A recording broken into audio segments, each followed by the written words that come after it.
Chapter 723. As for Xianqing, he was not included in the Jie school because he had the inheritance of the three pure ones. He still considered himself a disciple of the Xian sect. Xianqing was the disciple of the Grand Master of Heaven, but he was actually a common disciple of the three pure ones. They had taught him together. Such an awkward identity was indeed not suitable to be included in the Jie school. Back then, the Grand Master of Heaven had considered this point.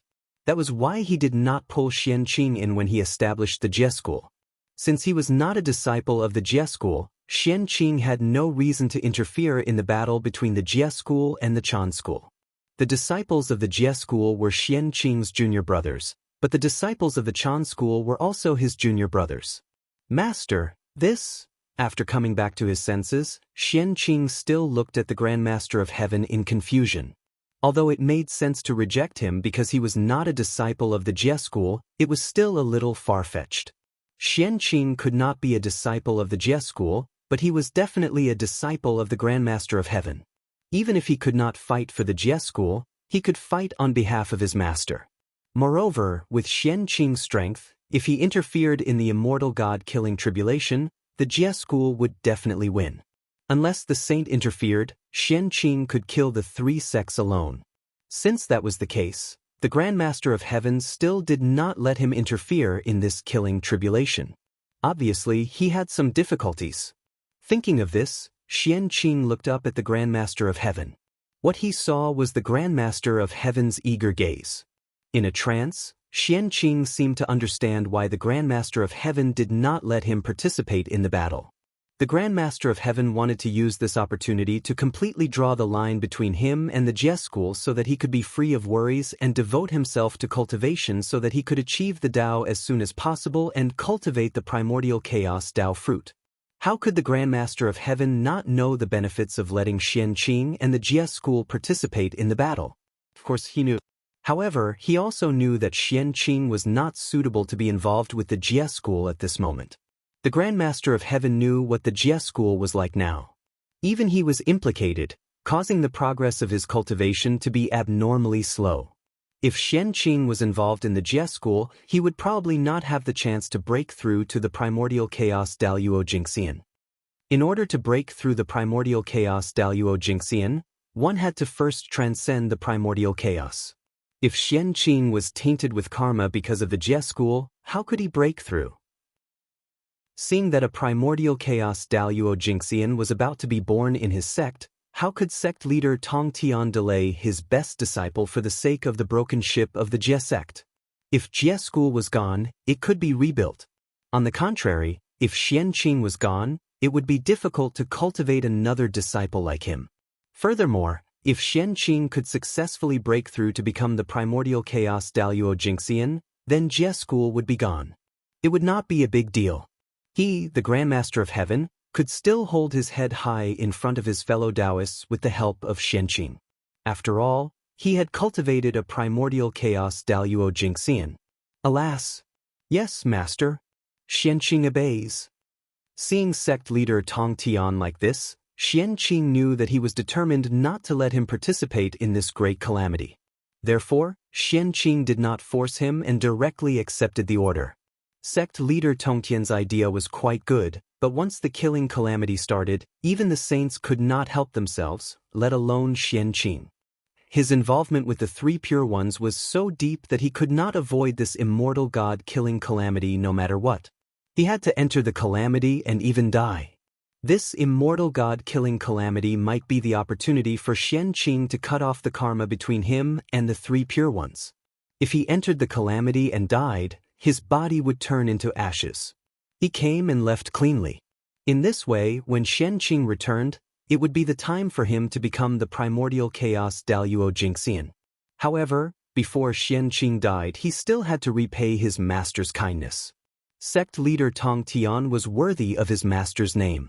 Xianqing naturally had to repay his master's kindness. Then, he would do his best to preserve a trace of inheritance for the Jie school. Not to mention other things, he could ignore the outer and inner disciples, but those personal disciples must be protected. In this way, Xianqing could die without any worries. But Go back and cultivate in seclusion first.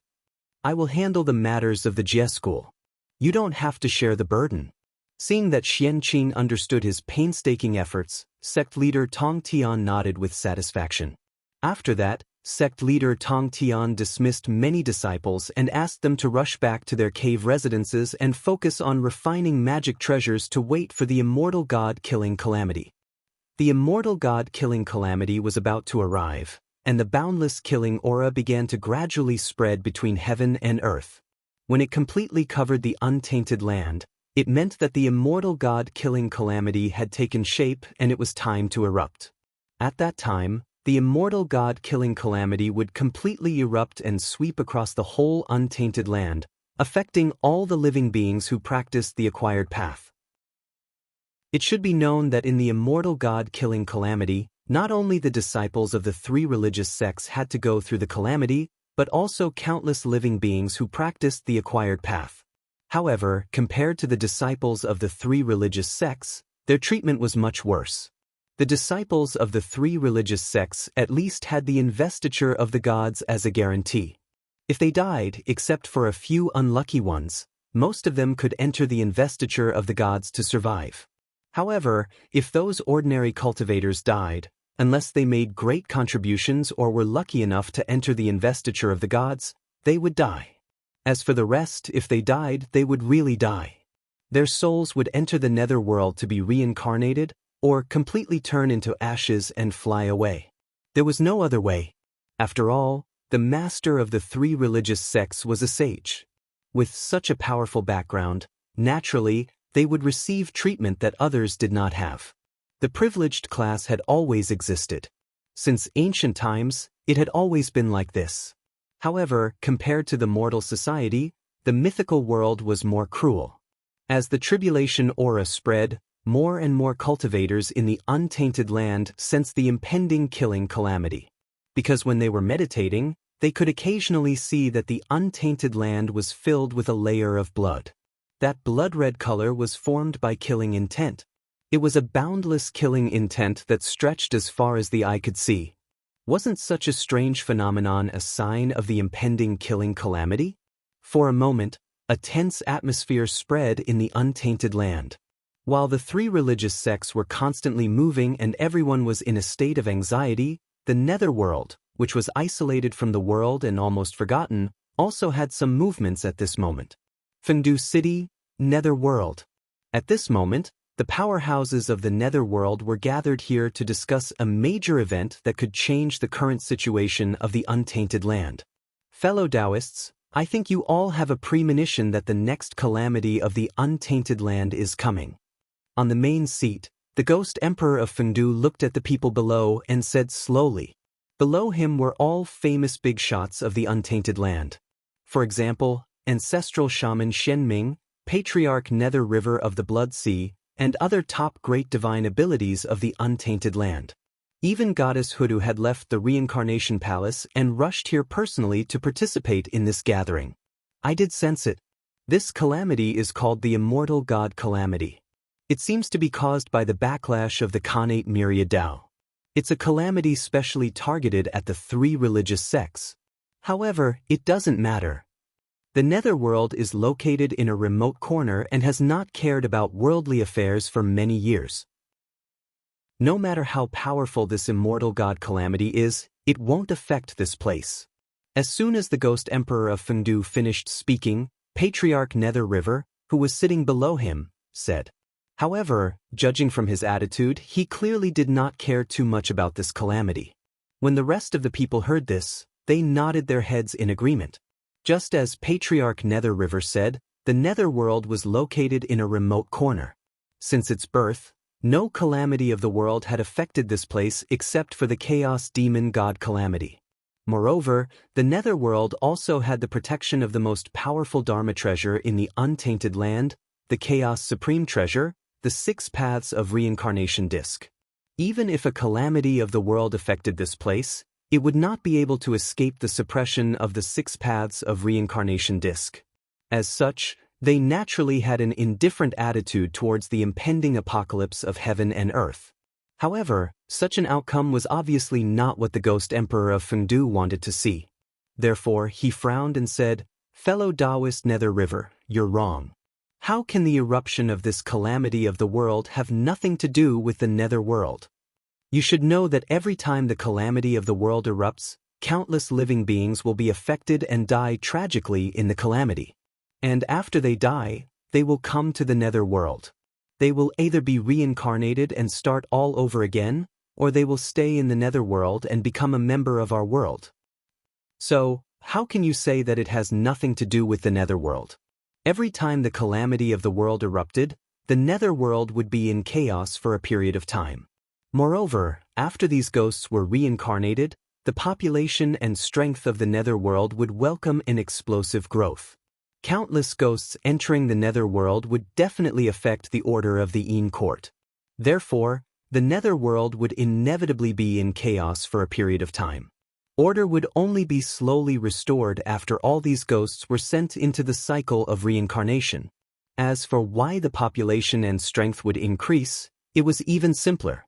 In this world, not everyone was willing to be reincarnated. Those who were unwilling to be reincarnated would naturally choose to stay in the netherworld and cultivate the ghost Tao in order to attain the great Tao again. In this way, the strength and population of the netherworld would naturally welcome an explosive growth. So what? Hasn't it always been like this in the past? Could it be that this calamity is different from the past? Or does fellow Taoist Fengdu have some ideas? Hearing this, Xian Ming asked curiously. He heard another meaning from the Ghost Emperor of Fengdu's words. Otherwise, why would he talk about things that he was used to? Indeed, this calamity is different from the past. As far as I know, when the saints were discussing in the Purple Cloud Palace, the Tao ancestor gave the heavenly book Investiture of the Gods to Hao Tian. The Investiture of the Gods has the power of the gods. As long as one writes their name on it, when they die, they can be resurrected on the list and obtain the power of immortality and indestructibility. Of course, those who are on the list are not without a price. From then on, they will lose their freedom and will be controlled by the list master. The Tao ancestor used this method to select war generals for the heavenly court to expand the strength of the heavenly court. Faced with Xian Ming's doubts, the Ghost Emperor of Fengdu told him the information he had obtained. Then fellow Taoist Fengdu means, hearing this, Xian Ming and Patriarch Nether River seemed to have guessed and asked at the same time. That's right. I want to imitate the investiture of the gods and create a ghost investiture of the gods and ghosts in the world to strengthen the strength of the Een court. Nodding, the Ghost Emperor of Fengdu said in an excited tone. If the heavenly court could confer gods, the Een court could naturally do the same. However, the heavenly court conferred righteous gods, while the Een court conferred ghostly gods. One managed the living, and the other managed the dead. This method sounds feasible. But the heavenly book Investiture of the Gods is a supreme-grade connate numinous treasure. With our strength, I'm afraid it's difficult to refine it. The Ghost Emperor of Fengdu's method sounded very good, but how could a supreme-grade connate numinous treasure be easy to refine? Not to mention the problem of materials, just refining a connate numinous treasure was difficult for them. Apart from the cauldron of heaven and earth in Yua's hands, they had never heard of anyone who could refine a connate numinous treasure. Fellow Taoist Xian Ming, you don't have to worry about refining a connate numinous treasure. You've underestimated the power of a chaos treasure.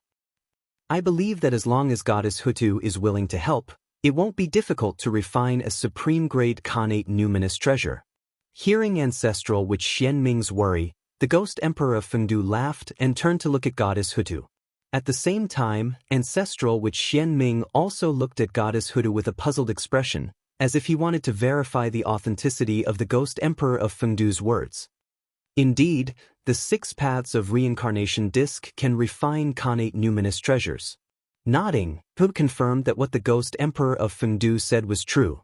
The 6 paths of reincarnation disc did have the ability to refine connate numinous treasures. In fact, as long as there were enough materials, the 6 paths of reincarnation disc could even refine connate numinous treasures, let alone supreme-grade connate numinous treasures. One had to know that the 6 Paths of Reincarnation disc was a chaos treasure. And what was a chaos treasure? It was an existence that stood at the peak of all Dharma treasures. It was equivalent to the Pangu of cultivators. It was the peak that all Dharma treasures could not surpass. In the vast world, there were only 4 chaos treasures. Each of them was accompanied by countless legends, and their power was beyond imagination. Such a Dharma treasure already had the ability to nurture connate numinous treasures and even connate numinous treasures, let alone refine connate numinous treasures. As long as the 6 Paths of Reincarnation disc was given enough time, it would definitely be able to nurture connate numinous treasures or even connate numinous treasures with the reincarnation attribute. However, this time was a little long. At this moment, the 6 Paths of Reincarnation disc had already nurtured a connate numinous treasure embryo. As long as Hoodoo could remain calm and not touch it, it would definitely be a powerful numinous treasure in the future. Although the 6 Paths of Reincarnation disc can refine connate numinous treasures, it can't be refined out of thin air. So, I wonder what kind of heavenly treasures have you prepared to refine the ghost sealing roll? After confirming the Ghost Emperor of Fengdu's words, Goddess Hoodoo continued to ask. Supreme-grade connate numinous treasures were rare, but the heavenly treasures to refine them were even rarer. Especially for a Dharma treasure like the ghost sealing roll, whose purpose had been determined in advance, it was even more difficult to refine. The heavenly treasures needed to refine it were undoubtedly very precious and abnormally difficult to find. You don't have to worry about this, goddess. Since Fengdu dared to suggest this idea, he naturally has already made preparations. Goddess Hoodoo smiled confidently. Chapter 724. Oh! What is it? Everyone's curiosity was piqued. Take a look. As he spoke, the Ghost Emperor flipped his hand, and 2 broken Dharma treasures appeared in his palm. Everyone looked over and saw that it was a few pieces of paper and a broken flag. Those few pieces of paper should be a book-type Dharma treasure. No one knew what hit it, but it was completely broken. Only a few pages were left hanging, and they could barely make out the shape of a book. The tattered flag was in an even more miserable state. The flag had completely disappeared, leaving only a bare flagpole. Even so, it did not affect their strength at all. Everyone could feel an extremely powerful aura from the 2 broken Dharma treasures from afar. The aura was as strong as a superior-grade connate spiritual treasure. It might even be stronger. Everyone was a little moved when they saw the 2 items. They were already broken to such a state, but the aura they emitted was not weaker than a superior-grade connate spiritual treasure. How powerful were they before they were broken? A supreme-grade connate spiritual treasure would definitely not be able to do that. It had to be at least a connate cardinal treasure. These 2 treasures are fragments of the Chaos Spiritual Treasure Netherworld Treasure Record and the Underworld Banner. In the past, when the Chaos Demon God tribulation had just erupted, I had a conflict with the 2 demon gods who had rushed out from the depths of the 9 underworlds, the Netherworld Demon God and the Underworld Demon God. In the Great Battle, in order to force the 2 of them to retreat as soon as possible, I used the power of the Netherworld Realm's origin to forcefully break the Dharma treasures in their hands, forcing them to leave. And this Dharma treasure fragment in my hand was obtained at that time. Faced with everyone's doubts, the Ghost Emperor of Fengdu explained the origin of the 2 Dharma treasures. I see. Hearing this, everyone had a look of realization on their faces. Obviously, they all had an impression of that great battle, but they did not expect the Ghost Emperor of Fengdu to have such a harvest. The names of the Netherworld Demon God and the Netherworld Demon God are obvious. They must be related to the Netherworld realm. In fact, that is the case. The reason why the Netherworld realm could be born, other than the nurturing of the origin of the earth, was because it had merged with the origin of many Chaos Demon Gods. The Netherworld Demon God and the Netherworld Demon God are one of them. Therefore, the Tao of these 2 devil gods is the most compatible with the Nether realm. By the same logic, their accompanying spirit treasures are also spirit treasures that are most compatible with the Nether realm. If we use its fragments to refine the ghost sealing roll and the ghost beating whip, the 2 treasures that we refine will definitely become important treasures of the Nether realm. They will have the ability to suppress the fortune of an entire realm. Placing the Chaos Spiritual Treasure Fragment in front of everyone, the Ghost Emperor of Fengdu slowly explained his plan.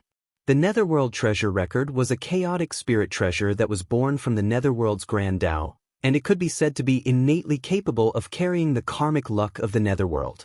Using its fragments to refine the Ghost Sealing List, even if the resulting treasure was not as good as the Heavenly Book's Investiture of the Gods, it would not be much weaker. On the other hand, the Nether Spring Banner was a chaotic spirit treasure that was born from the Nether Spring Grand Tao, and it complemented the Netherworld Treasure Record. So it was most suitable to refine the Ghost Beating Whip. The combination of the two happened to be a complete Ghost Sealing Supreme Treasure, which was no different from the God Sealing Supreme Treasure. You're right. Seeing that the Ghost Emperor of Fengdu was so well prepared, everyone nodded in agreement. They had no choice but to agree. Since the Ghost Emperor of Fengdu was so well prepared, it was obvious that he had a plan. At this time, unless they planned to fall out with him, they could not refuse at all. Refusing would not shake the Ghost Emperor of Fengdu's determination. It would only make them stand on the opposite side of him and become his target. In this way, everyone was very clear in their hearts about what to choose. Moreover, once the Ghost Sealing matter was completed, the origin of the Netherworld would definitely be strengthened. Then, they, the rulers of the Netherworld, would also obtain a lot of benefits. Since that was the case, why would they refuse? Fellow Taoist, I'll take my leave first. I'll try to refine the Ghost Sealing List and the Ghost Beating Whip before the immortal god calamity erupts. After Goddess Huda reached out and took away the 2 Chaos Spiritual Treasure Fragments, she said to the Ghost Emperor of Fengdu, "Thank you, Goddess." Seeing this, the Ghost Emperor of Fengdu hurriedly thanked her. "It's fine." Shaking her head, Goddess Huda left. After he left, the crowd also took their leave. The great era is about to arrive. Looking at the backs of everyone, the Ghost Emperor of Fengdu said faintly. Once the Ghost Sealing List was completed, he would hang it in front of the gate of hell when the immortal god calamity erupted. He would take in the souls of the dead who were fated with the Netherworld and complete the great cause of sealing the 10,000 ghosts. At that time, Luzai would come. The God Sealing List was hanging on the southern heavenly gate of the Heaven Realm, and the Ghost Sealing List was hanging on the gate of hell of the Netherworld. It would be strange if they did not fight. With the outbreak of the immortal god calamity, if a cultivator really died, would his soul enter the God Sealing List or the Ghost Sealing List? Those cultivators who had already left their names on the God Sealing List would definitely have their souls enter the God Sealing List after they died. However, those who were not on the God Sealing List would face a difficult choice after they died. Should they go up to the sky to become a heavenly god or go down to become a Yin god? They had no choice. Since they were already dead, they had no right to choose. Which list to enter depended on which of the 2 lists was more powerful. Whoever was stronger and whose methods were more brilliant would be able to pull more people into the list. As for those dead cultivators, they were like lambs waiting to be slaughtered, allowing the 2 lists to choose. However, no matter which of the 2 lists was stronger or weaker, the appearance of the Ghost Sealing List would always take away some of the candidates who belonged to the God Sealing List, causing the pressure on the God Sealing List to increase greatly. At the same time, this also caused the competition in the immortal god calamity to become even more intense. In the past, 365 people could fill the God Sealing List. However, with the appearance of the Ghost Sealing List, this number would at least double. This undoubtedly caused the 3 sects, who were already under a lot of pressure, to feel even more pressure. In other words, the 3 sects could not afford this loss at all. 365 people. By sacrificing the Jie school, the 3 sects could barely gather enough people for him. However, if this number doubled, although the 3 sects could gather enough people, the price they would have to pay would be too great. It would even shake the foundation of the entire immortal Tao. Not everyone was qualified to be listed on the investiture of the gods. Those with deep negative karma, even if they were from the 3 sects, would not be able to enter the God Sealing List. If they died, they would really die. Only those with good fortune were qualified to be on the list. Thus, Even though the god bestowment list only required 365 people, it was unknown how many people would have to die in order to gather all 365 people. If this number were to double, then most of the new heavenly immortal Tao cultivators would probably be killed. In this way, how could the foundation of the immortal Tao not be shaken? However, this was not the end. According to Feng Zichen's plan, not only did the heavenly court and the Yin court have to become gods, but the human world also had to become gods. One had to know that in addition to the God sealing list and the ghost sealing list, there was also a divine Tao treasure called the myriad God painting in this world. And this treasure was in the hands of the North Star Emperor. Now, he carried this treasure and reincarnated into the human world, wanting to unveil the prelude of the human world's God sealing list. Now, there was the God sealing list in the heavenly realm, the ghost sealing list in the nether realm, and the myriad God painting in the human world. When the immortal God calamity broke out, the three realms of heaven, earth, and man would unveil the God sealing list together. That scene would definitely be spectacular. The entire untainted land would be shaken because of it, and the saints would go crazy because of it. The ghost sealing roll was already enough for them. If they were to add the God sealing roll to it, it would not only shake their foundation, but also destroy their foundation. In order to protect the immortal Tao, the three pure ones would definitely expand the scale of the immortal God calamity without leaving any leeway, so that more forces would be involved in this calamity and reduce the pressure on the three sections. This was the only way. The three realms would unveil the God sealing list together, so the disciples of the three sects would definitely not be enough. The forces of the three realms would have to enter the calamity together to complete this calamity. Under Feng Zichen's plan, this God-sealing calamity might not be the biggest calamity in the untainted land, but it would definitely affect the widest and most. All the forces of the three realms would be involved in this calamity. All living beings and countless cultivators, unless they had merit, would have to walk into the killing tribulation to end their own karma. They would either escape the calamity or die on the list. As for those with deep karma, they were destined to be turned into ashes in this great calamity and vanish into thin air. The heaven, earth, and mortal realms were all conferred gods at the same time. The scale of this investiture of the gods' cataclysm was absolutely unprecedented. Ever since the Lady of Earth entered the 6 paths of reincarnation to refine the ghost sealing list and the ghost striking whip, the netherworld realm returned to peace. Everyone returned to their respective cave residences and cultivated as usual. It was as if nothing had happened before. It was the same in the heaven realm. After the great Emperor Ziwei and the Jade Emperor returned from the Purple Cloud Palace, they had been living in seclusion and did not show any signs of nervousness in the face of the great calamity. It was as if the calamity did not exist. It was a sharp contrast to the immortals who were worried because of the calamity. Just as the heaven realm and the netherworld realm fell into a strange silence, the human realm, which had been peaceful for many years, was in turmoil. Rumble. On this day, the destiny of the human race, which had not changed for a long time, suddenly became restless. It manifested the image of a 5-colored torch flame and stirred up the entire river of destiny. Affected by this, the destiny of the Shang dynasty also became turbulent. In the sky above Shangdu, a huge Xian bird suddenly appeared and circled above the royal city, crying out continuously. Such a change naturally alarmed the human king in the Shang dynasty's royal palace. At that time, the human king, Dijia, walked out of the palace with a solemn expression and looked in the direction of the Xian bird above his head. How could this be? Why would the Xian bird appear for no reason? In recent years, nothing major has happened in the Shang dynasty. Looking at the Xian bird that suddenly appeared, Dijia's eyes were filled with doubt. There was a saying that the Xian bird of destiny descended and gave birth to Shang. The Xian bird was the totem of the Shang dynasty. At the same time, it was the manifestation of its destiny in the human realm. Since it was formed by destiny, it naturally would not appear unless something major happened. Every time the Xian bird appeared, it meant that something major had happened. However, no matter how Dijia thought about it, he could not think of anything major that had happened in the Shang dynasty recently. While he was puzzled, Jia secretly used a secret technique and communicated with the Xian bird. Xian bird, did something major happen?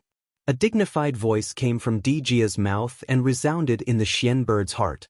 However, something that shocked Jia happened. Although he had communicated with the Xian bird did not give an answer to his question. Instead, through the connection, it transmitted an extremely fearful emotion. It was as if some great existence was about to descend, causing the Xian bird to feel fear from the bottom of its heart and want to submit. At that moment, Jia only felt that it was extremely ridiculous. The Xian bird was formed by the destiny of the Shang dynasty. Its strength was comparable to that of a great perfection quasi-saint expert. Even if a saint personally came at most, it would be fearful and not submit. The Xian bird's behavior was like something out of a fairy tale.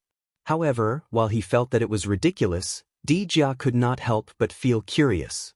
Just what kind of existence could make the Xian bird submit? That was something that even a saint could not do. Jia's doubts didn't last long. Soon, the answer he wanted appeared before him. Rumble. In the sky above the royal capital, endless five-colored flames suddenly appeared, burning through the entire void. Then he saw the faint silhouette of a vast river behind the void. That was the River of Destiny, the most mysterious place in the untainted land. After the River of Destiny appeared, the five-colored brilliance became even more resplendent. Like the sun, it hung above the royal capital. At that moment, the Xian bird formed by the destiny of the Shang dynasty had already folded its wings. Like a mortal, it knelt in the void and bowed in worship in the direction of the five-colored brilliance, as if it was welcoming the arrival of some supreme existence. Seeing this scene, the human king Jia finally felt fear.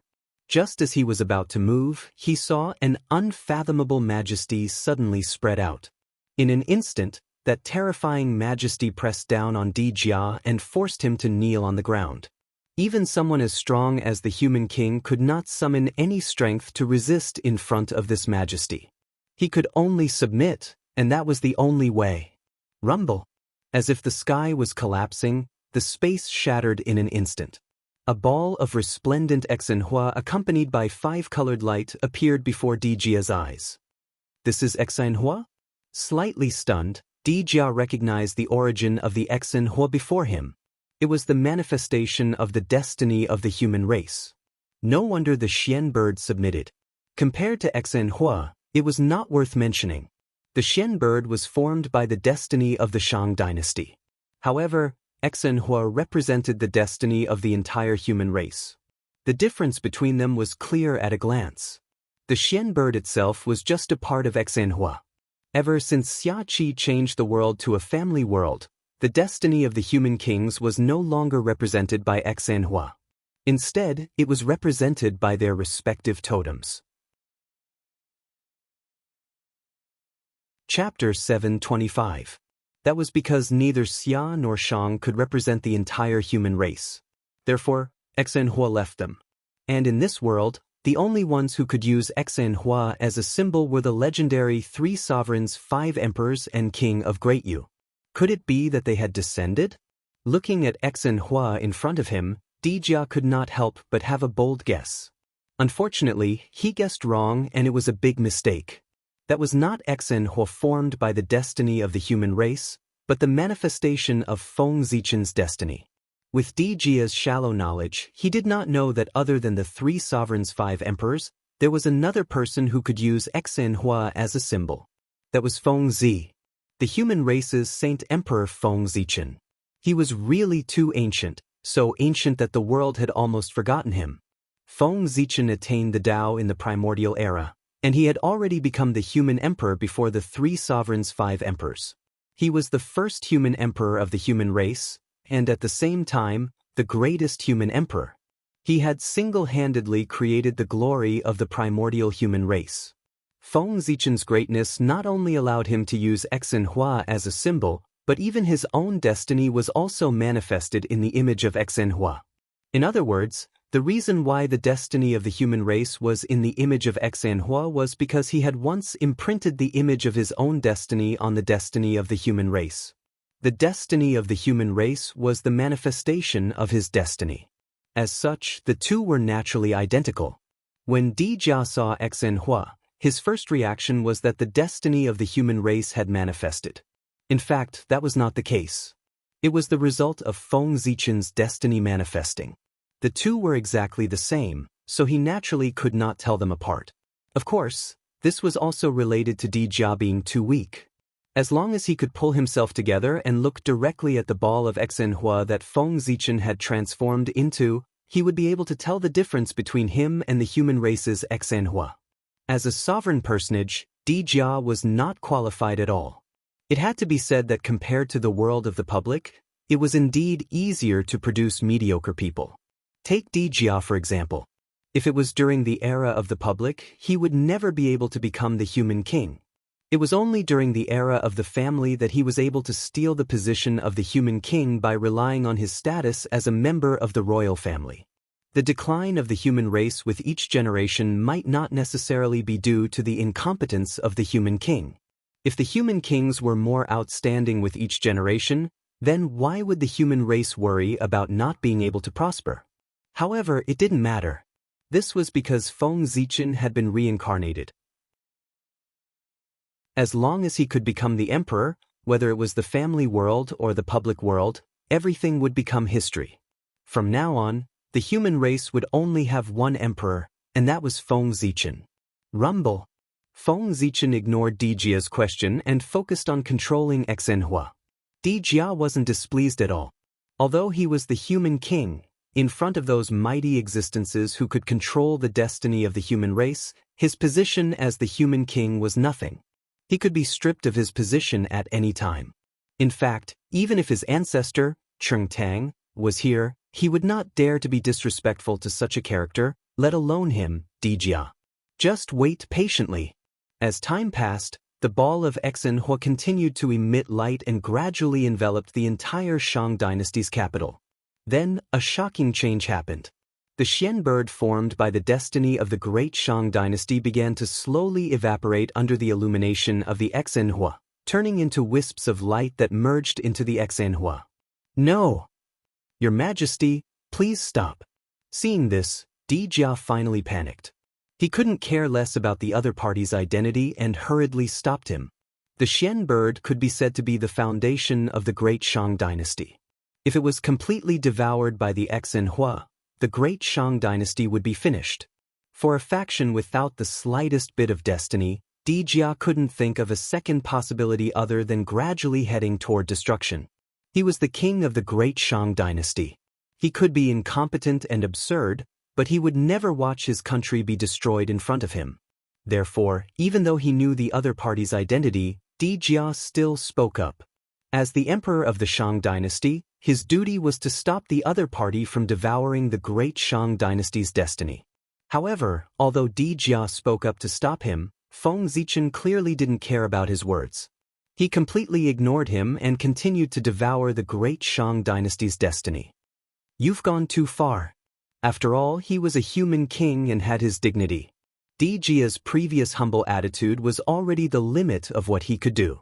Now, even though he was so humble, Feng Zichen still didn't give him any face. Di Jia was instantly enraged. Immediately, he was about to use the martial arts that the Shang dynasty's royal family had inherited from the great emperor of the human race, Di Ku, and kill Feng Zichen. The founder of the Shang dynasty was Di Ku's son. Therefore, the Shang dynasty had Di Ku's inheritance. Di Jia's heart moved, and an unparalleled power burst out from his body, turning into a majestic emperor's aura that rushed towards Xinhua in midair. Noisy! Seeing the emperor's aura coming towards him, Feng Zichen snorted in displeasure. Immediately, an even stronger emperor's aura swept out, easily shattering the incoming emperor's aura and suppressing the emperor's aura. Ugh. Di Jia was naturally extremely unwilling to be suppressed by someone so casually. He forcefully raised his spiritual energy, wanting to use a secret art to increase his strength at all costs to break free from Feng Zichen's suppression. However, just as Di Jia was about to make his move, he suddenly realized that something was wrong. Things seemed to be different from what he had imagined. In his senses, after the mystic bird was devoured by Xinhua, not only did the great Shang dynasty's destiny not decrease, but it also became stronger. This wasn't right. That person wasn't devouring the great Shang dynasty's destiny. On the contrary, he was pouring the human race's destiny into the great Shang dynasty's destiny to strengthen it. Oh no. After realizing this, Di Jia didn't feel happy at all. Instead, he became even more terrified. He was scared. He was really scared. If the great Shang dynasty's destiny weakened, the great Shang dynasty would be in danger of being destroyed. Therefore, Di Jia was terrified. However, if the great Shang dynasty's destiny continued to increase, his life would be in danger. For this, he was even more terrified. The more foolish a person was, the more afraid they were of death. Di Jia still cared about his life very much. Therefore, he shouted desperately, "Your Majesty, please stop. You can't increase it anymore. If you're at home, I'll die." The stronger the great Shang dynasty's destiny, the stronger the human Dao Dragon Qi would be. Similarly, the backlash from the human Dao Dragon Qi would also be stronger. Normally speaking, if a country's destiny suddenly increased, it must be because the monarch had done something beneficial to the world. In this way, the monarch would receive merits, the wishes of the people, and the support of the Z-Wei star. Thus, he wouldn't have to worry about the backlash from the human Dao Dragon Qi. However, the increase in the great Shang dynasty's destiny was because Feng Zichen had merged his own destiny into the great Shang dynasty. It had nothing to do with Di Jia. Thus, an extremely frightening thing happened to Di Jia. In his body, the backlash from the human Dao Dragon Qi grew stronger and stronger, but the Z-Wei star's power didn't move at all. In this way, the balance between the two was immediately broken. The backlash from the human Dao Dragon Qi directly broke through the seal of the Z-Wei star's power and pounced on Di Jia's origin, wanting to devour it. Whoosh, whoosh, whoosh. In just a few breaths' time, half of Di Jia's origin was devoured by the backlash from the human Dao Dragon Qi. The loss of source energy was reflected on his body. The outer appearance of the Emperor armor was visibly aging. In the blink of an eye, Di Jia went from youth to middle age. Moreover, he was moving towards old age at a very fast speed. His hair had turned white, and wrinkles had appeared on his face. A rotten aura spread from Di Jia's body, indicating that he didn't have long to live. He was about to die.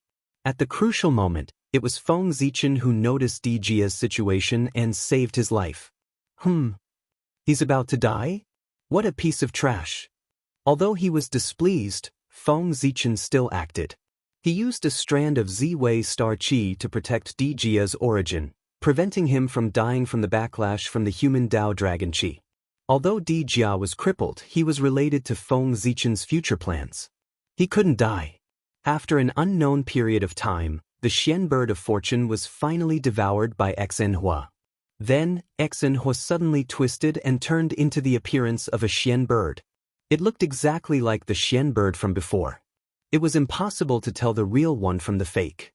Even Di Jia, who was very familiar with the Xian bird, could tell the difference just by looking at the appearance. It was a Xian bird to begin with, so what was the difference? However, although the Xian bird was still the same Xian bird, Di Jia clearly knew that its core had undergone a tremendous change. The power contained in the Xian bird was much stronger than the Xian bird condensed from the great Shang's national fate. It was as vast and unfathomable as the starry sky. One couldn't see the end. It was too strong. Facing the Xian bird made Di Jia feel like he was facing the great Dao. Facing the great Dao? Thinking of this, Di Jia's heart skipped a beat. He seemed to know who this existence in front of him was. It was an existence he didn't dare to imagine at all. The great Dao was the primordial Daoyuo Jingxian. Since the birth of the human race, only one person had reached that level. He cultivated to the level of the primordial Daoyuo Jingxian and became the great Dao. That person was the oldest emperor of the human race. He later became one of the supreme rulers of the Eldritch world, Emperor Gokun Upper Palace, Heavenly Emperor. However, in Di Jia's memories, didn't this emperor fall long ago? Why would he appear here? For a moment, Di Jia was dumbfounded. A legendary figure who had fallen long ago suddenly appeared in front of him. This brought great shock to his young heart. Feng Zichen's existence was even older than the 3 sovereigns and 5 emperors. In the hearts of Di Jia's generation, he was a myth, a legend. If it weren't for his deity position in the imperial ancestral temple that could prove his existence, the human race would think that he was a fictional character. After all, Feng Zichen's life was too legendary. Even novels didn't dare to write it like that. There was a limit to exaggeration. However, Feng Zichen's experience didn't have that. That was a myth. Forgive Di Jia for not knowing that Emperor Gokun liked to fake his death. After all, he was only a junior. The older generation naturally knew that Emperor Gokun liked to fake his death, but the younger generation didn't know. And the older generation wouldn't tell them either. Gossiping about a primordial chaos expert behind his back would damage his luck. The saying that the great Tao couldn't be humiliated was not just a saying. Over time, the new generation of experts naturally didn't know about Emperor Gokun's dark history. Moreover, the sages also deliberately diluted the existence of Emperor Gokun in an attempt to prevent his return.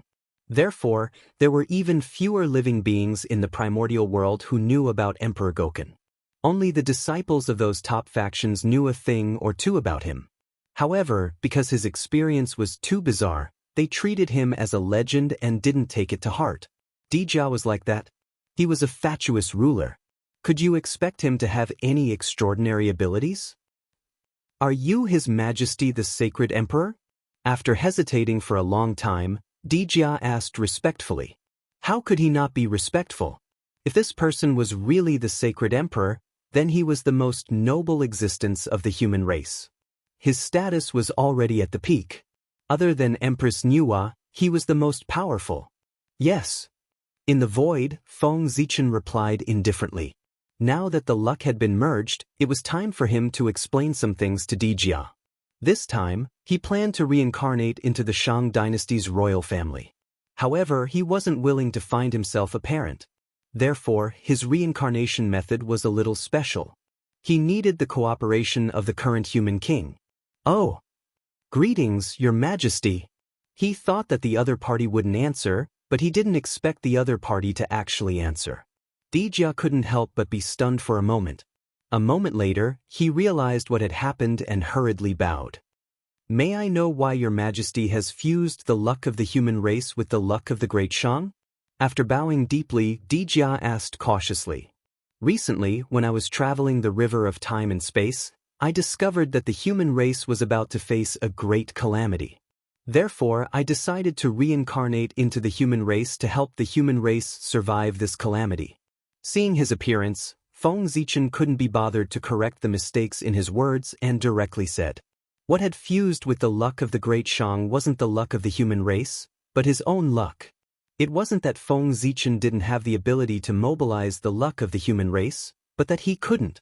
At the very least, before he completely stabilized the situation, he couldn't touch the luck of the human race. Otherwise, once he touched the luck of the human race, the saint would definitely notice and expose his existence. Therefore, the luck of the human race couldn't be touched. Fortunately, Feng Zichen's own luck was strong enough to allow him to complete his layout. Then, Your Majesty, do you mean to reincarnate into the Shang dynasty? At this point, even if Di Jia was muddle-headed, he should have guessed Feng Zichen's purpose. If it wasn't for the sake of reincarnating into the Great Shang dynasty, why would he come to the Great Shang dynasty? Nodding, Feng Zichen said. He wanted to descend into the Great Shang Palace as an innate saint and become a member of the royal family. Then, after Shang Jia abdicated, he would naturally replace him as the new human king. And this plan couldn't do without the support of the current human king. Otherwise, he would have to spend more effort. Chapter 726. If Your Majesty has any requests, please feel free to tell me. As long as I can do it, I will do my best to cooperate. Without any hesitation, Di Jia expressed his attitude. He would do his best to cooperate with Feng Zichen. There was no way he would reject him. Di Jia was muddle-headed, but he wasn't a fool. He could clearly recognize the difference between the Great Shang and Feng Zichen. A big shot like him could destroy the Great Shang with a single thought.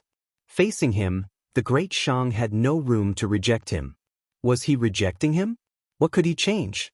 The outcome was still the same. In the end, they could only obediently welcome him into the Great Shang Palace. He was already giving the Great Shang a lot of face by informing them before he reincarnated. On the contrary, if the Great Shang dared to reject him, they would be ignorant. What can you do if I destroy you with a flip of my hand? From the moment Feng Zichen spoke, there were two paths in front of the Great Shang.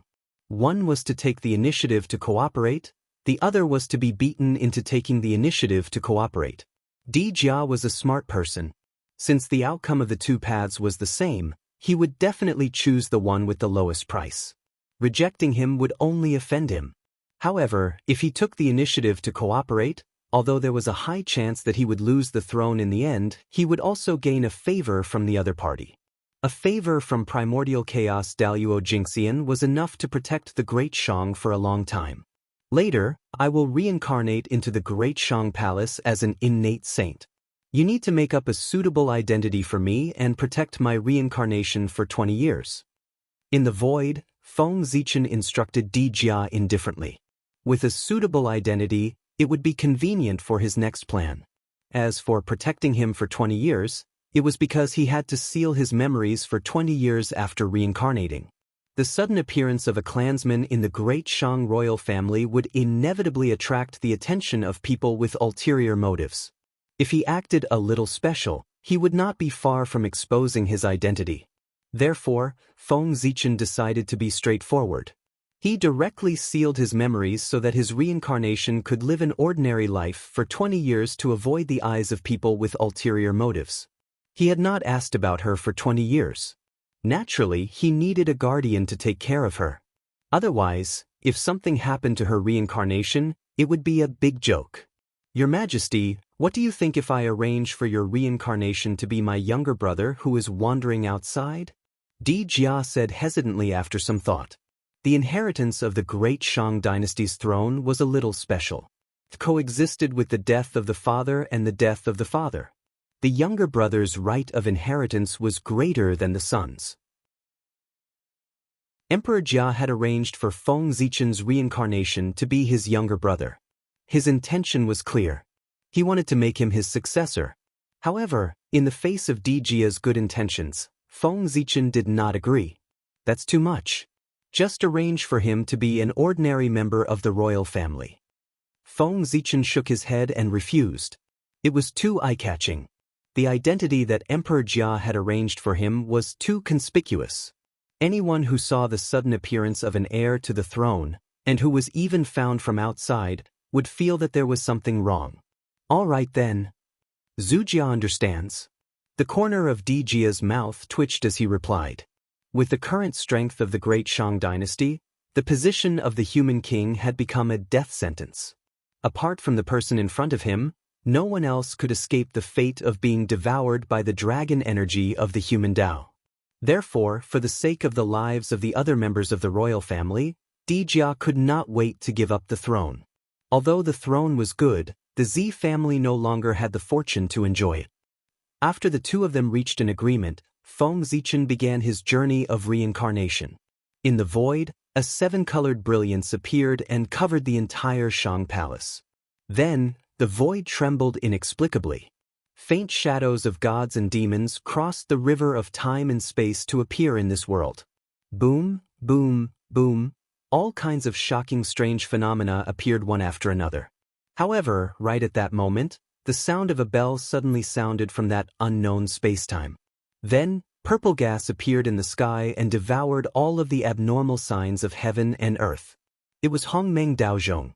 It was covering up the strange phenomena to prevent Feng Zichen's reincarnation from being discovered. Whoosh! In front of Feng Zichen, Di Jia only saw a flash of purple light. Then he could not see anything.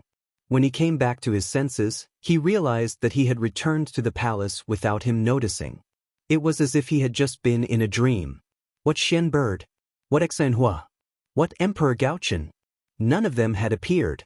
However, right at this moment, the sound of a baby crying suddenly came from beside Di Jia. causing him to suddenly realize that everything that had happened earlier was real. With a thought, Emperor Jia looked at the baby. What he saw caused his heart to tremble. That infant's appearance was no different from that of an ordinary infant. However, in that infant's hand was a small and exquisite imperial insignia. Jia had never seen the imperial insignia before. But when he saw it, his human instincts told him that it was a treasure. This was the supreme treasure of the human race, the human Dao imperial insignia. Seeing this, Jia was shocked. He no longer had any doubts about Feng Zichen's identity. In his heart, he did have doubts about Feng Zichen's identity. It was just that he was weak and did not dare to say anything. After all, he had time to verify it in the future. But now, after seeing the human Dao imperial insignia, he no longer had any doubts. The Emperor Gaochen could be impersonated, but the human Dao imperial insignia could not be. Even if this person was not the Emperor Gaochen, he was still one of the emperors of the human race. Thinking of this, Jia no longer had any doubts about cooperating with Feng Zichen. A few days later, news came from the palace. The royal family had another prince. His name was Qin. Prince Shang's surname was Zichen, which was why the new child was named Zichen. Zichen. Perhaps Feng Zichen's reincarnation into the Shang dynasty was also fated. After the Emperor Gaochen's reincarnation was completed, Feng Zichen's original body in the boundless starry sky, the great Emperor of Ziwei, let out a long sigh of relief. The reincarnation of the Emperor Gaochen did not suffer much. Instead, he was exhausted. In order to hide the phenomenon of the reincarnation of the Emperor Gaochen, he had been operating the boundless starry sky with all his might. Now that the Emperor Gaochen had successfully reincarnated, he could finally breathe a sigh of relief. Time flew. In the blink of an eye, 20 years had passed. The reincarnation of the Emperor Gaochen, Prince Zichen, had finally grown up. At the same time, it was time for him to awaken his memories. It's already been 20 years? Time really flies. Feng Zichen sat up from the bed while holding his head. He sighed. He had not experienced the life of a mortal for a long time. Now that he had experienced it for 20 years, he could only say that it felt really good. Of course, this was also related to Feng Zichen's identity as Prince Zichen. Otherwise, his 20 years of life as an ordinary human might not have been so good. Since my memories have been awakened, it's time to start my plan. After combining the two lives, Feng Zichen quickly determined the path he would take in the future. That was to become the human emperor and force the saints to trigger the immortal god calamity. According to the results of the discussion of the three pure ones, the immortal god calamity should erupt at the end of the dynasty. At this time, the new and old dynasties were changing. There were disputes everywhere in the world, and the flames of war were endless. Everywhere was filled with murderous aura. Such an environment was just in line with the requirements of the immortal god calamity. The immortals would enter at this time and kill each other to escape the calamity. At the same time, they could also get some merit for assisting the human emperor. Wouldn't that be great? The three pure ones' plan was good. Unfortunately, their plan conflicted with Feng Zichen's plan. He was reincarnated to become the 9th human emperor to complete the magnificent feat that Yu the Great did not manage to accomplish in the past. However, if he became the human emperor, the so-called change of dynasties would not exist. In this way, the three pure ones' plan would naturally fail. If the human emperor was in power, he would have to rule the world for at least 1,000,000 years. This meant that if the three pure ones wanted to wait for the change of dynasties, they would have to wait at least 1,000,000 years. The three pure ones definitely could not wait for 1,000,000 years. Not to mention whether the immortal god calamity could be suppressed for 1,000,000 years. Just the fact that the immortals could not break through during the calamity was enough for the three pure ones. If they could not break through for 1,000,000 years, the immortals would go crazy. Therefore, in the end, the three pure ones would definitely personally take action to promote the operation of the immortal god calamity.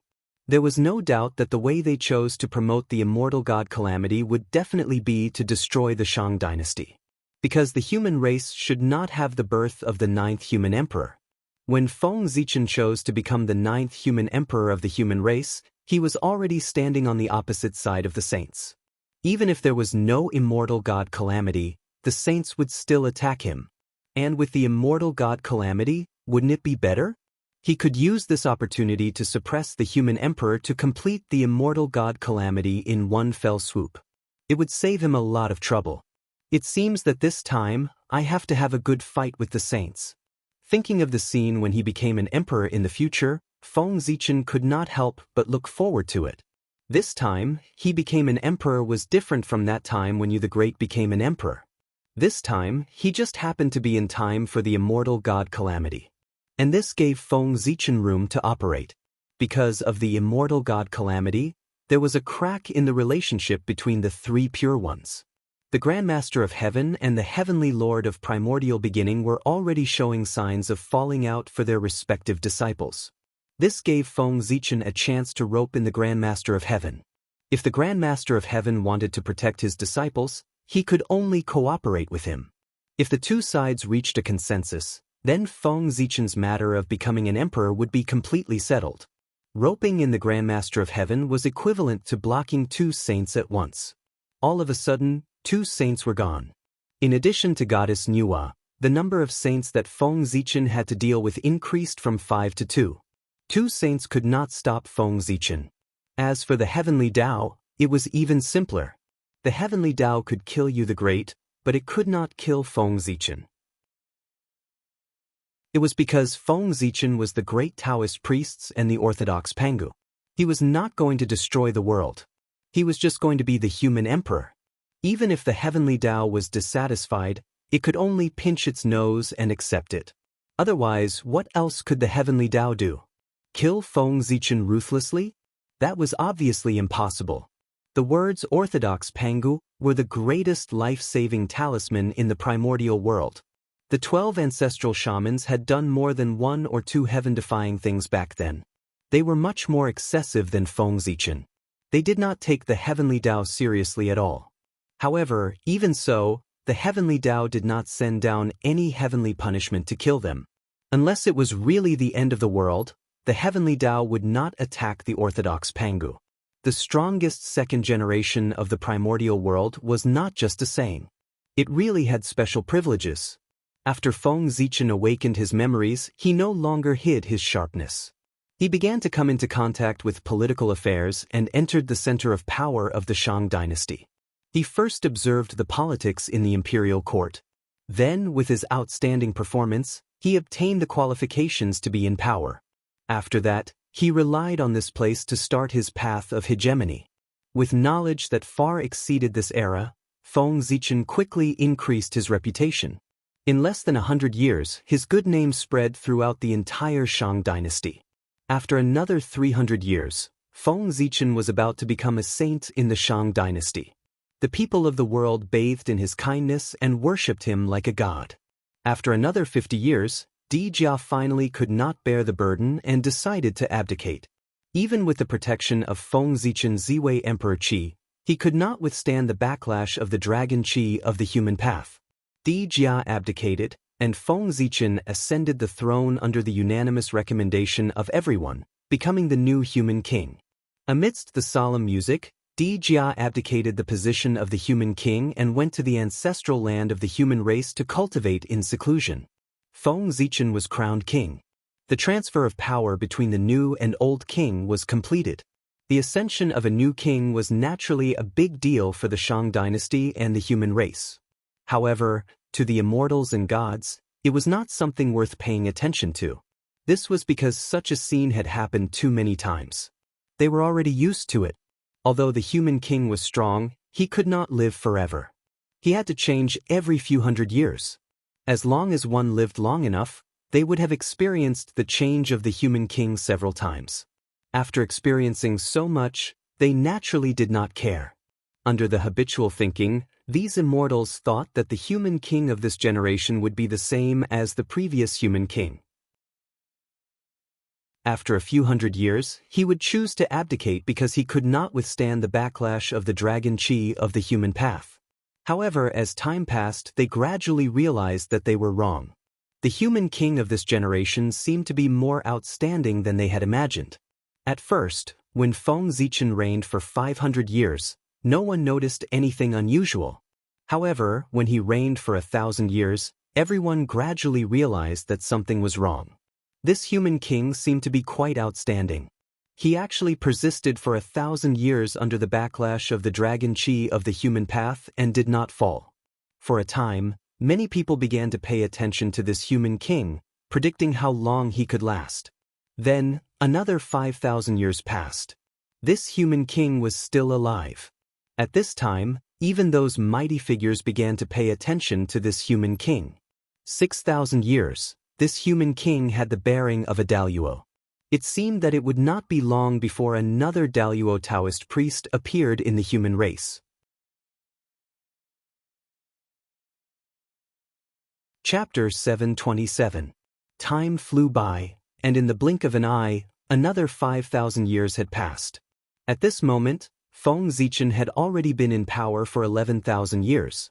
This time had already exceeded the time that the founder of the Shang dynasty, Qing Tang, had been in power. This undoubtedly meant that he was already stronger than Qing Tang. That's right, more than 10,000 years was enough for Feng Zichen to recover his strength to the level of Daluo Jingxian. Rumble.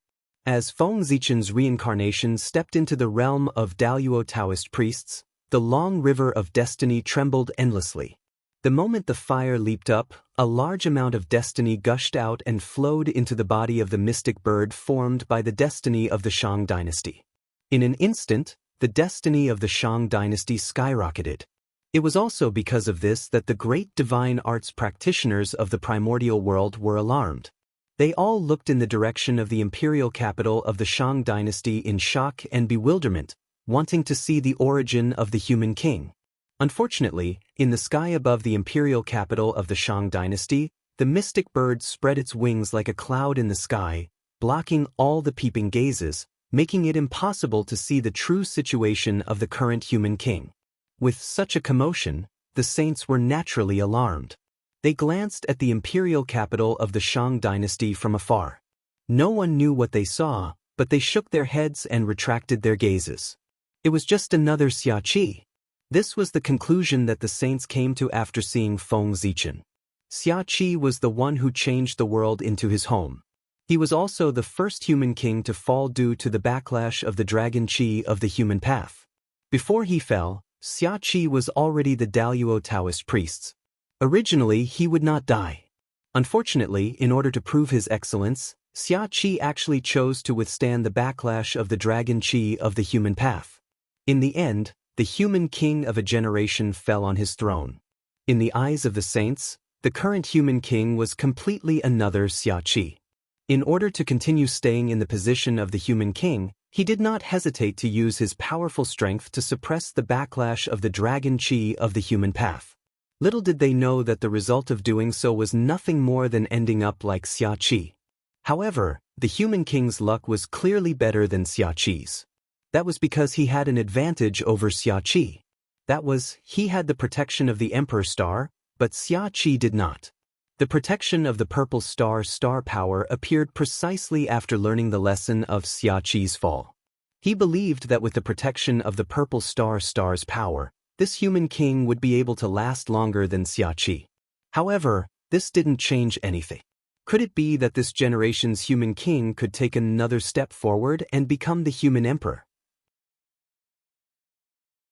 A person who was about to die was not worthy of the saint's attention. The fact that the saint could come to such a conclusion was naturally the result of Feng Zichen's deliberate disguise. In order to deal with the prying eyes of others, ever since he became the Daluo Taoist priests, Feng Zichen had always acted as if he was doing his best to suppress the backlash of the dragon chi of the people Dao. Therefore, when the saints saw him, they felt that he was the same as Xia Qi. After all, he had two connate cardinal treasures with him. He still had the ability to deceive a saint. Quietly, another 10,000 years passed. At this moment, Feng Zichen was still the sovereign personage, showing no intention of abdicating. However, he was not in a good state right now. After enduring for 10,000 years, he was about to reach his limit. Everyone looked over and could see that the sovereign personage sitting on the throne still looked so valiant and mighty, and his body was emitting an unparalleled aura. However, the aura of decay and death that lingered around his body was all indicating his weakness. He was about to die. Under the backlash of the dragon chi of the people Dao, the current sovereign personage was about to die. At this moment, he had already entered a state of being an arrow at the end of its flight. However, he was still holding on and had no intention of abdicating. It was really enough for him to be greedy to such an extent. The expert outside the human race silently thought when he saw the current state of the human king. At this moment, not to mention the great divines, even the human experts could not stand it anymore. Thousands of years ago, when the current sovereign personage was beginning to show signs of fatigue, many human ancestors walked out of the ancestral land of the human race and came to the capital of the great Shang dynasty to persuade the sovereign personage to abdicate. These human ancestors did not come here because they were dissatisfied with the current sovereign personage, nor did they think that he was greedy for power. On the contrary, these human ancestors admired the current sovereign personage very much. They thought that he was the greatest sovereign personage of the human race after you the Great. It was precisely because of this that they had to rush to the capital of the great Shang dynasty to persuade the current sovereign personage to abdicate. Such an outstanding person should not be like Xia Qi, who died under the backlash of the dragon Qi of the people Dao. He should have a brighter future, just like the 3 sovereigns and 5 emperors. He should advance to a higher realm and cultivate to the legendary realm of great divines. Afraid that the current sovereign personage would die under the backlash of the dragon Qi of the people Dao, the human ancestors in the ancestral land could not sit still anymore. They personally rushed to the capital of the great Shang dynasty to explain the pros and cons to him, persuading him to give up the position of the sovereign personage and rush to the ancestral land of the human race to cultivate. For a time, the human Khanate Taoist priests gathered in the capital of the great Shang dynasty. That's right, it was the Khanate Taoist priests, which was also the Khanate Daluo Jingxian. Among the human ancestors who came to the capital of the great Shang dynasty, there were virtuous people from the era of the 5 emperors, old officials who had followed the 3 sovereigns, and even the founder of the Shang dynasty, Qing Tang, came. These people might have different identities and backgrounds, but without exception, they had all cultivated to the realm of the immortal Daluo Taoist priests. If not, they would not have the qualifications to guard the ancestral land of the human race. These human ancestors could be said to be the upper echelons of the human race. Under the circumstances where the 3 sovereigns and 5 emperors did not make a move, their will could represent the will of the human race and could control the general trend of the primordial world. They came to the capital of the great Shang dynasty together, and the shock they brought to the world could be imagined. Almost at the moment they arrived at the capital of the great Shang dynasty, the capital of the great Shang dynasty became the focus of the primordial world, the center of the storm, and the attention of various forces. These people were enough to destroy a large clan if they attacked together. After the human ancestors arrived at the capital of the great Shang dynasty, they did not have time to rest and went straight to the palace to persuade the current sovereign personage. But the result was not as they wished. The sovereign personage did not agree to abdicate. He wanted to go against the heavens and lead the human race to glory, recreating the scene of the 3 sovereigns and 5 emperors when the sovereign personage ruled the primordial world. Your Majesty, you should already know the purpose of our visit. So, I won't say much, but I hope you can consider it carefully. In the palace of the Shang dynasty, the human ancestor Feng Kangmeng looked at the sovereign personage sitting on the throne and said slowly. Feng Kangmeng, surnamed Feng, was the leader of the Feng clan, the royal family of the human race, and also one of the people in charge of the ancestral land of the human race. His high status in the human race was not much weaker than the sovereign personage. It could even be said that he was one of the noblest people below the sovereign personage. For him to come forward to persuade the sovereign personage, it was obvious that the ancestral land valued him. Senior, I have given up. You should go back. On the throne, the current sovereign personage, Wang Zichen, who was also Feng Zichen, looked at Feng Kangmeng and said firmly. Hearing this, Feng Kangmeng knew that it was difficult to change the sovereign personage's decision. But he was not willing to let such a person die under the backlash of the dragon chi of the human race, so he was still trying his best. Your Majesty, do you know that your body can't hold on for much longer? Perhaps you will die in less than 100 years. Feng Kangmeng let out a long sigh and tried to persuade him one last time. It's just death. Zichen has no regrets dying for the human race. Moreover, is it certain that I will fail? What king you can't do, it doesn't mean that I can't do. Feng Zichen looked down and said firmly.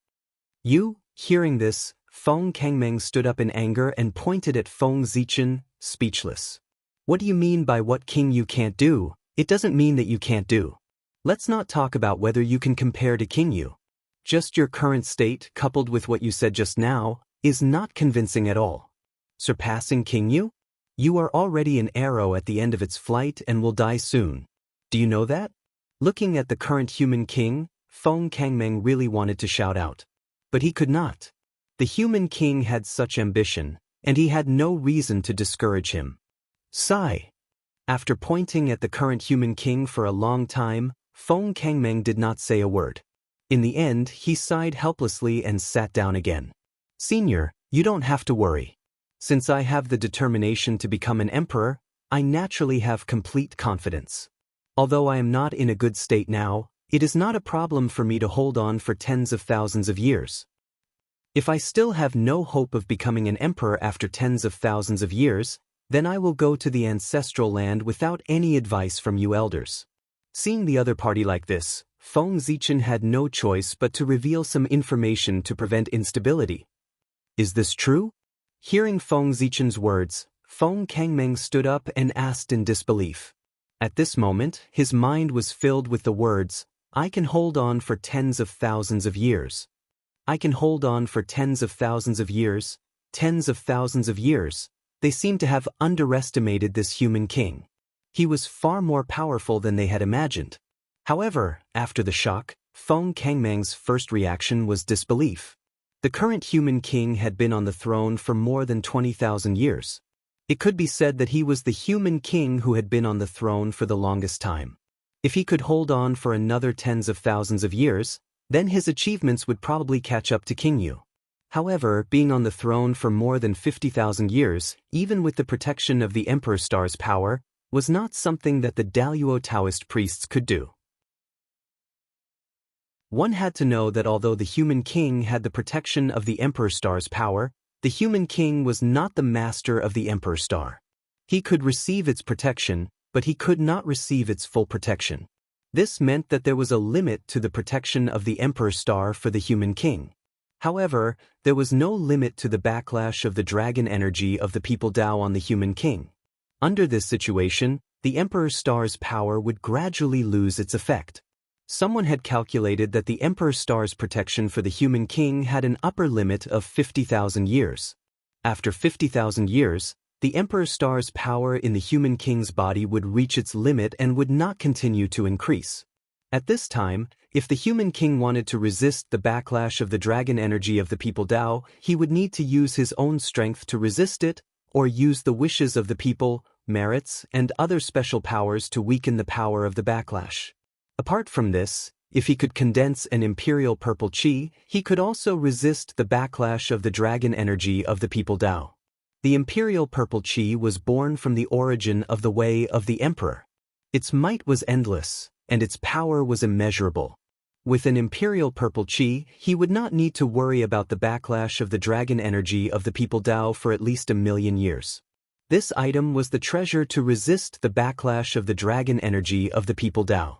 However, the imperial purple chi was extremely difficult to nurture. Apart from the Emperor Star, it could only be nurtured with the help of the imperial purple chi. However, after the 3 sovereigns and 5 emperors, only King Yu managed to nurture an imperial purple chi, and it was destroyed by Xia Qi.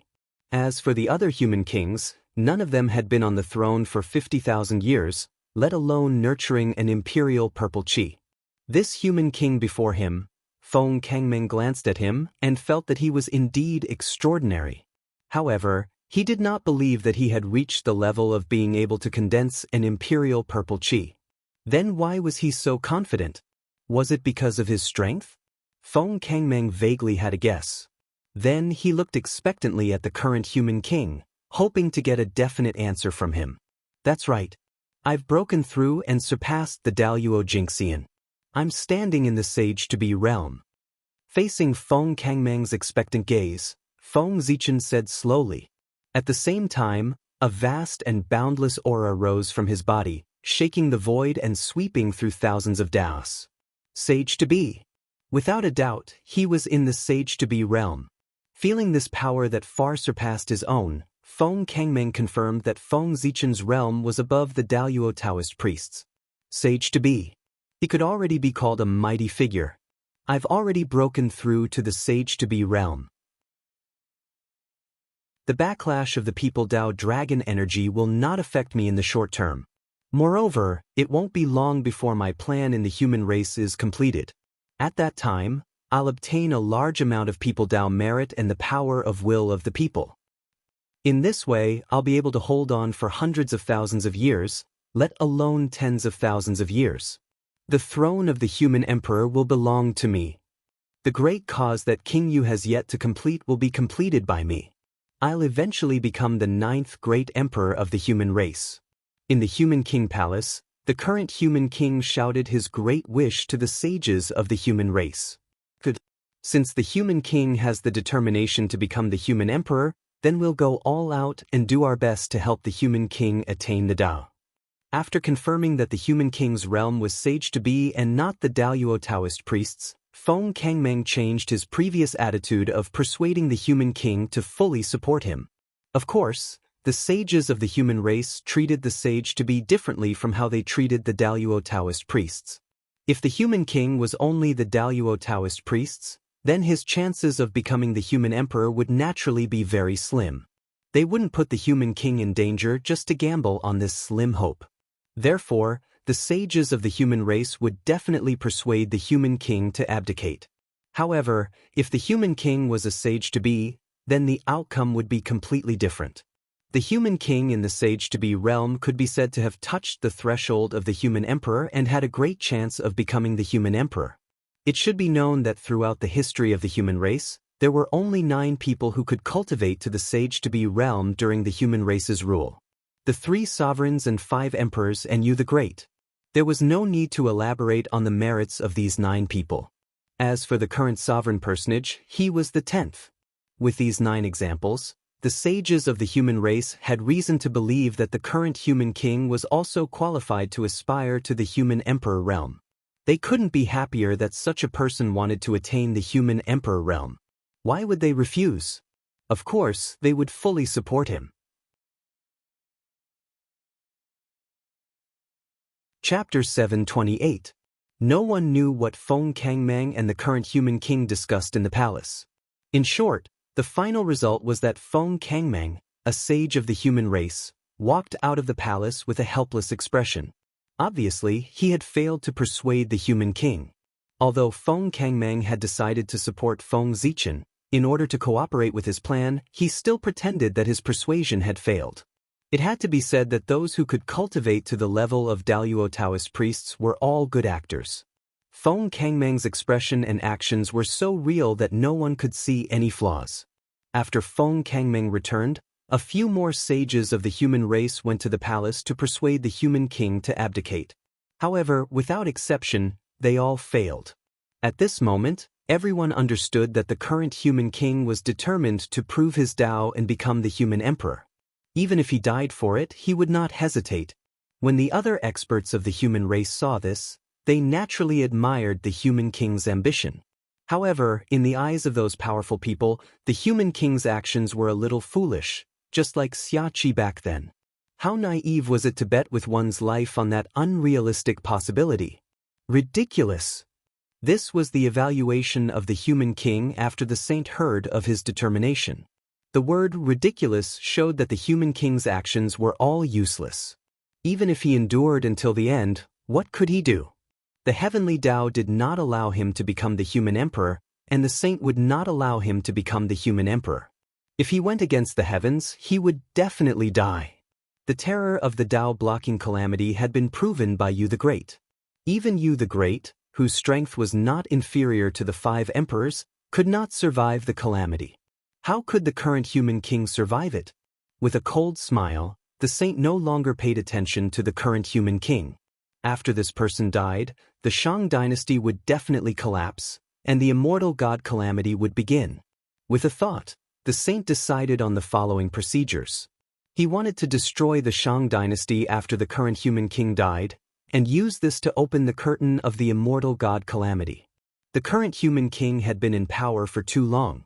The immortal god calamity had been delayed for too long, and it could not be delayed any longer. Otherwise, the scale of the immortal god calamity's counterattack would definitely be greater than expected. Moreover, the great Shang dynasty seemed to have flourished a little too much in the hands of this human king. The strength of the great Shang dynasty's fate was enough to move the saints. In the saint's vision, he could see threads extending from the mystic bird formed by the destiny of the great Shang to the unknown void. The mysterious and unknown long river of destiny was tightly connected to the destiny of the human race.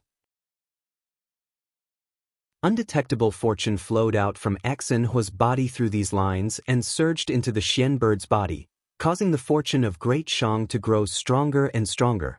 Slowly, the fortune of Great Shang seemed to be fusing with Xinhua. This was a sign that the Great Shang was about to take another step forward.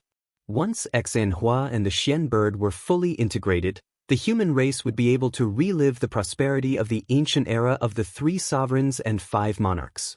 However, this was something that the saints did not wish to see. The stronger the human race was, the harder it was for the saints to control them. Therefore, they did not want to see the human race become too powerful. After Yu the Great, in order to weaken the strength of the human race, Xia Qi established the Great Xia under the scheme of the Heavenly Tao. For this reason, the human race's providence was split into 2. One was in the dynasty, and the other was in the ancestral land. The ancestral land respected the human emperor and not the human king. Naturally, it would not submit to the dynasty. With the strength of the dynasty, it was impossible to suppress the ancestral land. In fact, it was not even a match for the ancestral land. In this way, both sides would do their own things. Wouldn't the destiny be split in half? The Heavenly Tao's move weakened the strength of the human race without damaging the destiny of the human race. It could be said to be brilliant.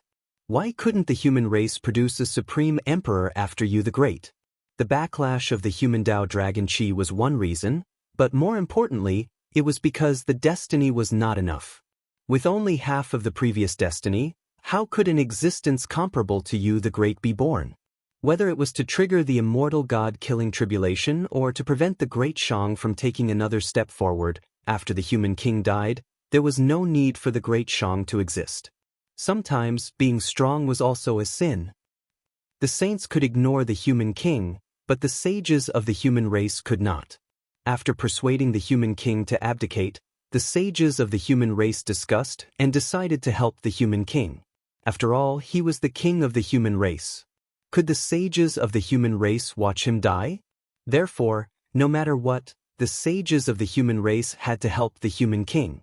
After thinking about it, the sages of the human race took the treasures consecrated by the imperial ancestral temple from the ancestral land and handed them to the human king. They tried to use this method to help resist the backlash of the human Tao Dragon Qi. The treasures consecrated by the imperial ancestral temple were the ancient zither used by the heavenly emperor Fuxi to play music, the divine cauldron used by the earthly emperor Shennong to refine medicine, and the 3 cauldrons refined by the human emperor Xianyuan. These 3 treasures followed the 3 emperors all year round and were each tainted with a trace of the emperor's aura. In addition, they were consecrated by the human race all year round. They could more or less resist the backlash of the human Tao Dragon Qi for a period of time so that he could live a little longer. Perhaps, during this period of time, the human king would think it through and change his mind and decide to abdicate. No matter what, using these treasures was already the limit of the ancestral land. If the human king still did not change his mind, then the ancestral land could not do anything. They had already done their best. Next, they could only leave it to the heavens. With the support of the 3 treasures, the human king swept away his previous decline and regained his vitality. Once again, he ruled the world with an absolutely powerful posture. The human king maintained such a posture for a full 10,000 years.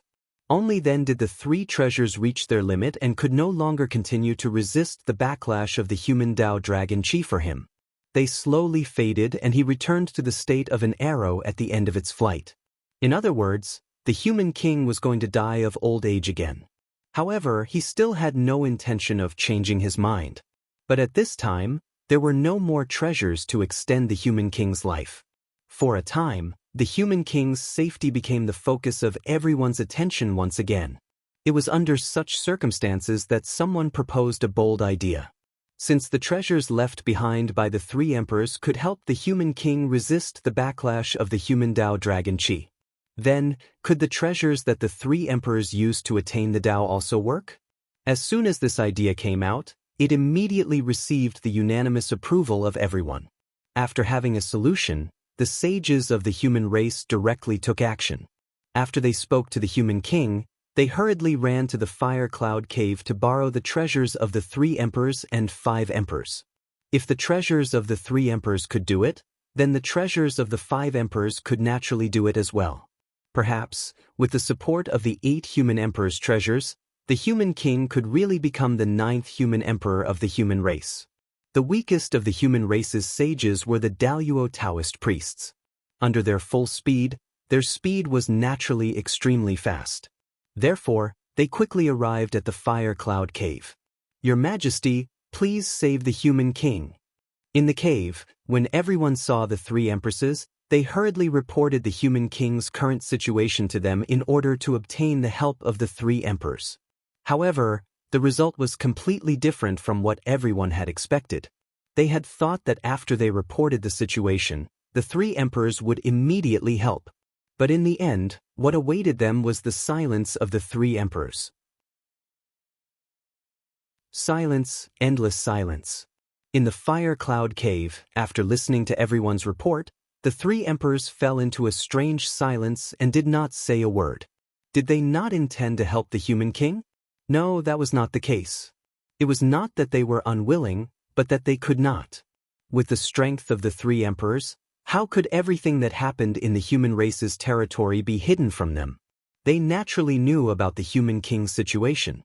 Long before everyone arrived, the 3 emperors had wanted to help the human king, but in the end, sigh.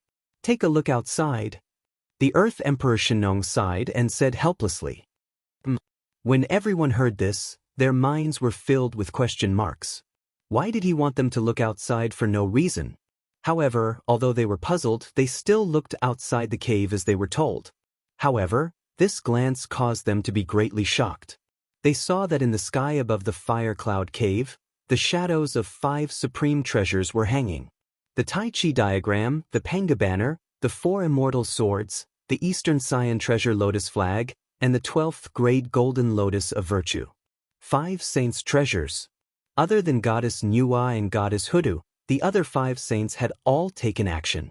When everyone arrived, they did not notice it. Now that they saw the 5 saints' treasures, they were shocked to realize why the 3 emperors had fallen silent. They wanted to help the human king, but under the watchful eyes of the 5 saints, how could they have the chance to do so? If 1 or 2 saints appeared, the 3 emperors might be able to deal with them. However, if 5 saints appeared at the same time, even the 3 emperors and 5 emperors combined would not be a match for them. With the saints blocking outside the fire cloud cave, the 3 emperors and 5 emperors could not make a move. When everyone saw this, they could not help but be speechless. This was too exaggerated. Was there a need for 5 saints to attack together to deal with a human king? However, they did not know that at this moment, the saints were also a little anxious. After waiting for 10,000 years, the human king was still not dead.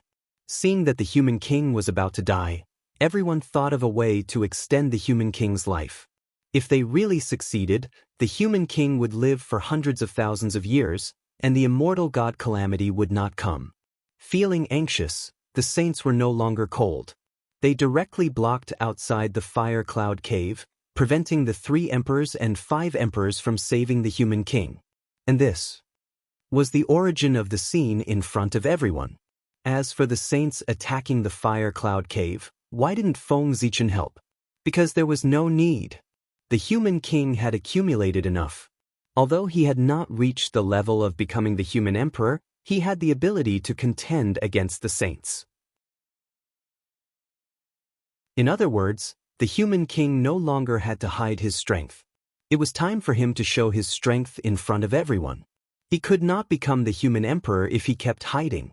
Looking at the past human emperors, which one of them did not personally experience the great calamity of heaven and earth to become an emperor? The heavenly emperor Fuxi quelled the chaos of the ferocious beasts. The earthly emperor Shenong reorganized the earth veins of the primitive world. The human emperor Xianyuan unified the primitive world. The Shaohao emperor suppressed all races, and the Zhuanshu emperor isolated heaven and earth. All of these were the achievements of the human emperor. It was precisely because they completed these magnificent deeds that they became the masters of all races and the emperors of the primitive world. If the human king wanted to become the human emperor, he had to complete the corresponding magnificent deeds. Otherwise, he would not be able to become the human emperor even if he became the primordial chaos Daluo Jingxian. If he wanted to become the human emperor, it was not enough to have powerful strength. He also had to have the corresponding achievements. The immortal god Calamity was the achievement of the human king becoming the human emperor. The saints wanted to use the immortal god Calamity to destroy the Shang dynasty. The human king also wanted to use the immortal god Calamity to complete his achievement of becoming the human emperor. The immortal god Calamity was a chessboard. Feng Zichen and the saints each held one side and fought each other. The strength of the two sides depended on their methods. Just as the 5 saints were putting all their energy in the direction of the fire cloud cave, there was another change in the capital of the Shang dynasty. Rumble. In the palace, the current human king did not hide his strength anymore. The pressure that belonged to the late stage of the sage to be rippled from his body. In an instant, it swept across the whole primitive world. For a time, all the Daos of heaven and earth shook together. All the Daos of heaven and earth showed signs of submission. They trembled and wailed in front of this power. After all, the Daos of heaven and earth were not as numerous as the Daos of heaven and earth.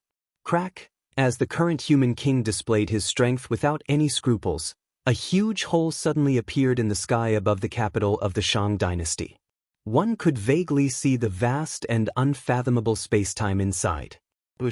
A river flowed out from the crack, carrying a 5-colored fire and descending into the sky above the capital of the Shang dynasty. That was the fire, the fate of the human race. And that river was naturally the long river of destiny.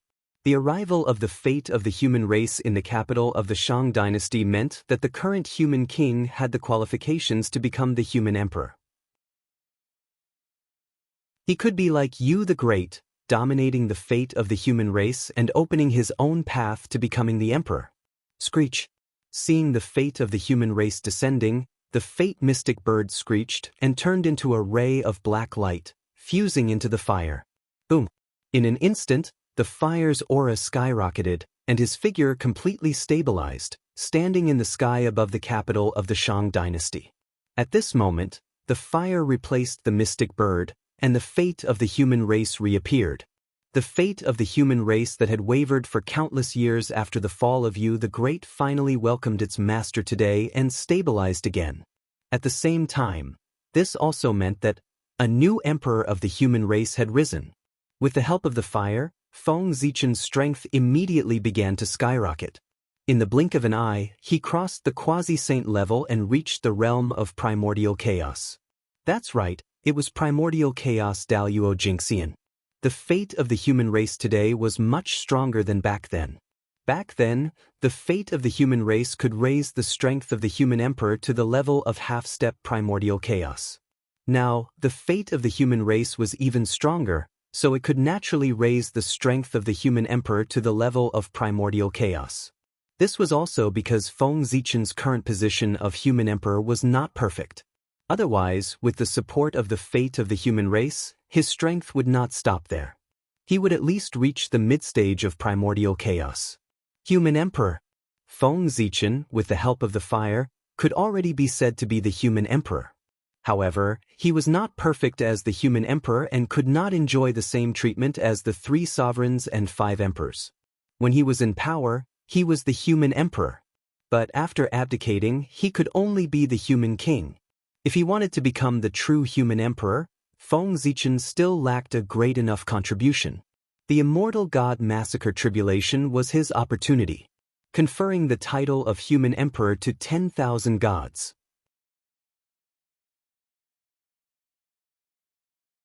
Chapter 729.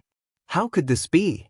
Outside the fire cloud cave, sensing the change in the destiny of the human race, the 5 saints found it difficult to maintain their calm. Things seemed to have gone out of their control.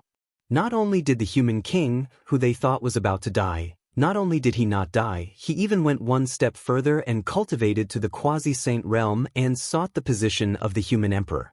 It was a mess. It was all a mess. All the plans of the 5 saints were in a mess the moment the human king became the human emperor. With the birth of the human emperor, how could the immortal god-killing tribulation proceed? The feeling of things being out of control made the 5 saints extremely uncomfortable. Saints should be strategizing and controlling the overall situation. They should not be so passive. With this thought in mind, the 5 saints wanted to take action. They wanted to take advantage of the fact that the human king had just been promoted and his destiny had not stabilized to seriously injure him and drive him off the throne. They wanted to set things right and lead everything back on the right track, so that the development of things would return to the trajectory that they had arranged beforehand. Boom, boom, boom. In the void, the 5 saint treasures trembled together. A supreme power burst out from their bodies, shattering endless space and billions of laws. They turned into a vast torrent that swept towards the human world. But at this moment, a burst of carefree laughter came from the fire cloud cave. Ha! I can't let you hurt the emperor of my race. At the same time, the 3 supreme treasures of the human race, the Khanate 8 trigrams diagram, the Shenong ruler, and the Shenyuan sword, flew out from the fire cloud cave and attacked the saint treasures in the void. At the same time, the fire cloud cave started to tremble violently. Then 8 indomitable figures stood up from the cave and appeared in the myriad worlds. Rumble! In an instant, an invincible aura burst out. It was vast and ancient, containing unparalleled power. It swept across the universe and suppressed the past, present, and future. It was the 3 sovereigns and 5 emperors. They had made their move. The 3 sovereigns and 5 emperors had not expected the change in the Shang dynasty. They were thinking of a way to help the human king, but before they could think of a way, the human king had already solved the problem himself. This was really beyond their expectations. The current human king had really brought them too many surprises. This was exactly what the 3 sovereigns and 5 emperors wanted to see. The stronger the current human king was, the greater the chances of him becoming human emperor. As a human, he naturally felt happy about this. How could the 3 sovereigns and 5 emperors tolerate the fact that the saint wanted to kill the future emperor of the human race in front of them? It was inevitable that they would make a move. Previously, it was the saint who had stopped them from helping the human king. Now that the tables had turned, it was their turn to stop the saint and prevent him from attacking the human king. Whoosh! The moment the 3 sovereigns and 5 emperors appeared, the laws of heaven and earth stopped moving. Even time and space froze. In the face of this power, the 5 sages' magic treasures first trembled for a moment before slowly calming down. Then, the 5 sages quietly appeared before the 3 sovereigns and 5 emperors. A tremendous pressure descended upon the 5 martial saints, trying to devour the 3 sovereigns and 5 monarchs. Fellow Taoists, since you're here, why don't you come in for a chat? If news of you leaving like this were to spread, wouldn't it be said that my fire cloud cave doesn't treat guests well? At this moment, Fushi smiled and stepped forward. His tone was neither servile nor overbearing. Clearly, he placed himself in the same position as the saint. That was right. The 3 sovereigns were absolute saints, the top karmic position in the world. In terms of strength, they might not be as strong as the saint, but in terms of status, they were equal to the saint. In other words, apart from strength, the 3 sovereigns enjoyed the same treatment as the saint. This was what the heavenly axiom said, and it could not be false. In this way, the three sovereigns were naturally not afraid of the saint. So what if they offended the saint? Could the saint kill them? At most, they would be beaten up and lose some face. Greetings, fellow Taoists. After the 5 sages put away their magic treasures, they bowed to the 3 sovereigns one after another. In their eyes, there were only the 3 sovereigns. As for the 5 emperors, because they were only half-step absolute saints, they did not take them seriously. Although the 5 emperors were angry, they felt more powerless. This was because they were far from being a match for the saint. Even if the 5 of them joined forces, it was the same. Therefore, the saint dared to look down on them. Perhaps the saint did not look down on them. It was just that he did not notice them and ignored them. This was the arrogance that only the saint was qualified to have. Apart from existences of the same generation, they could ignore all living beings below primordial chaos. Since fellow Taoist has invited us, Poor Wei and the others will come in for a chat. The imagined battle did not erupt. In the face of Fushi's invitation, the Grand Pure One unexpectedly agreed. Actually, this was the right choice. If the 5 saints joined forces, even the 3 sovereigns and 5 emperors would not be able to escape the fate of being suppressed. However, this would undoubtedly delay a lot of time. During this period of time, it would be enough for the human king in the lower realm to stabilize his position as the human emperor. The saint would also lose the opportunity to attack him. When the human king was promoted, there would definitely be a tribulation. If the saint attacked at this moment, he could completely transform into the human tribulation. Even if he killed the human king, he would not pay too much of a price. Under the tribulation, everything would return to nothing. Where would the karma come from? Therefore, at the juncture of the human king's promotion, the saint could use some methods to attack him without worrying about paying too much of a price. However, after the human king's promotion was completed, the tribulation would be eliminated. If the saint wanted to attack him again, the price would be too great for them to bear. Therefore, even if they defeated the 3 sovereigns and 5 emperors, the 5 saints would not have the chance to attack the current human king. Since that was the case, why would the 5 saints fall out with the 3 sovereigns and 5 emperors and fight with them? They might as well go in and have a cup of tea before returning home to discuss the next step of the plan. In the 330,000th year of the Shang dynasty, the human king Zichen was blessed by the destiny of the human race and officially ascended to the throne. He became the new human emperor of the human race. At this point, the position of the human emperor of the human race, which had been empty for nearly 1,000,000 years after you the Great abdicated, finally welcomed its new owner. Emperor! Emperor! Emperor! When the human emperor appeared, the humans all over the primordial world immediately sensed it and shouted the name of the human emperor, praising his virtue. In an instant, the name of the human emperor resounded throughout the primordial world.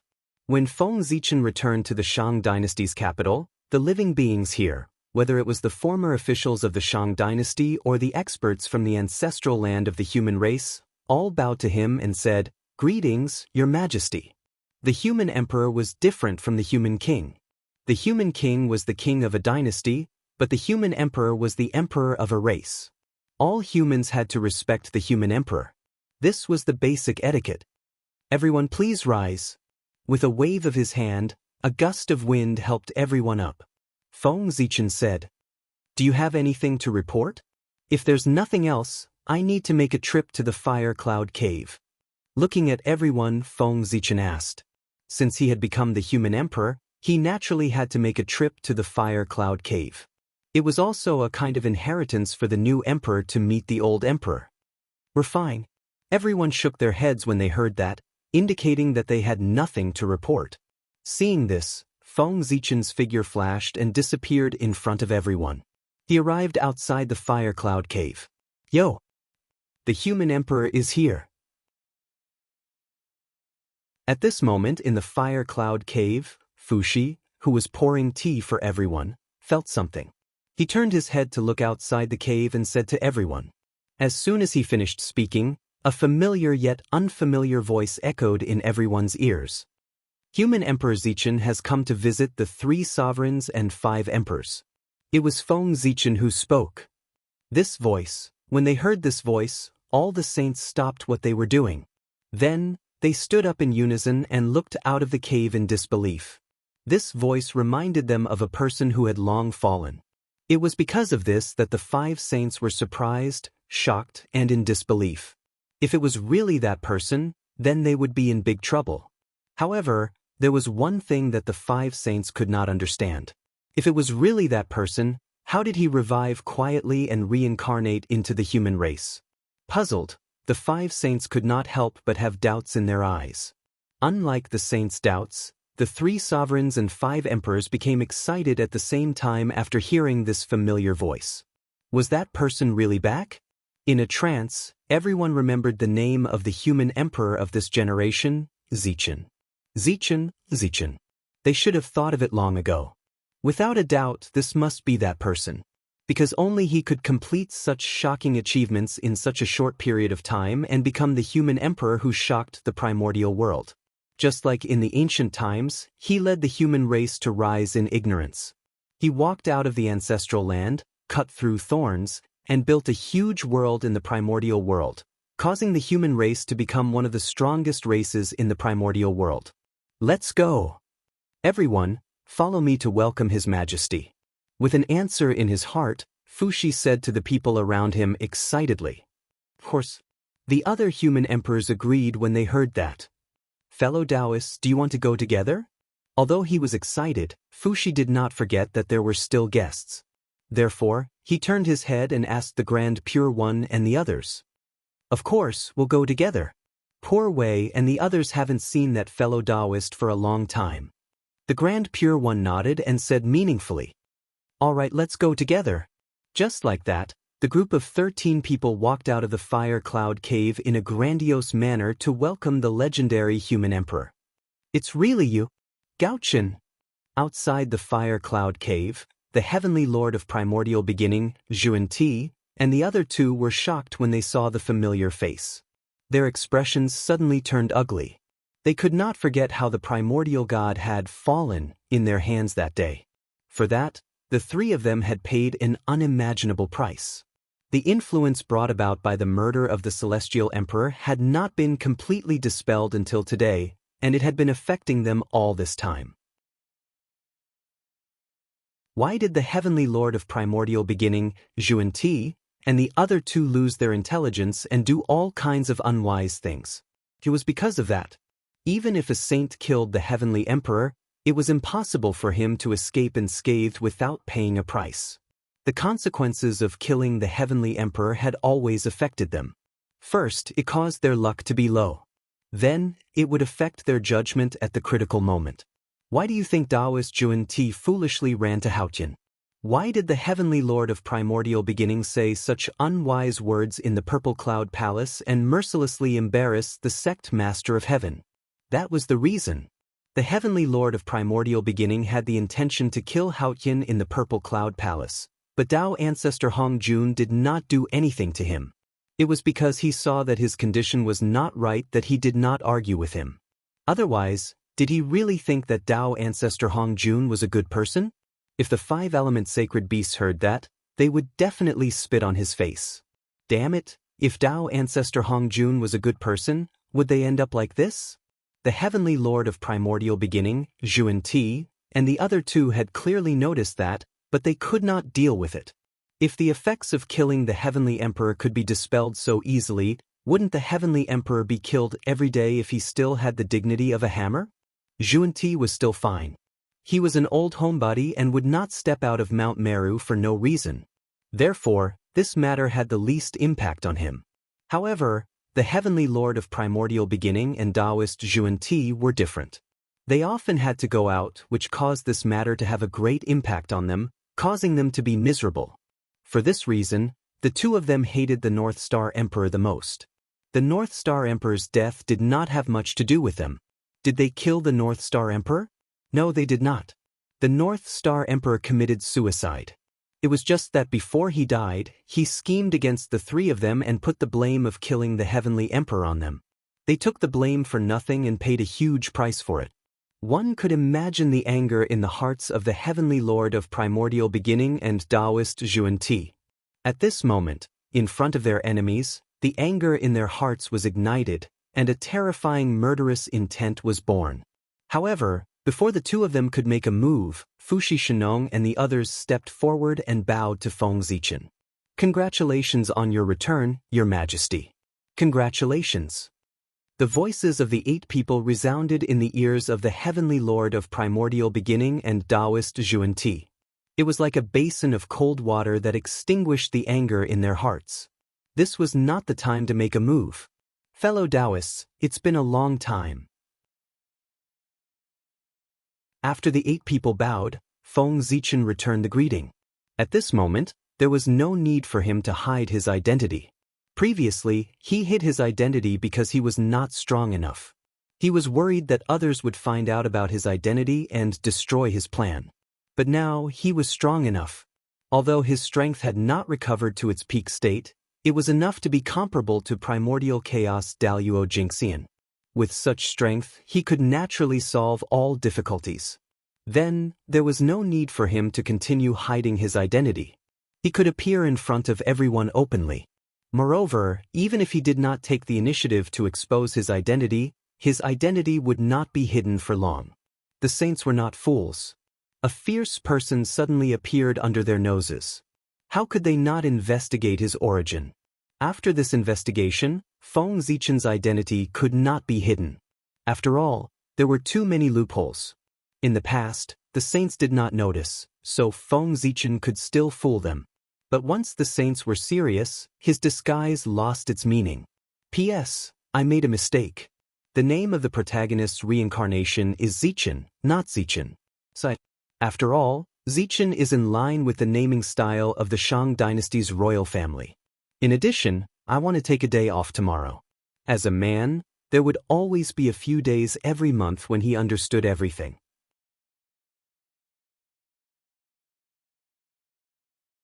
Chapter 730. Since that was the case, there was no need for Feng Zichen to hide his identity. Rather than being discovered by others, he might as well take the initiative to reveal himself.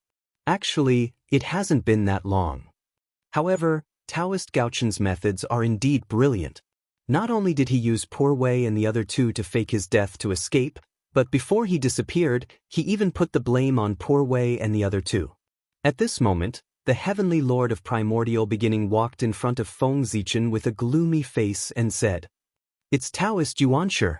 Looking at your expression, it seems that the gift I gave you before I left is very popular with you."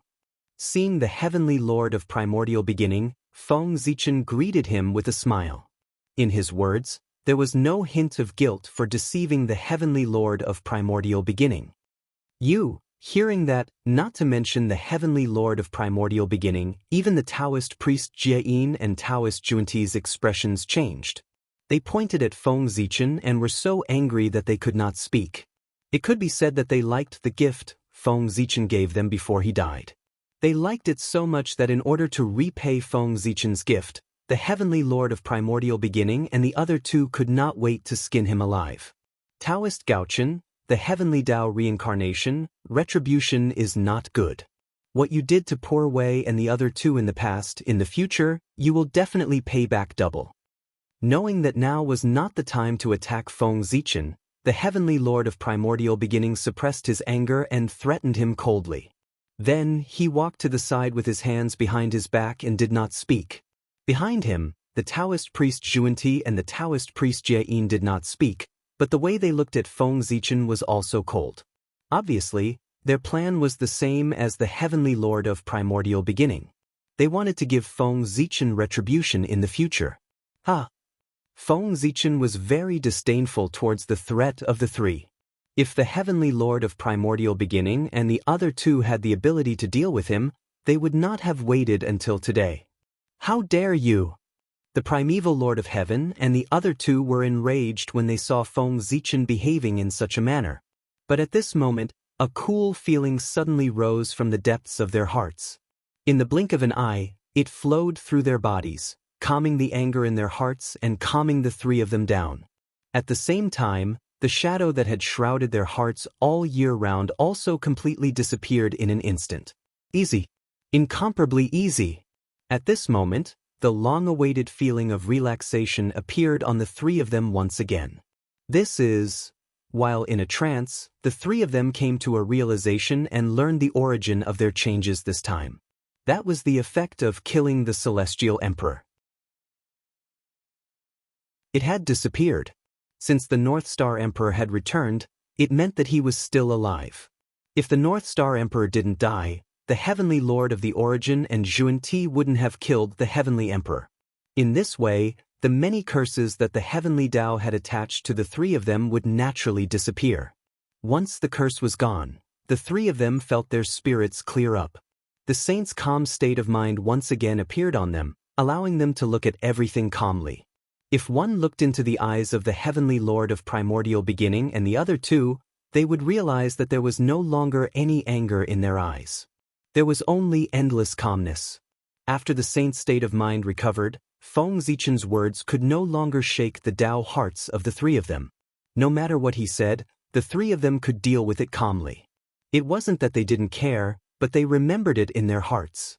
They would wait for the right time to settle the score with Feng Zichen. Fellow Taoist North Star is already the primordial emperor and the supreme of heaven and earth. Why didn't you return to the heavenly court to take charge of the North Star Palace this time? Instead, you lowered your status and went to the Shang dynasty to become the human emperor? After the few of them caused a ruckus, the Grand Pure One stepped forward and asked Feng Zichen.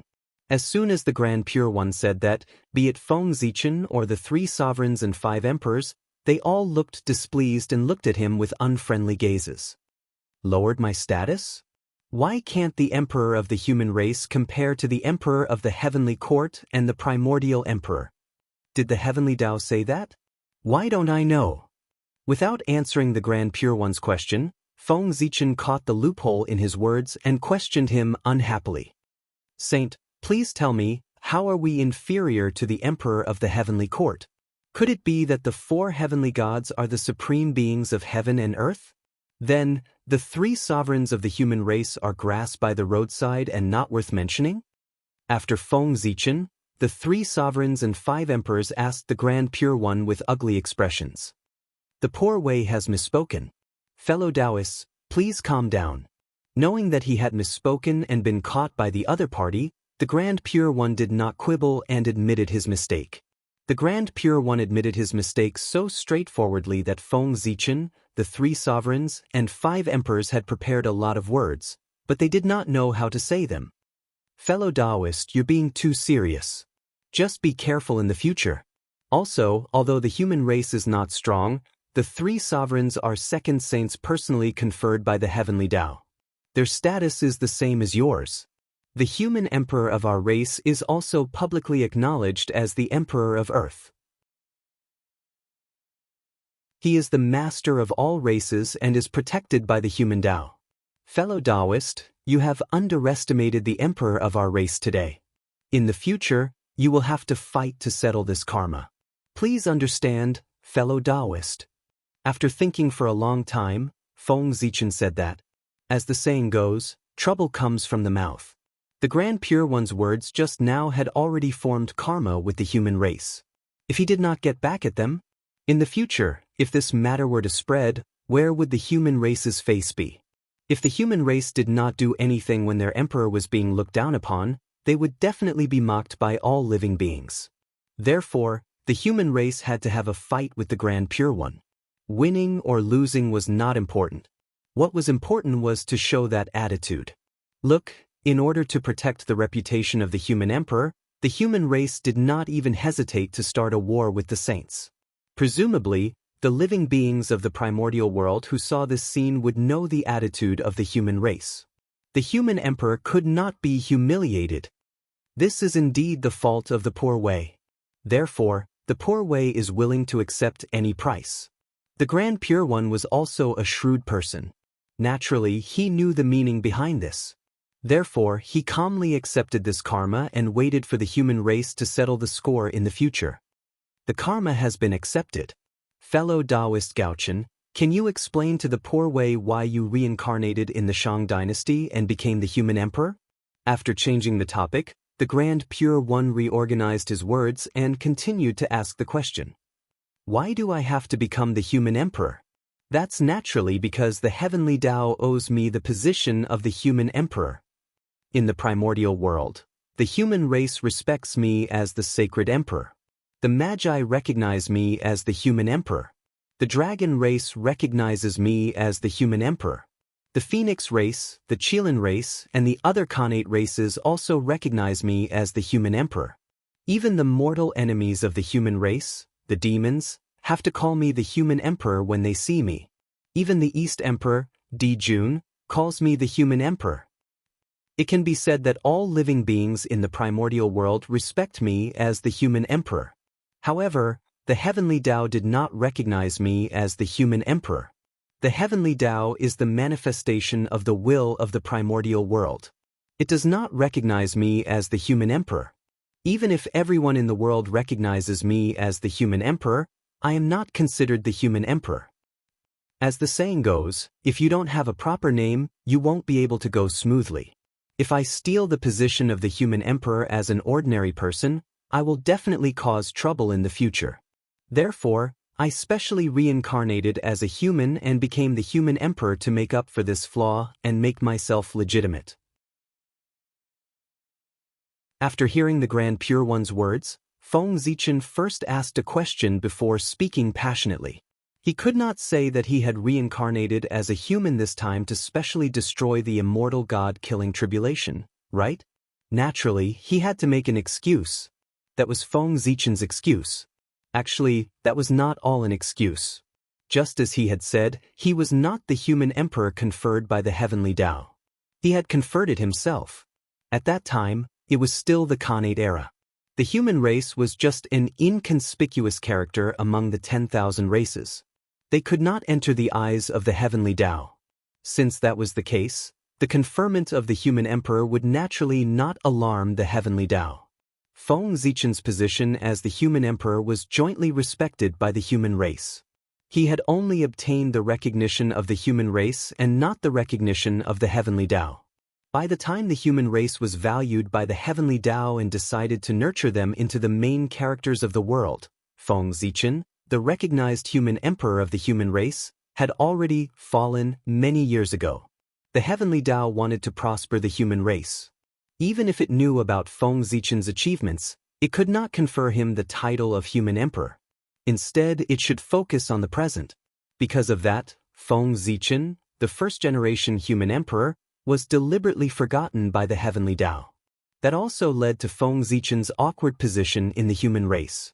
Although all living beings respected him as the human emperor, in fact, the heavenly Tao did not recognize him as the human emperor. To be precise, he was a fake human emperor. The human emperor was in reality, but he did not have the name of the human emperor. Therefore, apart from destroying the immortal god-killing tribulation, Feng Zichen might not have any plans to confirm his identity as the human emperor. After hearing Feng Zichen's words, the Grand Pure One was silent for a long time before saying, "Fellow Taoist Gaochen's identity is already noble enough. Even compared to the three Poor Wei brothers, you are not weaker. In fact, you are even slightly better. In the primordial world, apart from the Tao ancestor and great Emperor Ziwei, the Poor Wei can't think of anyone else whose identity is more noble than yours. Fellow Taoist, since you have such a noble identity, why are you greedy for the power of the human emperor? Even if you have the position of the human emperor, you can't add more elegance to you. That's because you're already resplendent enough." In the Grand Pure One's opinion, Feng Zichen already had enough halos. There was no need to add the glory of the human emperor. Just his identity as the great Taoist priests was enough for him to dominate the primordial world, not to mention that he was the postnatal Tao ancestor. "Fellow Taoist, you don't understand?" Feng Zichen shook his head and replied. The Grand Pure One was not human. How could he understand the attraction of the word human emperor to the human race? To Feng Zichen, becoming the human emperor was like becoming a saint to the Grand Pure One back then. That was his lifelong pursuit. Fellow Taoist, the poor Wei really doesn't understand.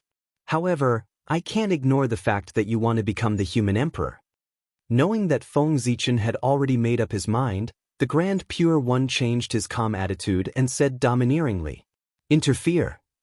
Fellow Taoist, you want to interfere in the matter of the change of the emperor of our race. Don't you think you're overreaching? Could it be that you think that you have really become the master of the human Tao after establishing Ren School and can interfere with the internal matters of our race? Interfere? Don't joke. Even the heavenly Tao doesn't dare to be alone. What right do you have to stop me from becoming the human emperor?" Upon hearing the Grand Pure One's words, Feng Zichen laughed out loud as if he had heard a joke. As he had said, he was the great Taoist priest. If he wanted to become the human emperor, even the heavenly Tao could not stop him, let alone the Grand Pure One. It was heaven-defying for others to become the human emperor. If Feng Zichen became the human emperor, he would be following the heavens. The heavenly Tao would naturally change the situation for him. That was how arrogant the true Panga clan was. Fellow Taoist Gaochen, if you don't believe me, you can try it in the future. As if he was not affected by Feng Zichen's words, the Grand Pure One continued to speak calmly. No matter how good Feng Zichen's reason was, he would definitely block his path to becoming the human emperor. It was because Feng Zichen was blocking his path. If Feng Zichen really became the human emperor and controlled the human race for 1,000,000 years, would he still be able to transcend the immortal god tribulation? Moreover, it was enough for the human race to have the 3 sovereigns and 5 emperors. There should not be another human emperor. Otherwise, the destiny of the human race would definitely increase further. That might cause the human race to completely escape the control of the saints. However, how could the saints allow such a thing to happen? Therefore, if Feng Zichen wanted to become the human emperor, he would definitely face the full obstruction of the saints. It was not only for the smooth unfolding of the immortal god tribulation, but also for them to better control the destiny of the human race. This battle was unavoidable. This battle was different from the small fight when Yu the Great was conferred the emperor. In order to stop Feng Zichen, the saints did not hold back. After all, he was in existence on the same level as them. For that, the scale of this battle would definitely be shockingly huge, far beyond the imagination of the world. Oh, then let's wait and see. Narrowing his eyes slightly, Feng Zichen looked at the Grand Pure One and said, he knew that the Grand Pure One was serious. Otherwise, with his temperament, he would never say such threatening words. Fellow Taoist Gaochen has returned. I believe that all of you have many private matters to discuss. Since that's the case, poor Wei and the others won't disturb you any longer. Farewell. Without saying much, the Grand Pure One chose to leave. At this moment, it was useless to say anything more. In the end, they could only rely on their own means to speak. Your Majesty, is it really okay to become enemies with the 5 saints? After the 5 saints left, Fushi asked worriedly. It's fine. Who said that we're going to become enemies with the 5 saints? How do you know that none of the 5 saints are on our side? Facing Fushi's doubts, Feng Zichen smiled mysteriously and said, however, not only did his words not clear the doubts of the 3 sovereigns and 5 emperors, but they also made them even more confused. Well, from what His Majesty said, could it be that one of the 5 saints is on his side? But how is that possible? His Majesty instigated the saints to stand on the side of the human race. It's really impossible. For a moment, everyone fell into deep confusion. On the other hand, after the initial confusion, Fushi seemed to have suddenly figured something out. He glanced in the direction of the East Sea and revealed a relieved smile.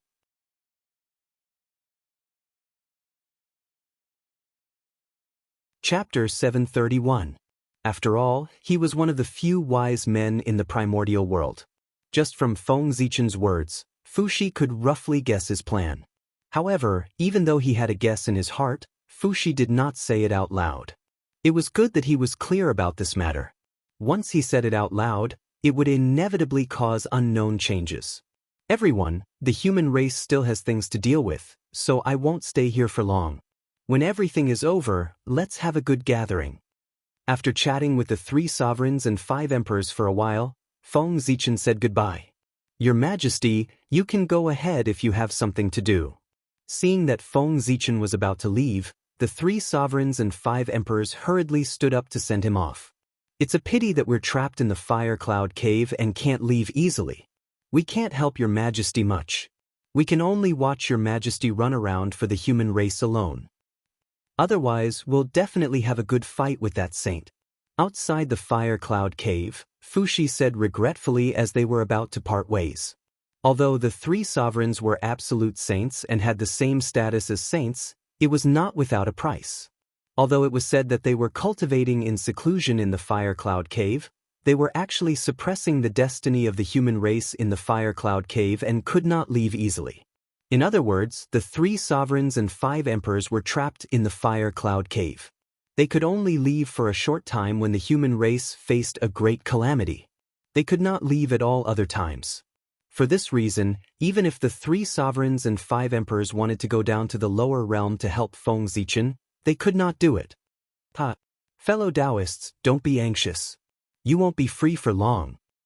When the 5 saints can't do anything to me even after using all their means, they will definitely launch a great calamity of the world to interrupt my path to the human emperor realm. At that time, it'll be time for you to make a move. Hearing Fushi's complaint, Feng Zichen laughed and said, at the moment, the 3 sovereigns and 5 emperors did not have the chance to leave the fire cloud cave. However, when the battle between Feng Zichen and the sage became more and more serious, it would be difficult for the 3 sovereigns and 5 emperors to not take action. The chaotic battle between Primordial Chaos Zenith Heaven Golden Immortals was an unimaginable calamity for the entire untainted land, not to mention the human clan. When the great calamity arose and the human race was in danger, the 3 sovereigns and 5 emperors naturally had to walk out of the fire cloud cave and carry out their duty to save the world. If what your Majesty said is true, then Fushi is looking forward to the arrival of that moment. Fushi chuckled and said with great yearning, don't worry, I won't keep you waiting for too long.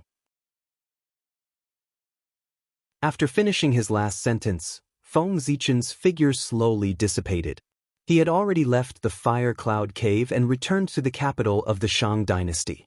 On the other side, after leaving the fire cloud cave, the Grand Pure One's expression became unusually ugly. He was no longer as calm and composed as when he faced Feng Zichen previously. Clearly, the Grand Pure One was not as confident as he appeared to be in stopping Feng Zichen from becoming the human emperor. He was not completely confident that he could stop Feng Zichen. That was different from stopping Yu the Great from becoming an emperor. Yu the Great was going against the heavens to become an emperor. The saints had the mandate of heaven, so they could naturally stop him from becoming an emperor without any pressure. However, Feng Zichen was different. From the moment he decided to become the human emperor, the heavenly Tao had already tacitly agreed to his identity. It was waiting for him to gather enough luck so that it could crown him as an emperor. At that moment, if the saints attacked Feng Zichen, the heavenly Tao would not stop them, but it would not help them either. In other words, in the battle between the saints and Feng Zichen, the heavenly Tao would choose not to help either side. The outcome would depend on the methods of both sides and who was better. Facing Feng Zichen, who was blessed by the destiny of the human race, the thought of it made one's scalp tingle. If the saints wanted to win this battle, it would be difficult. That was because they had to face not only Feng Zichen but also countless experts of the human race. Who in the world would dare to disobey the Saint Emperor's orders? At that time, Feng Zichen would give an order. The experts of the human race who had been in seclusion for many years would probably jump out one after another and come to the capital of the great Shang dynasty to pay respects to the Saint Emperor. No one would doubt Feng Zichen's appeal. The human experts would definitely carry out every order he gave. In fact, the saints were still worried. Were the human experts the only ones who responded to Feng Zichen's orders? One had to know that Feng Zichen was the god-fiend Tao ancestor. Over the years, many experts had been born in the Tao of the god-fiend.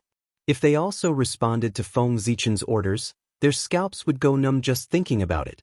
Feng Zichen had such a huge force in his hands. What about the saints? What kind of power did they have in their hands? They had 4 sects in their hands. Ren School, Chan School, Je School, and the Western sect. However, even if all these powers were added together, they were far from being comparable to the power in Feng Zichen's hands. Not to mention anything else, just the human race alone had hundreds of Daluo Taoist priests. But what about the 4 sects? There were many Daluo Jingxian, but there were only 4 Daluo Taoist priests. Xian Du of Rin School, Taoist Randang of Chan School, Xian Qing and Duo Bao of Jie School, and none of the Western sect. That's not right. It was not that the Western sect did not have any. In the past, the Western sect still had a few Daluo Taoist priests. Unfortunately, when Feng Zichen killed the Western sect back then, he killed all of them. He did not know if they had been resurrected. The 4 sects were huge and had countless disciples, but there were only 4 Daluo Taoist priests. It was embarrassing. Moreover, not everyone could use the 4 Daluo Taoist priests. Xian Du of Rin School was from the human race and was Feng Zichen's childhood friend. If the 4 sects really fought with Feng Zichen, it would be good if Xian Du did not help Feng Zichen. It was obviously impossible to expect him to stand on the same side as the 4 sects and deal with the human race together. As for Xian Qing of Jie School, he was already best friends with Feng Zichen before he became the disciple of the Grandmaster of Heaven. It was obviously unrealistic to expect him to be enemies with Feng Zichen. In this way, the 4 sects could only produce 2 Daluo Taoist priests. Compared to the hundreds of Daluo Taoist priests of the human race, it was not enough. For the first time, the saints felt a huge pressure and an indescribable sense of powerlessness. In the past, they were a little too dependent on their own strength. They felt that as long as they were strong enough, they could sweep everything away. This method was not wrong, but it might not be completely right. Just like now, after being unable to crush Feng Zichen in terms of strength, the 5 saints began to look elsewhere. However, they suddenly realized that compared to other things, they could not compare to Feng Zichen. In terms of the power they controlled, they were too far behind Feng Zichen, so much so that they were a little helpless. Everyone, what should we do? On Mount Kunlun, the heavenly lord of primordial beginning frowned and asked the 4 saints in front of him. Sai, the Gaochen is powerful. With the power of the Poor Way and the others, unless they take action personally, it's really difficult to contend with them. Saint Jie-in sighed and said helplessly. Just as he said, under the circumstances that the saints did not take action, with the power that Feng Zichen had now, unless the ancient demon race reappeared, no force in the primordial world could contend with him. Even the heavenly court could not. As for the witch race, it was already good enough that they did not help Feng Zichen to fight them. They could forget about standing on their side. Wait, the demon race. Thinking of the demon race, a bold idea suddenly appeared in Saint Jie-yin's mind. If he remembered correctly, there should be an irreconcilable blood feud between the demon race and the human race. Only if...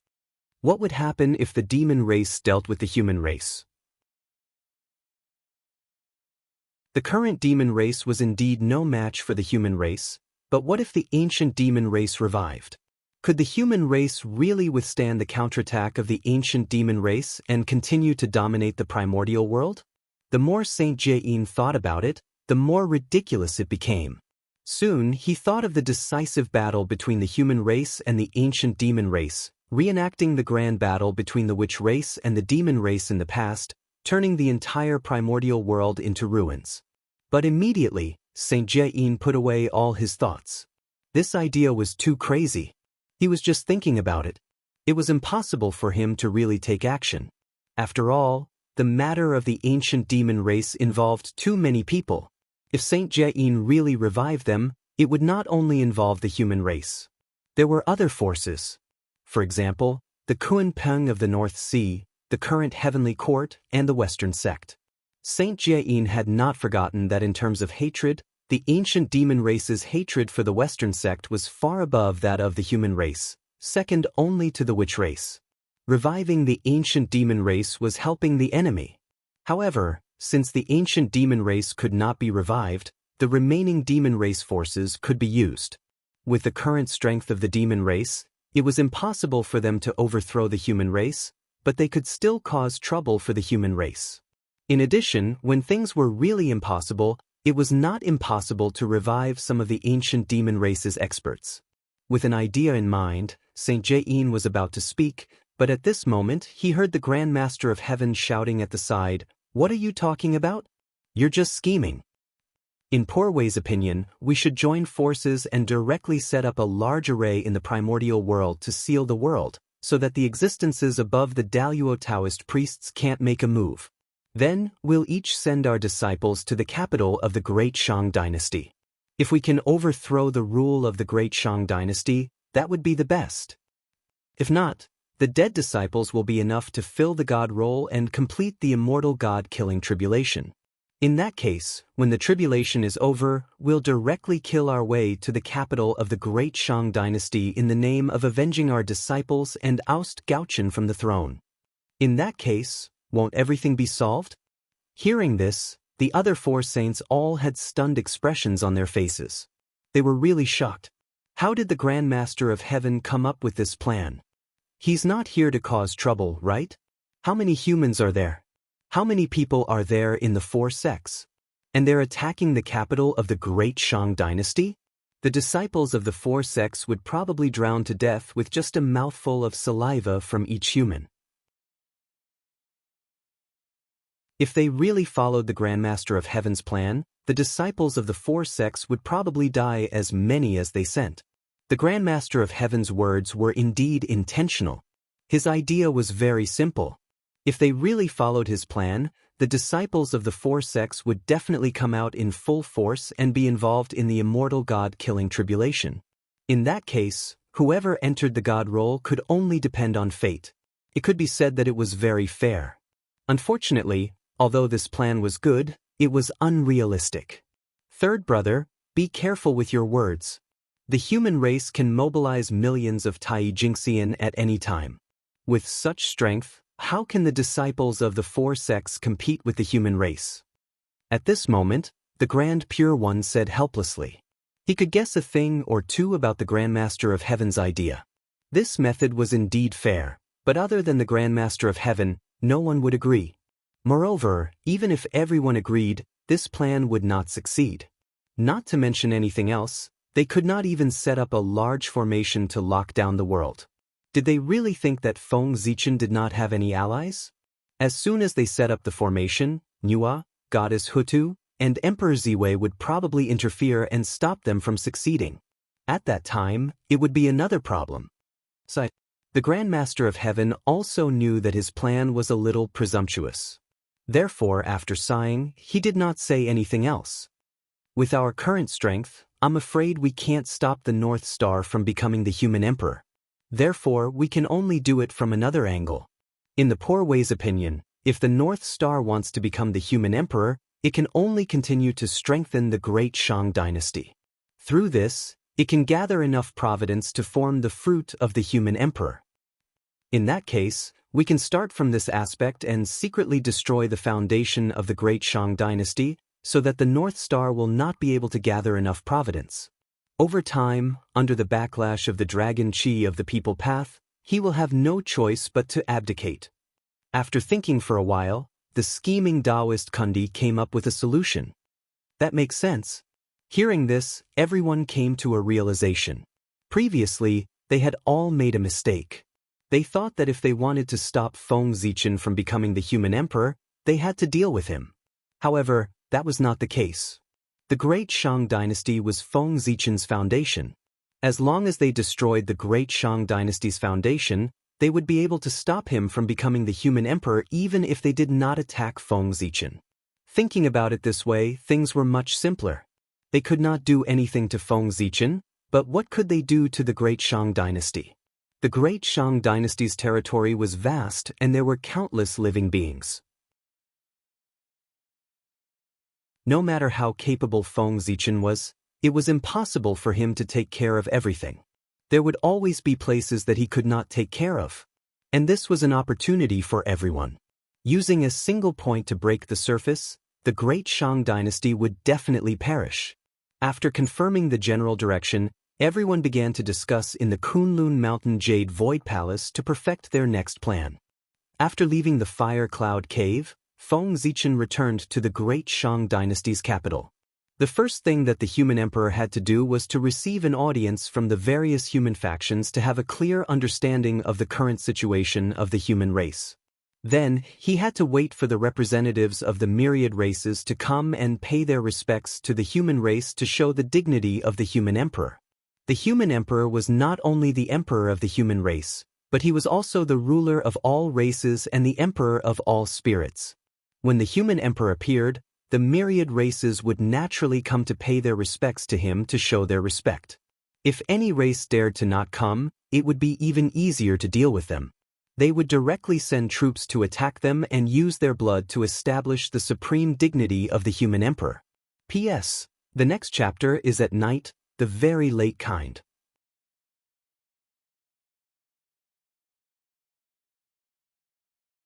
Chapter 732.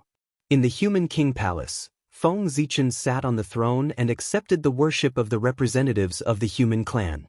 At this moment, the news that he was the reincarnation of Emperor Gaochen had spread among the Daluo Taoist priests. Therefore, after knowing this, the human clan in the ancestral land, the human clan in the Seven Stars continent, the human clan in the Heaven realm, and the human clan in the Undying Volcano, people from all walks of life sent representatives to the Shang capital to worship the human emperor. Even the Sorcerer clan, the Dragon clan, the Phoenix clan, and other Khanate clans sent representatives to the capital. For a time, the capital of the Shang dynasty became the focus of all living beings in the untainted land. "Greetings, Your Majesty." Seeing the familiar face, the elders of the human clan in the palace knelt on the ground and kowtowed to Feng Zichen. "Greetings, Your Majesty." Seeing this, the juniors of the human clan who had never seen Feng Zichen also knelt down and kowtowed. "You may rise." Feng Zichen raised his hand gently and helped everyone up. "Greetings, Your Majesty." After everyone got up, they kowtowed to Feng Zichen again. However, this time, they did not kowtow. "Yes. I'm back. Everyone, it's been a long time." Looking at the familiar faces below, Feng Zichen felt a little emotional. As time passed, there were fewer and fewer people in the human clan who were familiar with him. Perhaps, if he did not show up for a long time, the human clan would forget him one day. It was the most terrifying weapon in the world. First, he reminisced about the past glory of the human clan. Then they talked about business. "Your Majesty, since you have become the human emperor, when will you go to the ancestral land and take control of the human emperor palace again?" At this time, Feng Kangmeng stepped forward and asked. In his opinion, it was extremely inappropriate for Feng Zichen to still be in the capital of the Shang dynasty. Since ancient times, the human emperors had ruled the world from their ancestral palace. Only there, protected by the earth veins, the stars in the sky, and the chi of heaven and earth gathered there, was worthy of the identity of the human emperor. On the other hand, the imperial capital of the great Shang dynasty was merely the land of the king. It could raise the king of men, but it could not raise the emperor of men. The human emperor felt a little wronged here. "That's true. It's been a long time since I've been to the human emperor palace. It's time for me to go back and take a look." Hearing this, Feng Zichen paused for a moment before replying. The human emperor palace was established by him back then. The rule of the human emperor ruling there was also set by him. Now that he had become Renhuang, he naturally had to return to the human emperor palace. It was inappropriate for him to stay in human palace. Furthermore, even if all races were to pay homage to the human emperor, they would not come to the capital of Grand Shang. Instead, they would go to the ancestral land of the human race. Because this was the rule. "Everyone, pass down my orders. I will return to the human race's ancestral land soon and take charge of the human sovereign palace." With a thought, Feng Zichen ordered. "Yes." When everyone heard this, they naturally had no objections and responded in unison. After receiving the order, the next thing to do was to arrange for the human emperor to return to the human emperor palace. On the shore of the East Sea, in the human race's ancestral land. At this moment, there were tens of thousands of golden rays and multicolored light. Hundreds of Taoist priests of the human race appeared together and escorted an ancient emperor back to the ancestral land. Buzz, buzz, buzz. Sensing the familiar aura, everything in the ancestral land began to tremble. There was a faint sense of excitement reverberating in the air. The spirits prostrated themselves on the ground as if they were worshipping and welcoming the return of their emperor. Emperor! With the arrival of Feng Zichen, the human race in the ancestral land began to cheer and praise his name.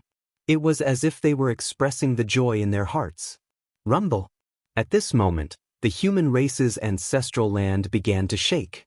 Dazzling human path light shot up into the sky and shook the earth. The human path in the unseen world seemed to have been summoned and suddenly appeared in the human race's ancestral land. An indescribable yet extremely shocking power suddenly descended upon them. At this moment, the living beings in the ancestral land were all encouraged and gained great courage. The human path had descended. Although they did not notice any abnormalities, the moment the inspiring power descended, everyone understood that the human path had descended. Whoosh! Wisps of light emerged from the void and condensed into a dazzling divine halo. It hung behind Feng Zichen's head, making him look even more sacred. This was the human path halo, a gift from the human path to Feng Zichen. With this halo, no one below the primordial chaos could hurt Feng Zichen. Under the primordial chaos, any divine abilities, spells, and curses were ineffective against him. In other words, only the power of the primordial chaos could break the protection of the human path halo and hurt Feng Zichen. With the human path halo, Feng Zichen was in an invincible position. Damn it! Why does the human path love him so much and give him such a divine ability? The arrival of the human path was such a big matter, so of course, it could not be hidden from the saints' perception. Therefore they immediately looked over. Then they saw a scene that made them envious. The human path had given Feng Zichen the human path halo. With the saints' eyesight, it was not difficult to see the creator of the human path halo. This was an extremely powerful defensive divine ability that could be immune to all attacks below the primordial chaos. Even if it could not completely block a primordial chaos divine ability, it could weaken it by 20 to 30%. How could such a divine ability not be enviable? At the same time, this also intensified the saint's determination to oust Feng Zichen. He had not completely become the human emperor yet, but he already had such a phenomenon. If he completely condensed the human emperor Dao fruit, what would his phenomenon be like? Even the saints would have to retreat when they saw him. Human Emperor Palace. Since Yu the Great, no one had entered the Human Emperor Palace. At this moment, it finally welcomed its new master, who was also its original master, Feng Zichen.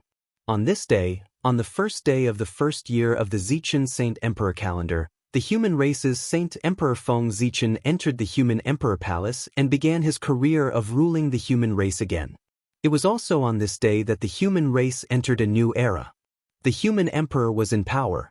The myriad races that were still in the primordial world hurriedly prepared a big gift. The patriarch personally led the team to the human race's ancestral land to pay respects to the human emperor. As for some of the more ancient Khanate races, after learning that Feng Zichen had returned, their patriarchs rushed back from the heaven realm and personally went to the human race's ancestral land to attend the human emperor ceremony. Even the patriarch was not qualified to come here. This was because the more ancient the race, the more they knew how terrifying Feng Zichen was. He was someone who dared to fight with the Eastern Emperor before he attained the Tao. He had even killed his way to the Western sect alone.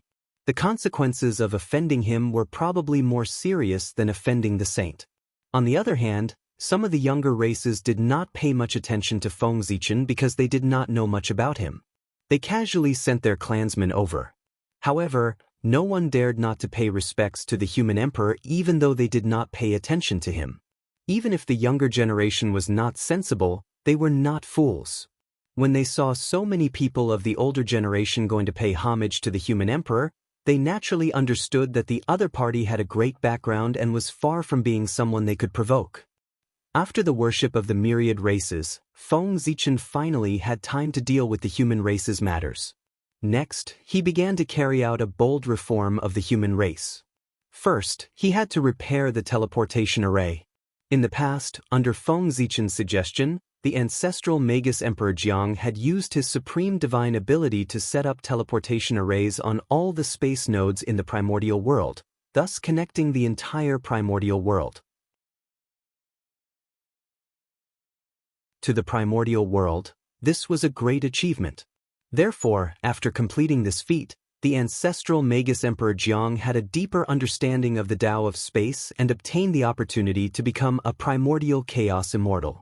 The appearance of the teleportation array was indeed convenient for all living beings in the primordial world. However, the good times did not last long. With the outbreak of the battle between the Magi and the demon race, it actually triggered a world-destroying catastrophe, causing the world to be in danger of being overturned. Since the world was about to be destroyed, those teleportation arrays naturally could not be spared. When the great divine abilities succeeded in saving the world, the teleportation array set up by the ancestral Magus Emperor Jiang was almost destroyed. After that, no one was willing to repair these teleportation arrays. Over time, this matter was gradually forgotten by the world. But now, in order to better develop the human race, Feng Zichen decided to repair those teleportation arrays and upgrade them as a whole. According to Feng Zichen's idea, he wanted to change those teleportation arrays into teleportation doors and create void passageways in the void to connect these doors to each other. This way, it would be more troublesome, but it was safer. With a stable spatial passageway, it would undoubtedly be much safer to carry out spatial teleportation. Perhaps even mortals could use the teleportation door to travel to the primordial world. The teleportation array set up by the ancestral Magus Emperor Jiang could be said to be exquisite. It displayed his achievements in the Tao of space. Even the current Feng Zichen did not dare to say that he could defeat him in the Tao of space. However, although the teleportation array was exquisite, humans could not use it. To be precise, mortals could not use it. When Di Jiang set up the teleportation array, there were no mortals in the primordial world. The weakest ones were in the postnatal realm. For this reason, when ancestral Magus Emperor Jiang set up the teleportation array, he did not consider the feelings of mortals at all. In fact, he had never even considered the feelings of an acquired realm creature. The thinking habits of Khanate godfiends were all from the Khanate realm. As for those below the Khanate realm? Was there such a weak living being in the primordial world? No, that's not right. Could such a weak person be called a living being? These words seemed funny, but they were a true portrayal of that era. Ancestral Magus Emperor Jiang could ignore mortals, but Feng Zichen could not. This was because most of his people were mortals. Therefore, the plan to build a teleportation door and a spatial passageway had to be put on the agenda. Moreover, in order to increase safety and practicality, Feng Zichen also decided to build some spaceships to carry passengers. How should he put it? The so-called spatial door was similar to the airport in Feng Zichen's later life. The spaceship was equivalent to the plane in the later life. The void passageway was the later life's waterway. Its operation mode was exactly the same.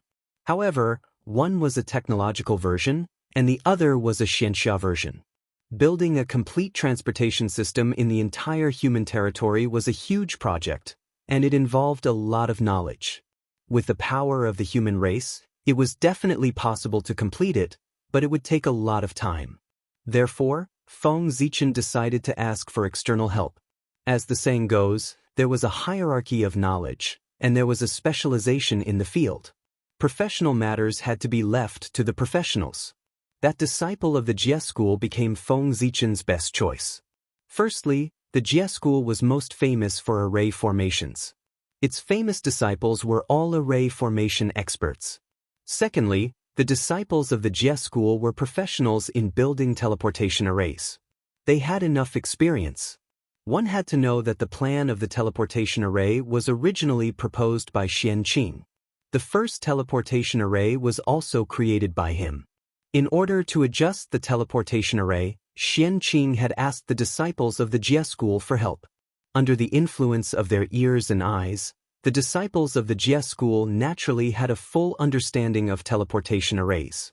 The first teleportation network in the primordial world, the teleportation array that covered the entire East Sea, was built by the disciples of the Jie school. He believed that with this experience, it would not be difficult for the disciples of the Jie school to build a teleportation door system for the human race. Of course, the purpose of Feng Zichen asking the disciples of the Jie school to help was not as simple as building a teleportation door. This was just an excuse that could allow the human race to be related to the Jie school. In Feng Zichen's mind, there were many ideas from the future waiting to be realized. For example, Xinsha cars, telephones, networks, and so on, they all needed the support of array formations. And these could not be done without the help of the disciples of the Jie school. In Feng Zichen's eyes, the disciples of the Jie school were all talents like engineers who could complete his thoughts. As long as the disciples of the Jie school built a teleportation door for the human race, they would be related to the human race. After that, when Feng Zichen asked them for help again, the loyal disciples of the Jie school could not refuse. Over time, when the disciples of the Jie school created all the strange ideas in Feng Zichen's mind, they would be inseparable from the human race. Think about it, the results of the disciples of the Jie school had integrated into all aspects of the human race and become an indispensable part of it. At this time, who would believe that the Jie school had nothing to do with the human race? That was not the way to fool people. When that time came, the Jie school and the human race would be one. As for the Grandmaster of Heaven, no matter how unwilling he had to stand on the same side as Feng Zichen for the sake of the disciples of the Jie school. Feng Zichen was indirectly kidnapping the Grandmaster of Heaven by kidnapping the disciples of the Jie school, so that he had no choice but to stand on his side. In the Fire Cloud Cave, Feng Zichen had once said that there was one of his people among the 5 saints. The reason why Fuxi looked at the East Sea was that he had guessed Feng Zichen's plan. The Jie school was in the East Sea. With an idea in mind, Feng Zichen immediately took action. He asked Feng Kangmeng to bring his letter to the East Sea to seek help from Xianqing. If he went directly to the Jie school, there was a high chance that Duobao would reject him. However, if he found Xianqing first, Feng Kangmeng would definitely succeed. Although Xianqing was no longer in the Jie school, his influence in the Jie school had not weakened at all. With his help, there was no reason for the Jie school to refuse.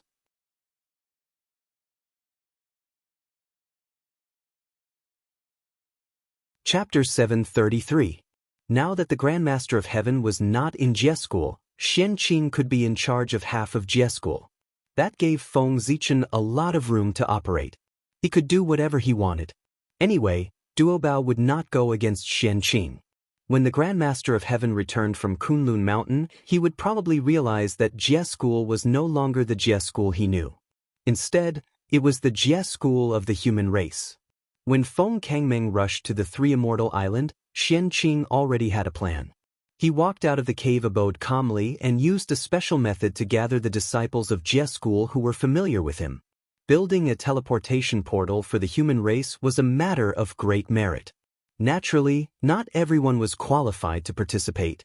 Those who could participate in this operation did not have to be virtuous. At the very least, they had to have no bad records. That was enough to exclude most of the disciples of Jie school. The disciples of Jie school were a mix of fish and dragons. There were ascetic cultivators who pursued the Tao wholeheartedly, carefree immortals who focused on studying the 100 arts, and quiet immortals. However, most of them were demons and ghosts. It was these demons and ghosts who did not cultivate etiquette, did not respect the rules, and killed without permission. It could be said that they had a lot of bad records. Not only did they cause Jie school to be in a mess, but they also had negative karma. More than 80% of the reason why Jie school had a bad reputation in the primordial world was because of them. All the disciples of Jie school were on the god roll. None of them were innocent. In fact, more than half of them were not qualified to be on the god roll. Those with deep negative karma did not even have the qualifications to be on the list. It was their fate that they could not escape from turning into ashes in the killing tribulation. The great tribulation of heaven and earth was targeted at them. What was the great tribulation of heaven and earth? It was because there was too much karma in the world, too chaotic, and too heavy that the heavenly Tao could not withstand it.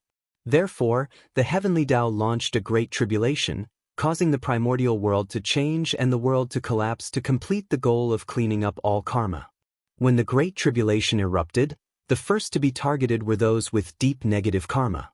If they did not die in the tribulation, who would die in the tribulation?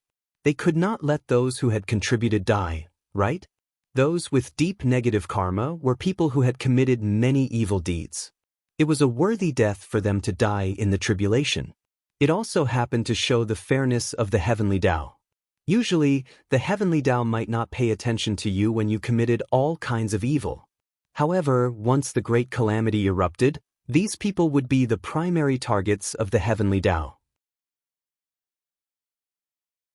This was the so-called, good will be rewarded with good, and evil will be repaid with evil. It's not that there's no retribution, it's just that it's not time yet. Therefore, in life, one should not seek to do many good deeds, but one should seek not to do any bad deeds. After receiving Xianqing's message, the disciples of the Jie school who were familiar with him did not dare to be negligent. They put down what they were doing and rushed to Penglai Island. On the other hand, Xianqing wasn't idle either. He was busy preparing the banquet. Since the disciple of the Jie school was here, of course, he had to entertain him first. After he was full, he could talk about business. After being in the primordial world for so many years, Xianqing was more or less affected by the pride of the living beings of the primordial world. When he did things, he was quite particular about ostentation. Before the banquet began, he was already busy. First, he ordered people to go to the orchard to pick immortal fruits. Then he ordered the boy to take out immortal pills and immortal wine. When Xianqing was done with his preparations, the disciples of the Jie school arrived one after another. The East Sea had an extremely perfect teleportation system. Therefore, it was very convenient for the disciples of the Jie school to come and go. The first to rush over was the 3 Shao sisters, who were closest to Penglai Island. They were one of the most outstanding disciples of the Jie school. Then, it was the 3 true disciples of the Grandmaster of Heaven, the goddess of Golden Spirit, the goddess of Wudong, and the goddess of Turtle Spirit. These 3 people had the best relationship with Xianqing. After all, they were the disciples that the Grandmaster of Heaven had taken in before he became a saint. They were basically taught by Xianqing. It would be strange if they didn't have a good relationship. After these people, Zhao Gongming, Fairy Han Ji, Fairy Rosy Cloud, and the other inner sect disciples also arrived.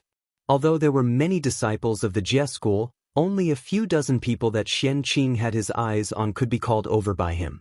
They were either peerless talents, noble characters, or virtuous people. In short, they were all 1 in 100 people of the Jie school. Although these people were few, they could represent the entire Jie school. There were only a few other disciples who could stand shoulder to shoulder with them. Moreover, they were all negative karma and were not valued by Xianqing. After everyone arrived, the banquet began. During the banquet, Xianqing was not in a hurry to talk about business with everyone. Instead, he drank and had fun with everyone first. When the atmosphere was about right, Xianqing said, "Junior brothers, now that I have a matter of great merit on hand, I still lack some help. Are you willing to help? Listen, what is the art of speaking? This is it." Feng Zichen was clearly the one who asked for help from the Jie school. However, when it came to Xianqing, it became a matter of great merit that needed their help. How was this a request? It was clearly a gift. It had completely changed from passive to active. What was a matter of great merit? It was something that was beneficial to the primordial world. Once they participated in such a matter, everyone would more or less be able to share some merit after the matter was completed. And merit was a hard currency in the primordial world. When everyone heard that, they immediately became excited and asked, "Eldest senior brother, don't keep us in suspense. Quickly tell us what the good thing is." Wasn't it a good thing to be able to obtain merit? Junior brothers, you all know that senior brother and the human emperor are best friends. A few days ago, when senior brother was chatting with him, I heard him mention unintentionally that he wanted to build a huge teleportation system in the human race. When the poor Wei heard that, she thought that this move could not only promote the development of the human race, but also further strengthen the dignity of the human emperor. Isn't it a matter of great merit? At this time, the poor Wei thought that the teleportation system of the East Sea was jointly built by you, junior brothers. Since junior brothers can build the teleportation system of the East Sea, it should not be difficult to build a teleportation system for the human race. Therefore, the poor Wei asked for this matter from the human emperor so that junior brothers can get some merit. What do you think of this matter? After everyone quietened down, Xian Qing said slowly. In an instant, the image of a hardworking senior brother who was always considerate of his junior brothers was established by Xian Qing. Senior brother has been wronged. It's us who have burdened senior brother and made him lose face in front of his good friends. The disciples of the Jie school were touched when they heard that. At this moment, they had already imagined the scene of Xian Qing asking the human emperor for this matter. Such a matter of great merit was extremely precious. If it spread, there would definitely be many people fighting to do it. However, for their sake, their eldest senior brother had actually taken this matter from the hands of the human emperor. Needless to say, even if Xian Qing had a good relationship with the human emperor, he must have paid a huge price in order to do this. Thinking of this, everyone was even more touched. We will never forget senior brother's kindness. Everyone thanked Xian Qing with a big bow. At this moment, they were all immersed in being touched. No one felt that there was anything wrong with helping the human emperor. In fact, there was nothing wrong with it, because that was what the disciples of the Jie school had always done.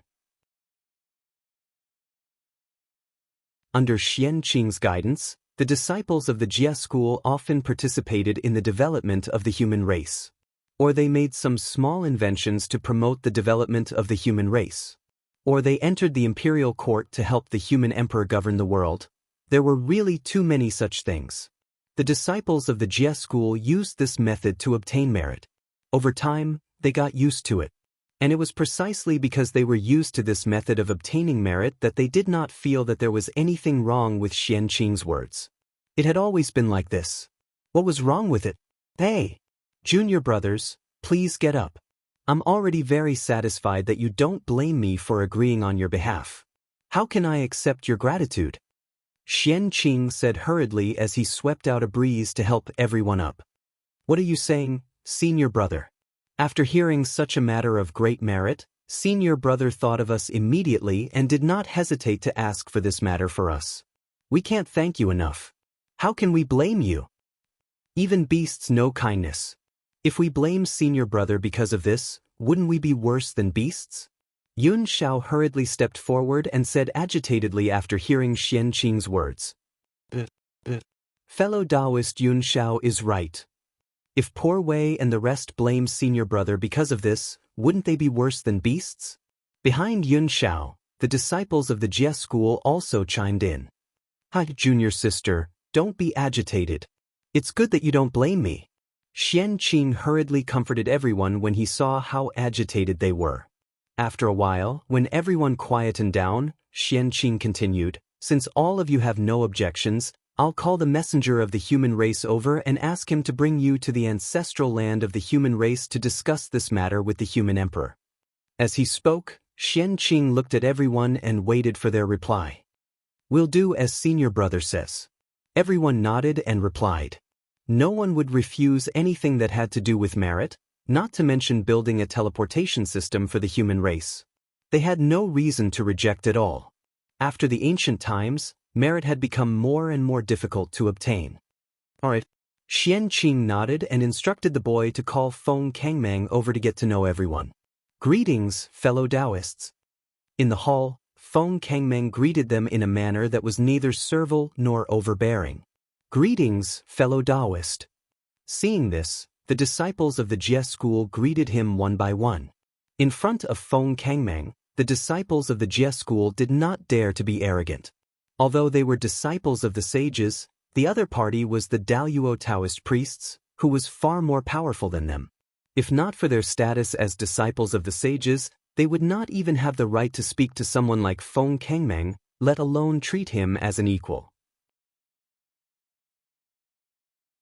At this point, one had to say that those Khanate divine demons were really unlucky to have become disciples of the sages. Not only did they not reap much benefits, but they also delayed their cultivation. They were almost crippled. After getting to know each other, Xianqing asked Feng Kangmeng to lead the disciples to the ancestral land of the human race to discuss the details of building a teleportation system. Junior brother, since you're here, why don't you show yourself? Could it be that senior brother needs to personally invite you out? Not long after the crowd left, Xianqing suddenly shouted to the empty hall. Then, the space in the center of the hall began to twist and distort. An otherworldly figure gradually materialized from the void and materialized. Greetings, senior brother. After the Taoist appeared, he bowed respectfully to Xianqing. From what the Taoist said, the person who came was Duobao, the only Daluo Taoist priests of the Jie school. This time, although Xianqing invited all his junior brothers to come here for a discussion, Duobao was not among them. Duobao was already the Daluo Taoist priests, and the merit was not very useful to him. Moreover, he was not as gullible as the other disciples. Therefore, Xianqing did not invite him this time. Unexpectedly, although Xianqing did not invite Duobao, Duobao came uninvited. Xianqing invited so many people to the gathering. As the eldest disciple of the Jie school and the acting sect master, if Duobao did not notice, he would be neglecting his duty. Junior brother, what are you doing sneaking here? Xianqing waved his hand and asked Duobao to find a seat to sit down. It's not what I'm doing, but what are you doing, senior brother? Duobao did not sit down. He just stood there and asked Xianqing in confusion. Oh. Junior brother, what do you mean? Xianqing had a headache facing Duobao's question. He pretended to be puzzled and asked. Senior brother, you understand? You know that the human emperor is not on good terms with master and uncle masters. They are hostile to each other, but you still want to let junior brothers get involved in the affairs of the human race. What are you trying to do? Do you still have master and uncle masters in your eyes? Duobao asked loudly when he saw Xianqing pretending to be stupid. What does the poor Wei want to do? Of course, it's to save the lives of junior brothers. Xianqing was unhappy with Duobao's behavior, but he still suppressed his anger and explained to him. Save lives? Duobao was puzzled when he heard that. The immortal god-killing tribulation has descended. Other than the two of us, all the disciples of Jie school are in danger of dying. For this, I asked my junior brothers and sisters to go to the human race to seek merit so that they can have a chance of survival in the killing tribulation. Is there anything wrong with that?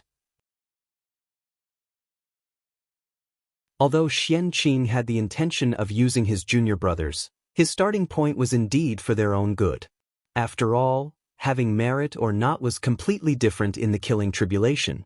Those with merit could turn misfortune into luck and misfortune into luck. They could survive the killing tribulation without any danger. Those without merit could only rely on fate. But how are you going to explain to Master?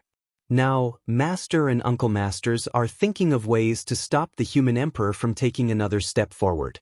But senior brother, not only are you not helping, but you are also helping the human emperor to strengthen his rule over the human race.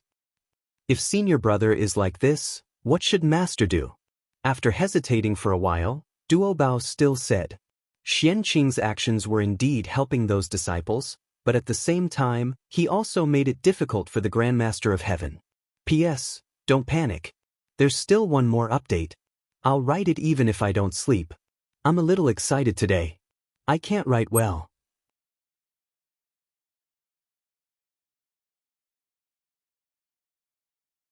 Chapter 734.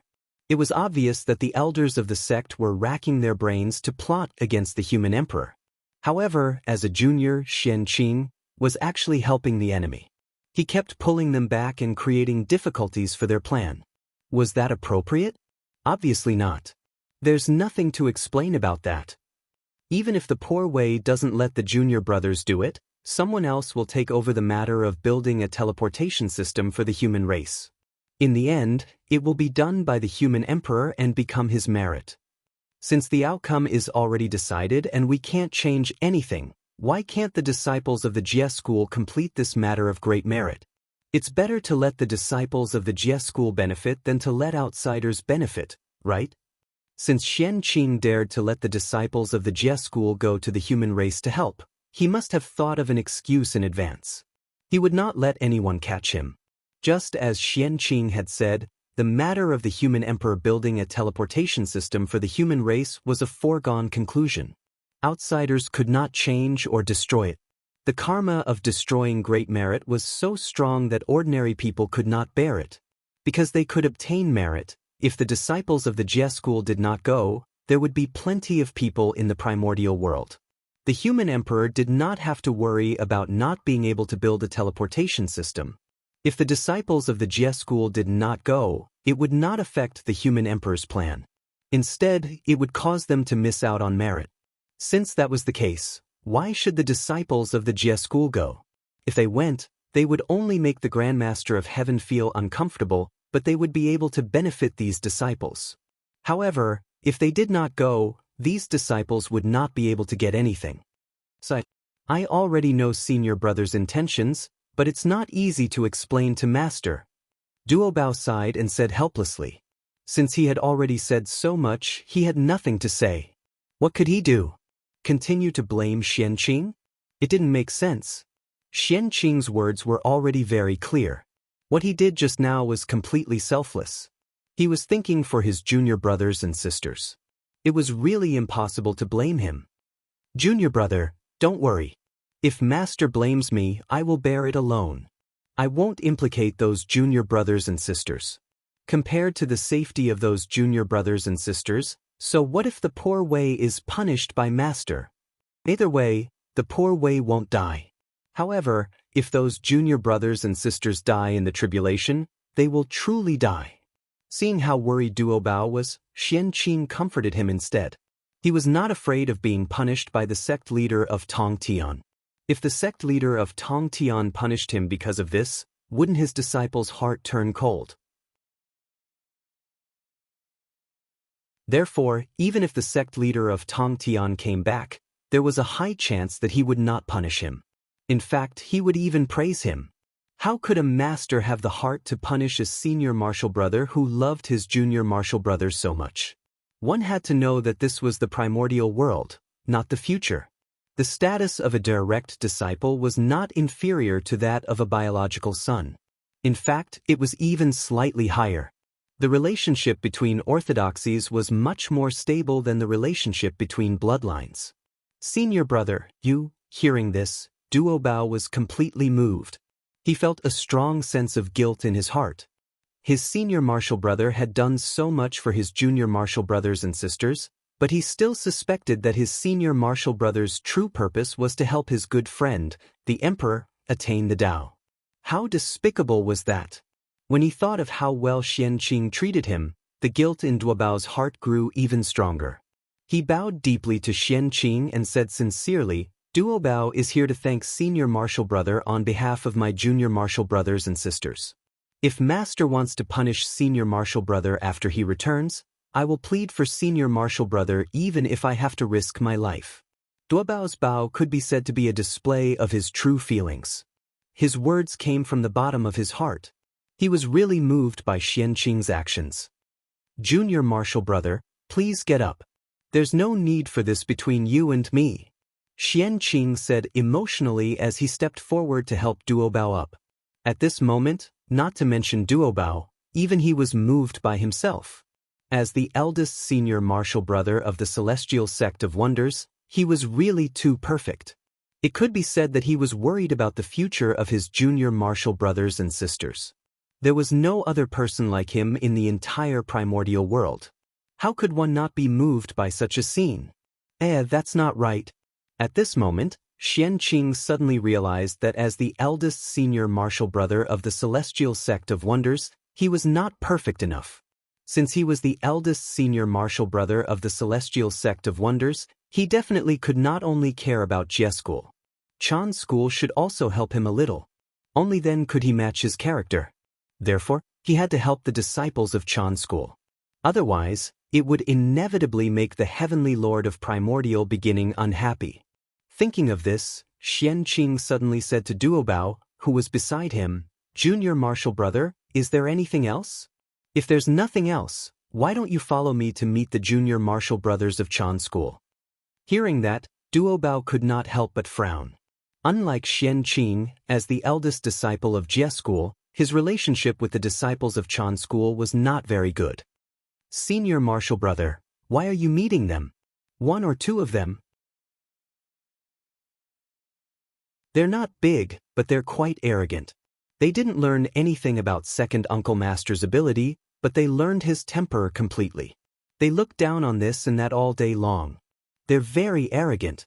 In the end, senior martial brother, look. Didn't they provoke someone they can't afford to offend?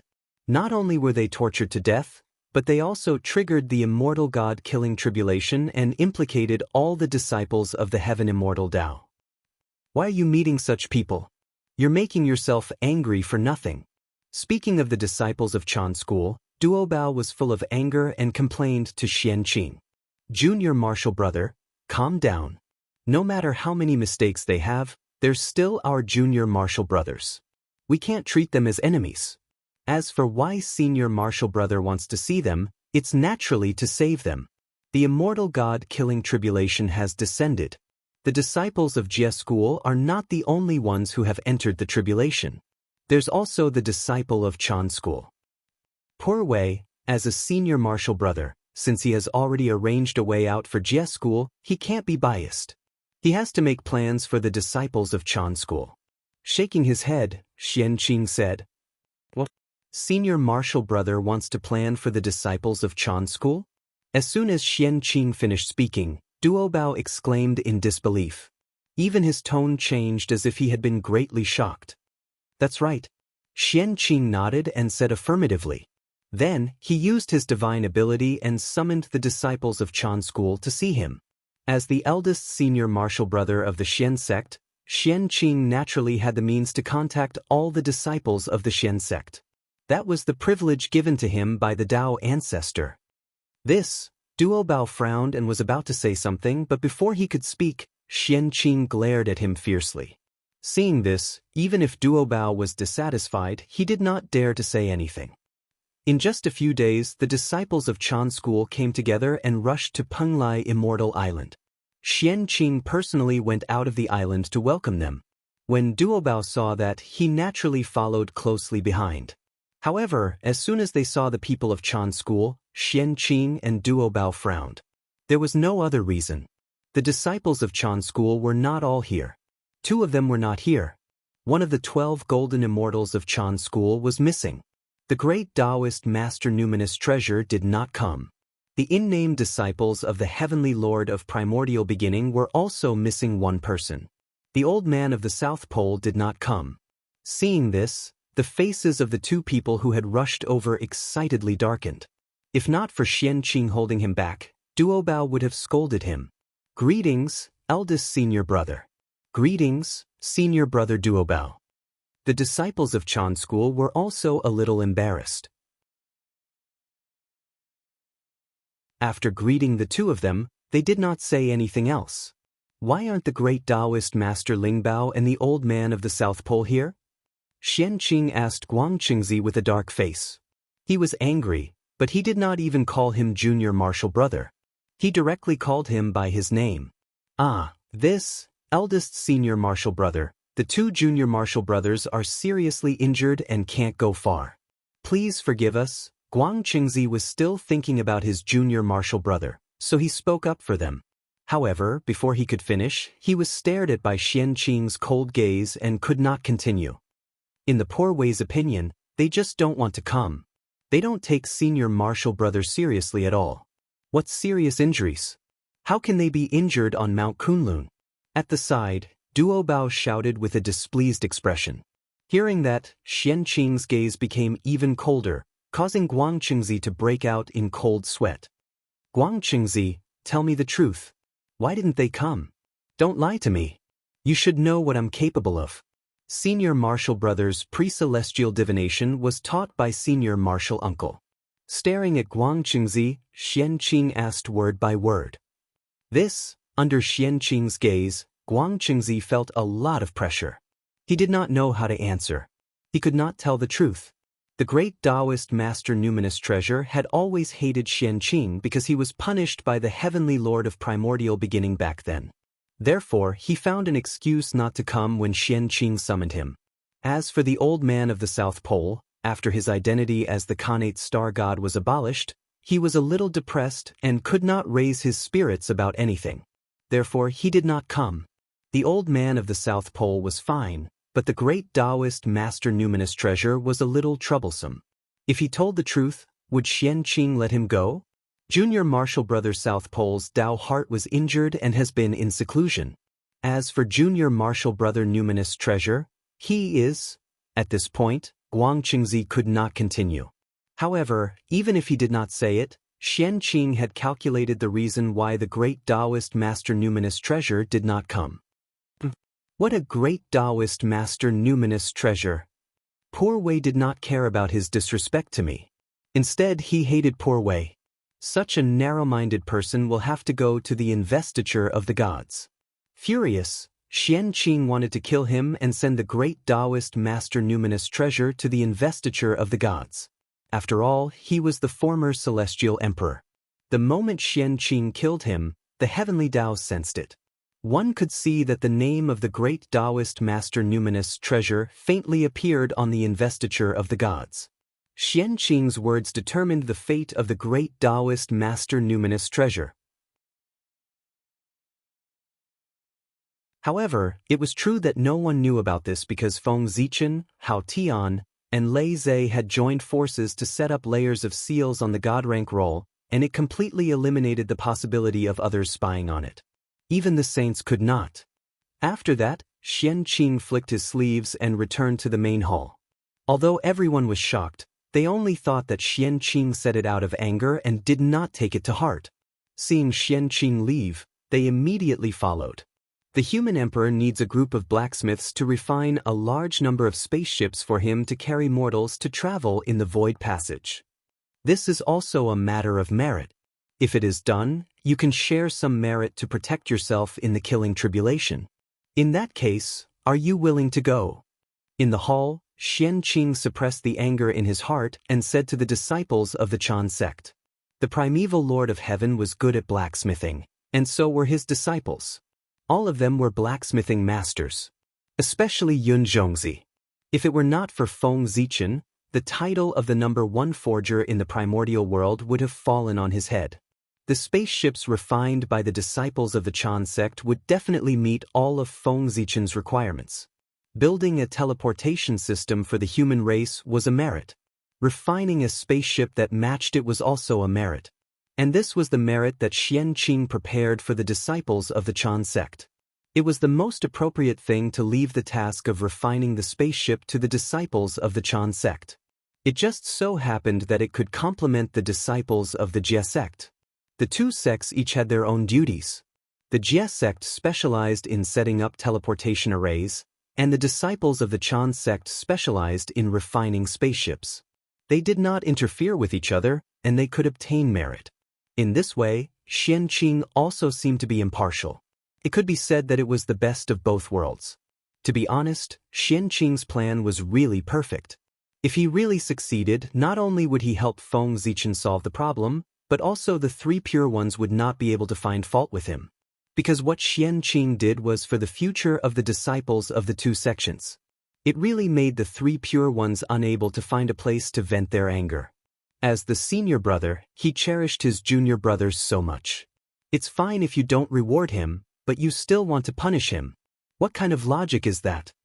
This, after Xian Qing finished speaking, the disciples of the Chan sect could not help but hesitate. It would be a lie to say that they were not tempted. After all, merit was the biggest life-saving talisman for them now. But if they accepted it, it would be difficult to explain to their master. You don't have to worry about second uncle master's attitude. Since senior brother mentioned this matter, he will naturally bear all the consequences.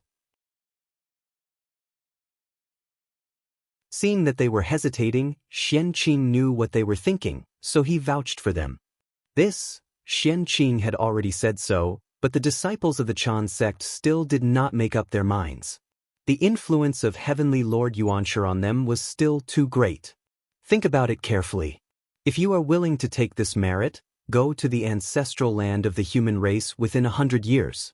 If you are not willing, pretend that senior brother did not mention this matter. Okay, you can go back. With that, Xianqing waved his hand and asked them to leave. They could slowly make a decision after going back. Xianqing was not surprised by their attitude. To be more precise, everything was under his control. If the disciples of the Chan sect listened to him like the disciples of the Jie sect, the three pure ones would not be separated. Xianqing was sure that even if he told the disciples of the Chan sect how to obtain merit, there would not be more than half of them who would go to the ancestral land of the human race. The disciples of the Chan sect had a different way of thinking from others. It was difficult for outsiders to understand. Only they could guess it. Xianqing could only guess roughly. At this time, there was a problem. Xianqing knew that he could not persuade the disciples of the Chan sect, so why did he do something useless? The answer was naturally that he was putting on a show. He was putting on a show for the three pure ones to play the role of a responsible senior brother. Moreover, he had worked hard to plan for the disciples of the Chan sect. Heavenly Lord Yuanshi naturally had to accept his kindness.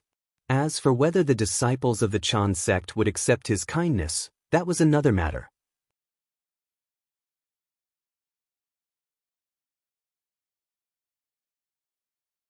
Chapter 735. In the ancestral land of the human race, after Feng Zichen sent away the disciples of Jie school, he welcomed the disciples of Chan school. Just as Xianqing had expected, not all the disciples of Chan school had arrived. Only 3 people came. Yun Zhongzi, perfected Huang Long, and perfected Lord Qingshu. Yun Zhongzi had attained the Tao in the Khanate White Cloud. He was a born perfected immortal. However, he became a disciple a little late. He entered after the 12 golden immortals. Therefore, although he was favored by the Heavenly Lord of Primordial Beginning, he was only accepted as an in-name disciple. Since he was an in-name disciple, he had much more freedom. He did not have to worry about the Heavenly Lord of Primordial Beginning like the 12 golden immortals of Chan school. Perfected Huang Long was from the dragon race. With Feng Zichen's identity as the grandson-in-law of the ancestral dragon, how could perfected Huang Long not come after hearing that he needed help? Feng Zichen did not expect the 2 of them to come. However, the arrival of perfected Lord Qingshu surprised him. To be honest, Feng Zichen had always suspected that perfected Lord Qingshu was the incarnation of the Grand Pure One. Look, even their names are so similar. Unfortunately, Feng Zichen could not find any evidence. However, it did not matter. Regardless of whether perfected Lord Qingshu was the incarnation of the Grand Pure One, it was not an important matter to Feng Zichen. At that moment, the most important thing was that they could help Feng Zichen. The refining techniques of the disciples of Chan school were unique in the primordial world. Especially Yun Zhongzi, who had obtained the true teachings of the Heavenly Lord of Primordial Beginning. With them around, the human spacecraft would definitely set sail successfully. After arranging the construction of the teleportation system and the specific matters of refining the spacecraft to the disciples of Jie school and Chan school, Feng Zichen did not care anymore. If they did not do these things well, they would ruin the reputation of the Heavenly Lord of Primordial Beginning and the Grandmaster of Heaven. Therefore, Feng Zichen was not worried that they would deal with the matter. He could use them boldly. For the sake of saving face for Primeval Lord of Heaven and Tong Tian, the disciples of both sects would try their best to complete the mission. There was no need for them to play tricks on such matters. Compared to tricking Feng Zichen, it was obvious that the dignity of the saints was more important. Tricking Feng Zichen would only delay him for some time at most. However, the price that the 2 sects had to pay was the reputation of Chan school and Jie school. This transaction was not worth it at all. The dignity of the saint and the reputation of the 3 sects were far more valuable than he had imagined. Saints were immortal and indestructible. What they cared about the most was their face. If you dared to embarrass them, They would dare to make you wish you were dead. Thinking about Di Juntai, because he looked down on Taoist Kundi, he ruthlessly humiliated him. In the end, he held a grudge in his heart and used the matter of the 10 golden crows to plot against him to death. From this, it could be seen how much importance the saint attached to his skin. Pass down my order. Gather all the Daluo Taoist priests of the human race and come to the human emperor's palace for a discussion. On this day, Feng Zichen's orders suddenly came from the human emperor's palace, which had been peaceful for a long time. He wanted to gather all the Daluo Taoist priests of the human race. For a moment, the entire primordial world was alarmed. All the experts looked at the ancestral land of the human race and paid attention to the human emperor's movements. What was the human emperor doing? Ever since he entered the ancestral land of the human race, he had been living in seclusion and did not do anything. But now, he suddenly summoned all the Daluo Taoist priests of the human race to the human emperor's palace to see him. What was he doing? Was he going to sweep through the 10,000 races? Or was he going to start a war with the saints? Everyone could not help but look forward to the human emperor's next move. But what happened next made everyone a little dumbfounded. They did not have the mood to watch the show at all. Especially those who had a bad relationship with the human race, they were even more terrified. Because the human emperor gave an order. Everywhere in the primordial world, whether it was the heaven realm, the netherworld realm, or the human realm, there were boundless winds and clouds rolling. The great Tao rumbled and swept through the entire sky. That was the strange phenomenon of the Daluo Taoist priests traveling. One could see the Gochen imperial palace of the heavenly court, the land of extreme negative energy of the Yin court, the 7 stars prefecture of the East Sea, the 4 extremes, and the various famous mountains and rivers in the primordial world. There were Daluo Taoist priests of the human race who walked out and rushed to the ancestral land of the human race in response to the human emperor's order. If one counted carefully, there were no less than 500 Daluo Taoist priests rushing to the ancestral land of the human race. Hiss! Seeing this scene, the mighty figures of the primordial world all gasped in their hearts. Was this the foundation of the human race? It was really too strong. They already had some of the aura of the magi and demons. They were worthy of being called the main characters of the world. Even the saints were shocked when they saw this scene. They had underestimated the human race. They had actually accumulated such a powerful strength silently. 500 Daluo Taoist priests. This power could really sweep through the entire primordial world. Regardless of whether it was the Jie school, which was known as the #1 sect in the primordial world, or the Western sect, which occupied the Western land, they could not compete with it. With the 4 sects combined, not to mention 500 Daluo Taoist priests, they might not even be able to gather 500 Daluo Jingxian. The gap between them was obvious at a glance. The gap between heaven and earth was nothing more than that. On this day, the 500 Khanate Taoist priests of the human race entered the ancestral land together, shocking the entire primordial world. This should be the first time the human race showed their sharpness to the primordial world. The effect was very pleasant. The tens of thousands of races were frightened, the great divine abilities changed expressions, and the saints frowned. They were all afraid of the power of the human race. At this moment, everyone understood that the human race was not a role that could be controlled by them. If they wanted to move the human race, they had to consider whether they had the ability to resist the joint attack of 500 Khanate Taoist priests. What is the human emperor doing? Why did he gather so many Daluo Taoist priests? Is he going to fight to the death with the saints? At this moment, the people who were watching the show finally panicked.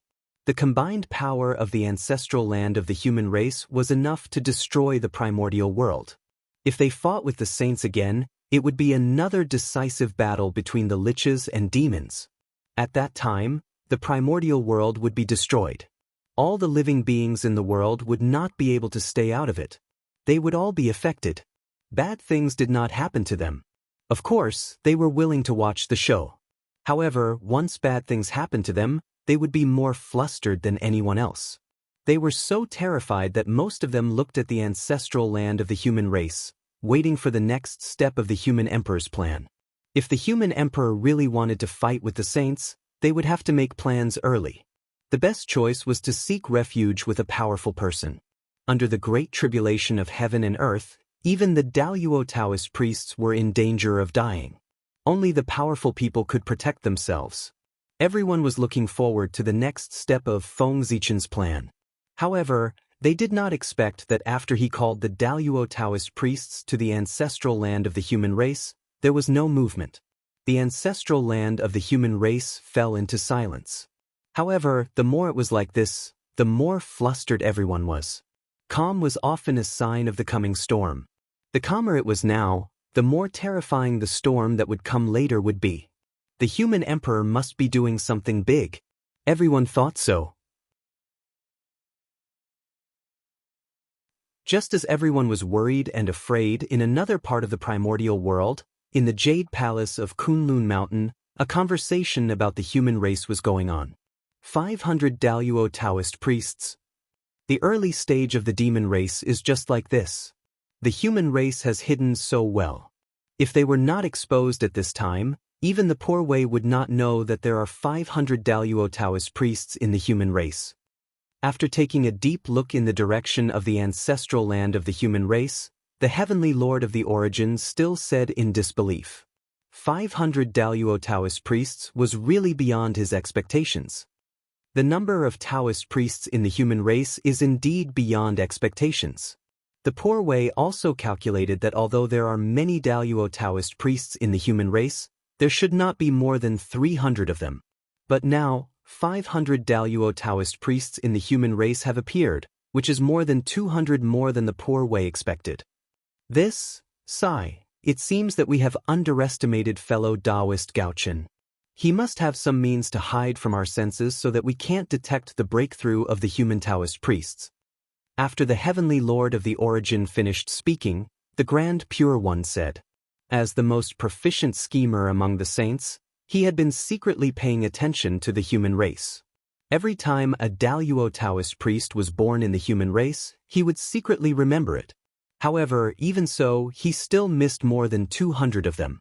Obviously, the Grand Pure One's methods were not as brilliant as Feng Zichen's. Otherwise, such a situation would not have happened. Fortunately, after the battle between the Magi demon race, the environment of the world degenerated from the Kane era to the postnatal era, making it harder and harder to attain the Tao. If not for that, the number of Daluo Taoist priests in the human race would have doubled. At this moment, Taoist Kundi suddenly said with a look of fear. That was because he thought of a possibility. The environment of the world was already so bad, but the human race could still give birth to so many Daluo Taoist priests. What if the world did not change? What would happen to the human race? They would probably be as powerful as the Magi demon race. As soon as he said that, everyone immediately fell silent as they thought of that possibility. Moreover, who can guarantee that these 500 Daluo Taoist priests are all the Taoist priests in the human race? The Gaochen is good at scheming. Why would he expose all his trump cards in front of the world? After a moment of silence, Saint Jie-in said leisurely. Hearing that, everyone's heart skipped a beat. That's right, the Gaochen was such a smart person. Why would he expose his trump cards when the situation was unclear? There must be other Daluo Taoist priests in the human race hiding in the dark. Thinking of that, everyone was even more determined to suppress the human race. The human race had become a big problem. If they did not suppress them, they would probably become another Magi demon race. Why do you think the human emperor would summon the Daluo Taoist priests to the human race's ancestral land with such great fanfare? Wouldn't it be better to summon them secretly? Is he provoking us by doing this? As if he had thought of a possibility, the Grand Master of Heaven said. He could not help but think so. It was obviously more appropriate to summon the Daluo Taoist priests in secret. However, Feng Zichen wanted to do the opposite. He summoned everyone to the human race's ancestral land with great fanfare and made everyone know about it. This move. It was quite a show of force to the saint. Just as the saint decided to suppress him, Feng Zichen pulled out hundreds of Daluo Taoist priests. His intention was very clear. He wanted to go against the sage. What's the big deal? Not to mention provocation, even if he really attacked, it's not like he wouldn't dare. Hearing the Grandmaster of Heaven's guess, Taoist Kundi said indifferently, in this world, was there anything that Gaochen did not dare to do? Just provocation was already giving the saint a lot of face. If it was in the past, he would have directly attacked. In the untainted land, Feng Zichen was the only one who dared to attack a sage without a word. Even Di Jun and Di Jiang were not so arrogant. That's true. The Grandmaster of Heaven thought about it and agreed. Emperor Gaochen was famous for being arrogant. Before he attained the Tao, he dared to fight with Tai. After he attained the Tao, he had repeatedly clashed with the saint and did not suffer much. It could even be said that he had taken advantage of him. Rumble. Just as the 5 saints were discussing Feng Zichen, a huge fluctuation suddenly came from heaven and earth. The saints felt something and looked up at the sky. They saw the Xianhuang merit qi gathering in the sky and descending toward the human race. Seeing this, the 5 saints were stunned at first, but they immediately understood what had happened. Feng Zichen's plan had succeeded. The disciples of the Chan school and the Jie school had completed the construction of the human race's teleportation system and officially put it into operation. For this, heaven and earth had specially given merit to reward the disciples of the 2 schools. Good job, Xianqing. Taoist Grandmaster of Heaven really taught a good disciple. After being stunned for a moment, Taoist Kundi shouted at the Grandmaster of Heaven with a face full of anger. The saints knew everything in the world with just a thought. Xianqing's plan could not be hidden from their senses. Of course, this also had something to do with Xianqing not hiding it at all. Xianqing thought that he had done this matter openly and with a clear conscience. Since that was the case, why did he hide it? There was nothing that could not be told. Cough cough. Taoist Kundi is right. Xianqing's actions are indeed a little too much. When we return to Golden Ao Island on behalf of the poor Wei, we will definitely punish him severely. To be honest, after learning about Xianqing's plan, the Grandmaster of Heaven's first reaction was not anger, but joy. He almost laughed out loud just now. Xianqing's plan could be said to have solved one of the Grandmaster of Heaven's worries. Ever since he returned from the Purple Cloud Palace, he had been worried. The Grandmaster of Heaven knew what his disciples were like. Therefore, he also knew that some disciples were destined to be on the God roll, and some would die in the tribulation. The Grandmaster of Heaven had already planned to give up on these disciples. But his outstanding disciples, such as the 3 direct disciples, the 3 Shao immortals, Zhao Gongming, and the like, should not be on the roll. Therefore, the Grandmaster of Heaven had been thinking of ways to protect them. But he did not expect that before he could think of a way, Xianqing had already solved it for him. How could the Grandmaster of Heaven not be happy? It was just that he did not want to laugh out loud because of the occasion. He had to pretend to be angry for everyone to see. Seeing that the Grandmaster of Heaven almost laughed out loud, Taoist Kundi was undoubtedly even angrier. P.S. There's one more update, but it's very late. So, go to sleep. You can read it tomorrow.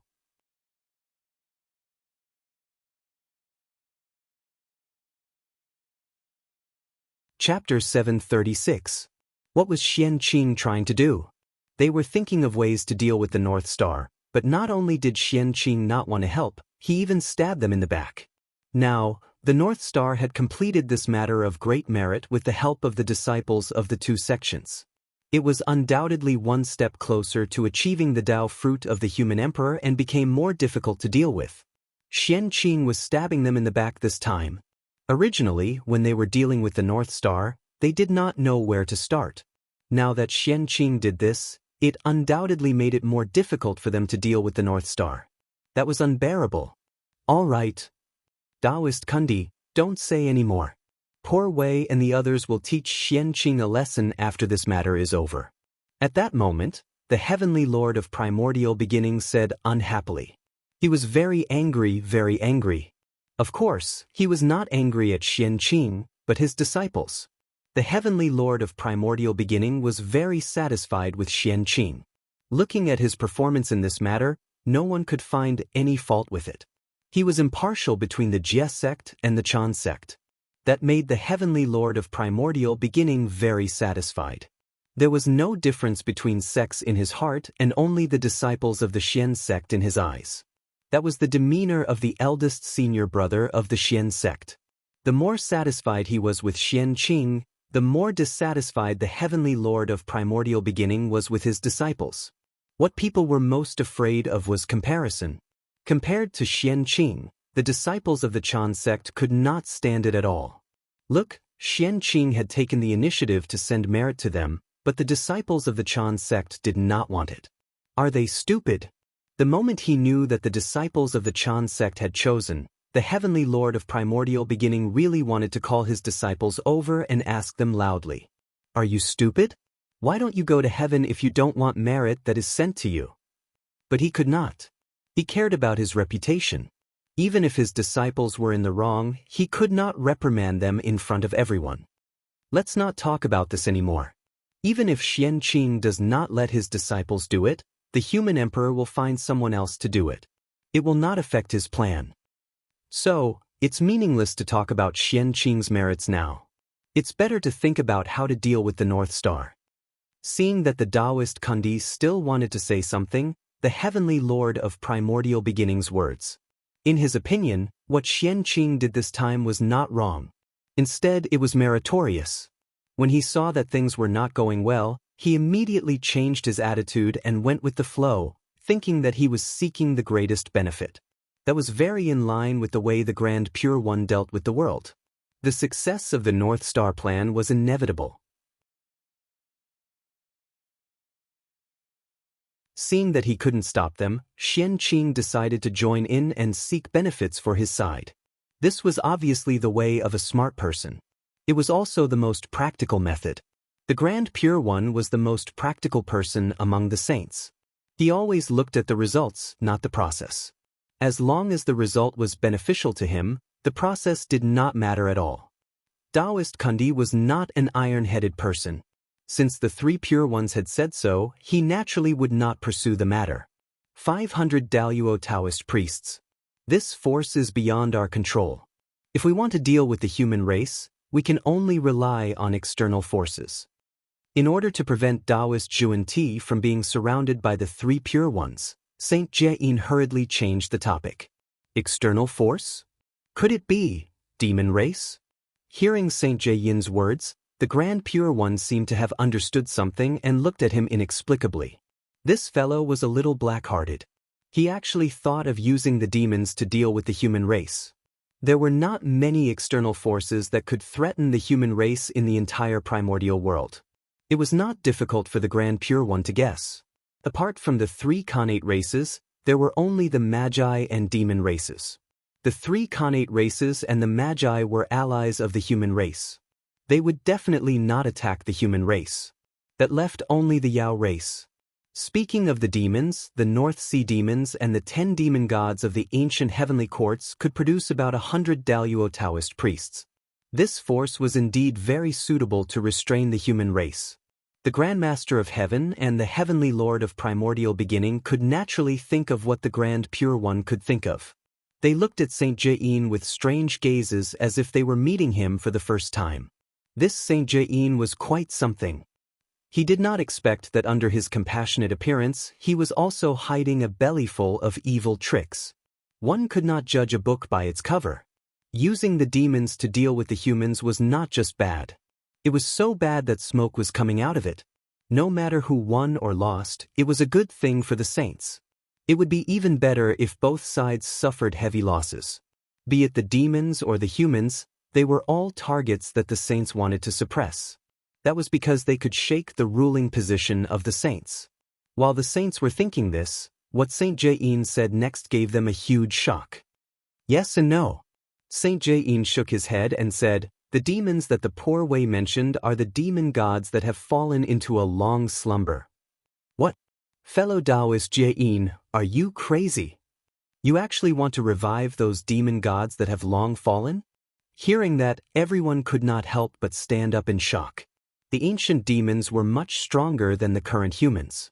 If they were revived, they could fight against the humans. However, If they were not careful, perhaps they would not only deal with the humans, but also them. The ancient demon clan was so powerful that even the saints had to retreat. It was not something that the current human clan could compare with. Although the current humans were strong, they were only valued by the saints and did not make them have the thought of retreating. However, the ancient demons could. From the attitude of the saints, it could be seen that there was still a big gap between the humans and the ancient demons.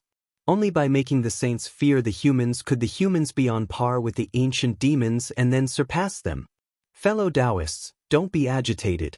The poor way is just saying. She doesn't really intend to put it into action. This is the last resort. Unless it's a last resort, it must not be used. Seeing that everyone was so agitated, St. Jain hurriedly explained. It's good that you know the severity of the matter. Hearing that, everyone heaved a sigh of relief and sat down again. It was no wonder that they were so nervous. The ancient demons had touched on the taboo in the hearts of the saints, Dijun and Tai. A revived ancient demon god was not terrifying, nor was it worthy of the saints' fear. Even if all the fallen ancient demon gods were revived, it would be the same. The strength of the saints was not something that mere ancient demon gods could shake. What really made the saints fear were the two people that they could not forget, Dijun and Tai. No, to be more precise, it should be Tai, the existence that had once been invincible in the primordial world. Tai's strength was recognized by the primordial world. Even the three pure ones had been defeated by him in a one-on-one battle. His strength could not be measured by common sense. He was not a saint, but he was better than one. It was because they were afraid of Tai that the saints were unwilling to revive the ancient demon gods. If the ancient demon gods were to revive, the first thing they would do would not be to attack the human race or the witch race. Instead, they would think of a way to revive Tai and Dijun. Therefore, the saints would never allow the ancient demon gods to revive. In fact, not to mention the fallen ancient demon gods, even the 10 great demon gods who were still alive were under constant surveillance by the sages. Their purpose was naturally to prevent these demon gods from secretly reviving Dijun and Tai. To this day, there was still no news of Dijun and Tai in the primordial world. This was the work of the saints. In an unknown corner of the primordial world, the saints had set up countless methods to prevent the return of Tai and Dijun. If it were not for the witch race still having goddess Hu, the saints would also interfere with their return, even if it were the 11 ancestral wizards. The ancestral Magi Palace could stand in the primordial world for so many years not because the saints could not see it, nor because they had the merit of suppressing the primordial world. Instead, it was because goddess Hutu was behind them. If it were not for this, the saints would have destroyed the ancestral Magi Palace long ago. Dijun and Tai were at a disadvantage because the demon race did not have a powerful figure like goddess Hutu. As a result, after they died, they were targeted in all kinds of ways, making it difficult for them to return. The ancient demon gods can be used as trump cards. We won't use them for the time being. However, the current North Sea demon race and the 10 great demon gods can be used. Also, the human race has dominated the primordial world for so many years. Many races are dissatisfied with them and want to replace them. And these races that are dissatisfied with the human race are also targets that we can use. With their strength, although they can't touch the foundation of the jade human race, they can create some chaos for the human race. The more chaotic the human race is, the greater our chances and the lower our chances of success. With the discussion of the 5 saints, a complete plan against the human race was sorted out by them. Then, it was time to implement it. Just as the saints were discussing how to deal with the human race, the ancestral land of the human race was bustling.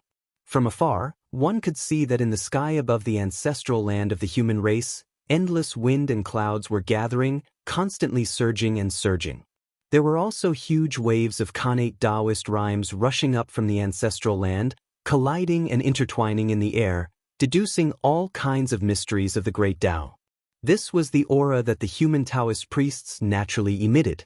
Every Daluo Jingxian could be said to be the incarnation of their corresponding great Tao. Naturally, their bodies carried the aura of the great Tao. And when 500 Daluo Taoist priests gathered together, the aura of the great Tao on their bodies overlapped, creating a strange phenomenon. At this moment, the human race's ancestral land seemed to have turned into a supreme Tao domain. Inside, thousands of Daos intertwined, the Khanate Taoist rhymes filled the air, and endless luck gathered. How could it not be a Tao domain? 500 incarnations of the great Tao gathered together. The Taoist rhymes on their bodies could turn a mortal land into a sacred land, not to mention the extraordinary ancestral land of the human race. It was not an exaggeration to say that it was a Tao domain. At this moment, the cultivators in the human race's ancestral land were very lucky. Cultivating here was more than 100 times faster than cultivating in the outside world. Especially the cultivators who cultivated the Khanate Tao. Cultivating here was as if they had returned to the ancient Khanate era. Not only did they get twice the results with half the effort, but they also had a deeper understanding of the Khanate Tao. At this moment, what were Feng Zichen and the Daluo Taoist priests of the human race doing? Could it be that they were discussing how to deal with the saint as everyone thought? Of course not. Feng Zichen was discussing the Tao with them. 500 Daluo Taoist priests were indeed a very powerful force, but in front of the saints, it was completely not enough. Unless each of them had a supreme-grade Khanate spiritual treasure, the 500 human Taoist priests would not be able to defeat the saints with one hand. In that case, why would Feng Zichen send them to their deaths? It should be known that the 500 Daluo Taoist priests could be said to be more than 70% of the power of the human race in the untainted land. They could not be lost. At present, the number of Taoist priests of the human race was definitely more than 500. Just as the saints thought, Feng Zichen could not expose all the resources of the human race, so he had to leave something behind. Therefore, Feng Zichen deliberately hid some Daluo Taoist priests. In fact, there should be about 600 Daluo Taoist priests of the human race. 500 of them were in front of Feng Zichen, while the other 100 were hidden by him. They were hidden in the boundless starry sky. In this era, it was not easy to cultivate Daluo Taoist priests, but it was not very difficult for Feng Zichen.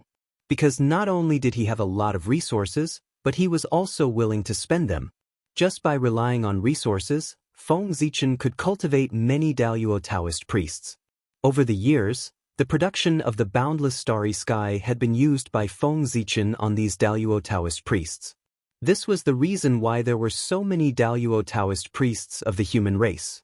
It should be known that countless years had passed, and under the hard work of the god Pangu, the boundless starry sky had returned to its peak, and there was a trend of further improvement. However, Feng Zichen had been keeping it a secret, so no one knew about it. Back then, the demon race relied on the boundless starry sky to cultivate 3,000 Daluo demon gods. Now, Feng Zichen controlled the boundless starry sky that was stronger than before. Even if he did not control it for as long as the demon race leader, it was not too much to cultivate more than 100 Daluo Taoist priests for the human race at all costs, right? It could be said that nearly 1/3 of the 600 Daluo Taoist priests of the human race came from the boundless starry sky, and the other 1/3 more or less received help from the boundless starry sky. Only 1/3 of the Daluo Taoist priests were cultivated by the human race. From this point of view, it was not too much to say that Feng Zichen had raised half of the human race alone. Feng Zichen had paid a price for cultivating so many Daluo Taoist priests.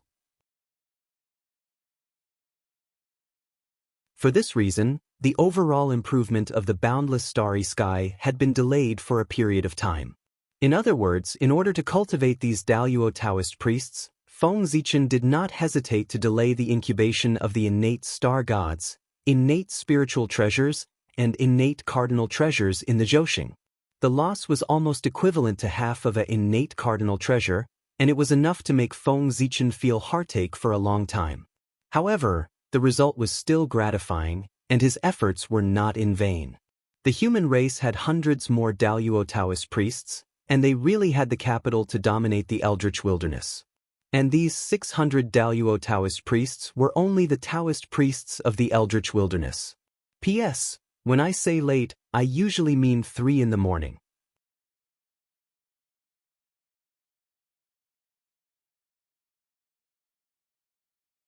Chapter 737. Outside the primordial world, in the realm C, there were still 400 Daluo Taoist priests of the human clan. These were all direct descendants of Feng Zichen, the foundation of the path of gods and demons, and the greatest trump card of the human clan. In total, there were more than 1,000 Daluo Taoist priests of the human clan. Although this force was still incomparable to the shaman and demon clan at their peak, it was definitely enough to contend with them. The human clan had already risen. But this was not enough. Although the human clan was becoming stronger, the saints were not standing still. They were also becoming stronger. If the saints had just attained the Tao with the current strength of the human clan, they might not be afraid of the saints. But now, it was obviously not possible. Because the current saints were much stronger than the saints of that time. If the human clan did not want to be afraid of the saints and get rid of their control, they had to continue to become stronger. Become stronger. Become stronger. Become stronger again. Feng Zichen gathered these Khanate Taoist priests of the human clan. His purpose was not to fight the saints as everyone thought, but to increase the strength of the human clan. As for why all living beings would think so, it could only be said that they were scaring themselves. Becoming stronger was not something that could be done overnight, but a gradual process. In ancient times, the human clan had the 5 elements Tao scripture, which was used as a foundation to increase the strength of the human clan. But the human clan at that time was much stronger than the human clan now. Moreover, the 5 elements Tao scripture was a foundation cultivation method that matched the path of gods and demons. Now, it was still a little outdated. For this reason, Feng Zichen specially called these Daluo Taoist priests over. He wanted to combine everyone's wisdom to deduce a new cultivation method that was suitable for the entire human clan to cultivate and popularize it among the human clan. He wanted to use this cultivation method to spread martial arts throughout the world and popularize martial arts among the human clan. If everyone in the world was like a dragon, how could the saints dare to continue scheming against the human clan? This cultivation method could be said to carry Feng Zichen's great ambition. Everyone worked together and spent 1,000 years to create a cultivation method. It was called the World's Martial Arts Master Guide, and Feng Zichen called it the Martial Arts Code. With the martial code completed, Feng Zichen first engraved it on the heavenly steel of martial arts. Then, he used a supreme divine ability to scatter it all over the human race for the human race to browse. As soon as the martial arts codex appeared, the human race's luck shook. Although it didn't increase by much, it became more stable.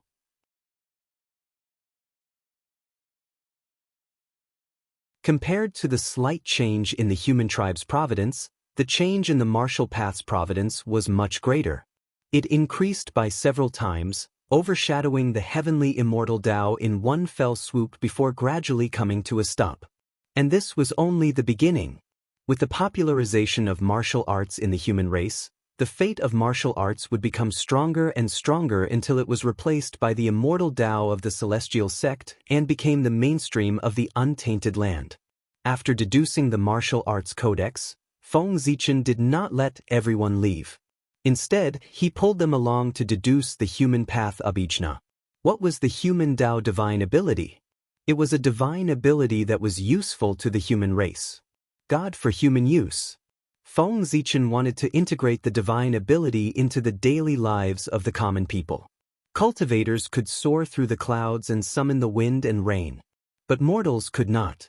A cultivator could travel between a city and a place in a short time, but a mortal would need several days or even several months to do so. Cultivators could not eat or drink, but mortals could not. Cultivators did not need to work at sunrise and rest at sunset, but mortals had to. And what Feng Zichen wanted to do was to change the situation. He wanted to study some divine abilities to save the ordinary human race from endless labor so that they would have time to cultivate martial arts. Feng Zichen popularized martial arts, causing the human race to enter the stage of cultivation. But mortals had to run around every day for their livelihood, so how could they have time to cultivate? Therefore, Feng Zichen wanted to change this situation. The human path Abhijna was born for this. Integrating the abhijna into the daily lives of ordinary people would help them reduce the time they had to work and have more time to cultivate. To put it bluntly, the so-called human path abhijna was the Xianxia version of high-tech. When there was a drought, use the abhijna to rain. When there were too many weeds in the ground, use the abhijna to remove the weeds. When the weather was too hot, use the abhijna to cool down. When the weather was too cold, use the abhijna to heat up. In short, it was to use the abhijna to control the environment, turning it from uncontrollable to controllable.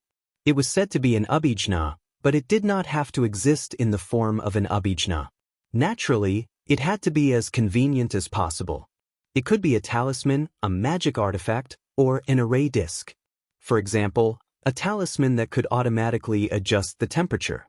Wasn't that much more convenient than an air conditioner? Wasn't a flying boat powered by a cultivation pill more convenient than a car? Could a car fly? An array disk that could automatically drive dust was much more useful than a sweeping robot. And so on. The technology that Feng Zichen had seen in his previous life would be recreated by his extraordinary means. These were the tasks that Feng Zichen had given to the human race, Daluo Taoist priests, to turn them from ideas into reality. In the ancestral land of the human race, Feng Zichen used his supreme abhijna and pulled the human race, Daluo Taoist priests, into his dream, bringing them to experience the elegance of an interstellar civilization. Everyone, you've all seen the scene in my dream, right? After waking up from the dream, Feng Zichen said to the people below, I saw it. It was very exciting. This is a civilization that is different from the immortal path system. It seems to have developed external forces to the limit. It can give us a lot of inspiration. After coming back to their senses, everyone said with some unfinished words. They had really taken a good look at this journey in the dream realm. They had never thought that there would be other civilizations in the world. The optical computer, the network, the spaceship, the mecha, the genetic modification, it really gave them a refreshing feeling. It was a pity that it was just a dream. It was all illusory and did not exist. Otherwise, if they could be allowed to comprehend in that interstellar civilization for tens of thousands of years, then they might have the possibility of taking a step forward. The collision of civilizations and the impact of ideas would ignite the sparks of wisdom. And these sparks of wisdom would be the capital for everyone to take a step forward. It's good that you've seen it. Then I'm relieved. What do you think of what you saw in the dream? Was it both real and illusory? Nodding, Feng Zichen asked. Your Majesty, please forgive us. We are ignorant and can't tell whether what we saw in the dream is real or not. But from those creations, we can see that the dream world has great wisdom. Everyone thought for a moment before answering. Feng Zichen's dream world was both real and illusory. With their strength, it was indeed difficult to tell the difference between real and illusory. But this did not prevent them from studying the things in the dream. Based on their many years of cultivation experience, it was indeed a civilization that was different from the immortal path system. It did not seem to belong to the primitive world. Perhaps, everything in the dream before did not exist. But at this moment, since it can be seen by you, then it is real. The charm of cultivation lies in this. Turning the illusory into reality, refining the false into the real, and turning the impossible into the possible. After listening to everyone's answer, Feng Zichen said slowly, but he was guiding them on the true meaning of cultivation. There was nothing that cultivation could not do. If there was, it meant that you were not strong enough. Refining the false into the real was to turn all the illusory into reality. Even if it was just a dream, it could be turned into reality. Thank you, Your Majesty, for your guidance. Hearing this, everyone bowed. It's fine. I have a request for guiding you. Since you have seen everything in the dream, you should know how important it is to the human race. So, I want you to use the immortal path to refine it for the human race to use. So, can you do it? Waving his hand, Feng Zichen asked. We will not disappoint Your Majesty. Everyone stood up and promised Feng Zichen. After all, they were Daluo Taoist priests. It was not difficult for them to refine what they saw. Feng Zichen's request was not difficult for them. Since you are confident, I will not say anything else. I just hope that you can understand that the future of the human race lies in your hands. After saying that, Feng Zichen's figure disappeared in front of everyone. The mission had been given, so there was no need for him to stay here. After all, he was the human emperor. There were many things to do. After leaving everyone, Feng Zichen returned to the human emperor's palace and summoned the disciples of the Jie school and the Chan school. His purpose was to thank them for their contributions to the human race. Secondly, he had a new mission to give them. That was to build a city for the human race. That's right, it was to build a city. Build a huge city during the ancient human race. In ancient times, Feng Zichen led the human race to build many huge cities in the primordial world to resist the invasion of foreign races. The huge city of the human race was connected to the stars and the dragon vein. It gathered the power of the two to nurture the dragon chi and resist foreign enemies. It was really mysterious. Unfortunately, after the ancient war, the human race was no match for the power of the demon race and was forced to fall into depravity. The huge city that was built previously was also destroyed in the hands of the demon race. It became a great regret of the human race. If those huge cities were still around, the human race's current strength would probably be stronger. Now, Feng Zichen had regained control of the human race. Naturally, he had plans to build a huge city. No, it should be called a divine city. That was because the conditions to build a huge city were much better than in ancient times. In ancient times, to build a huge city, one had to first explore the terrain and find the location of the dragon vein. But now, there was no need for that. There were 365 universe divine palaces in the human territory. And these heavenly cycle temples were the best coordinates. If the human race wanted to build a huge city, there was no need to explore the terrain and search for the dragon vein. They could just use these heavenly cycle temples as the center and build a huge city. They were all on the nodes of the earth vein. Every one of them was a unique land of creation. The starlight of the heavenly cycle temples hung up and drew in endless stellar power. The huge city built here could no longer be called a huge city. It should be called a divine city. As for why the disciples of Chan school and Jie school were allowed to build divine cities for the human race, other than to rope them in, it was more because they were more familiar with the huge cities of the ancient human race. Back then, when Feng Zichen built the huge city for the human race, he had completely refined it as a Dharma treasure. This move could be said to be the peak of the knowledge of the primordial world cultivators. It turned out that Dharma treasures could be refined in this way. This groundbreaking move attracted many people to come and observe the huge city of the human race to understand its structure and refining methods. The disciples of Chan school and Jie school were among them. Therefore, after the ancient human race fell, the disciples of the two sects became the people who knew the huge city of the human race the best. In the entire human race, there were not many people who knew the huge city of the human race better than them. Most of the people who knew more than them were dead, and a small number were in the realm C. For this reason, the disciples of the two sects became Feng Zichen's best choice. He was not afraid that the disciples of the two sects would reject him. That was because when the human race fell and the demons destroyed the traces of the human race, the disciples of the two sects had secretly taken away a few huge cities of the human race for collection. What was karma? This was it. With this karma, Feng Zichen was not afraid that the disciples of the two sects would reject him. Who asked them to be greedy back then? At the right time, the human race became the main characters of the world. The geographical advantage was 365 heavenly cycle temples. The people and the disciples of the two sections. According to this, it was the best opportunity for Feng Zichen to build a divine city. He had no reason to refuse. Under the threat of karma, the disciples of the two sects finally agreed to build a divine city for the human race. However, the human race still had to be responsible for the materials needed to build the city. In this regard, Feng Zichen had no objection. This was what he should do. With the current foundation of the human race, it was more than enough to take out the materials needed to build a divine city.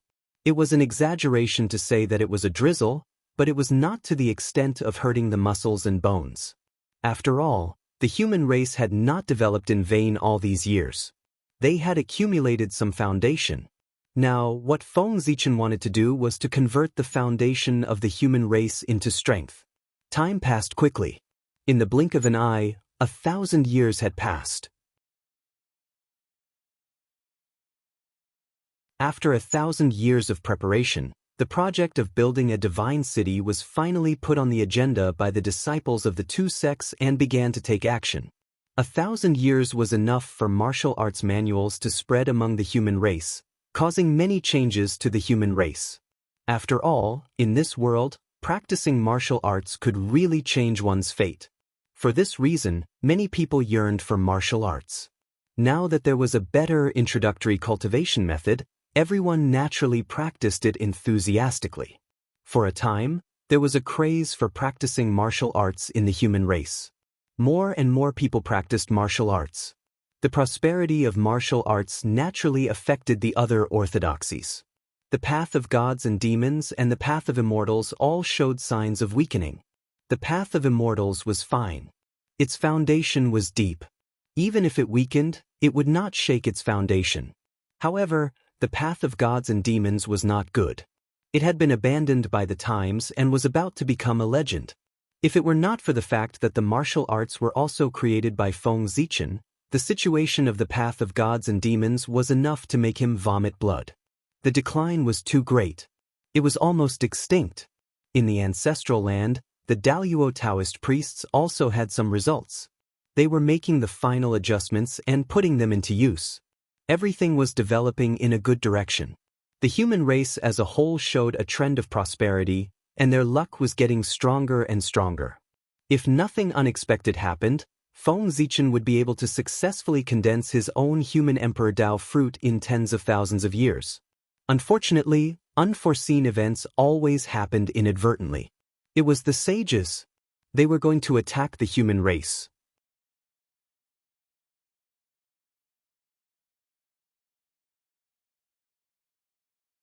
Chapter 738. After thousands of years, the sage finally made his preparations and began to bare his fangs against the human race. At the human race's border, there were the other Hotian races that were defeated by Yu the Great when he was controlling the flood. In the ancient Xianyuan period, there were also the mutants who betrayed the human race and joined forces to invade the human race's border. No one knew what benefits the sage promised them that made them have such an overconfident idea. How dare they attack the human race? They must be tired of living. Why don't they look at themselves? The two forces together couldn't even gather 5 Daluo Taoist priests. Even if they used the power of the entire race to attack the human race, what was the use? Not to mention shaking the human race, they couldn't even create chaos for the human race. The gap between the two sides was too big. Not to mention anything else, the gap between 500 Daluo Taoist priests and 5 Daluo Taoist priests was enough to make them despair. After hearing that these two forces invaded the human race's border, Feng Zichen didn't take it to heart at all. He directly sent 1,000,000 troops to the border to trample the two races. The human race's military system was created by Feng Zichen by imitating the Heavenly Court's military system. In other words, mortals were not qualified to join the army. Those who were qualified to join the army had to at least have the cultivation of a celestial immortal. And these were only the most ordinary soldiers. To become an elite, one had to at least be a golden immortal. To become a general, one had to have the cultivation of a Tai Jingxian. To command an army, one had to have the cultivation of a Daluo Jingxian. As for the Daluo Taoist priests, they were somewhat detached and couldn't be judged by common sense. They had the qualifications to become the human race's elders. As for the sage to be, they could be called kings. In the name of the human king, they could help the human emperor govern the world. Among the 1,000,000 troops sent by Feng Zichen to suppress the two races, there were no Daluo Taoist priests. However, they were all elites of the human race. The weakest among them was a golden immortal. Apart from that, there were also 10,000 Tai Jingxian, 1,000 Daluo Jingxian, and 300 Khanate Dao Lords. Tai Jingxian and Daluo Jingxian aside, The 300 Xiantian Dao Lords were Feng Zichen's most cherished treasures, one of the most important reserves of the human race. At the same time, they were also the most elite troops of the human race. Their status was second only to the Daoyuo Taoist priests. What was a Dao Lord? It was the Tai Jingxian, the Tai Jingxian of the ancient times, the Tai Jingxian who cultivated the Tao of innate. In ancient times and before, Daoyuo Jingxian was known as the Taoist priests, while Tai Jingxian was known as the Taoist Lord. This was because after one's strength reached the level of Tai Jingxian, one would begin to touch the level of Tao. This Tao referred to the Tao of innate. Therefore, the current Tai Jingxian and Daoyuo Jingxian were not qualified to be called Dao Lords and Taoist priests. These 300 Xiantian Dao Lords could be said to be the seeds of the Daoyuo Taoist priests. They had the potential to transcend the river of fate and become the Daoyuo Taoist priests. Feng Zichen had sent them on this expedition to train them. He wanted them to fight the Daoyuo Taoist priests and constantly hover between life and death. There were great terrors and great opportunities between life and death. If they could see through it, even if they couldn't become the Daoyuo Taoist priests, they would still benefit greatly. They would be a small step closer to becoming the Daoyuo Taoist priests and become half-step Taoist priests. 300 Xiantian Dao Lords, 1,000 Daoyuo Jingxian, 10,000 Tai Jingxian, and 1,000,000 golden immortals.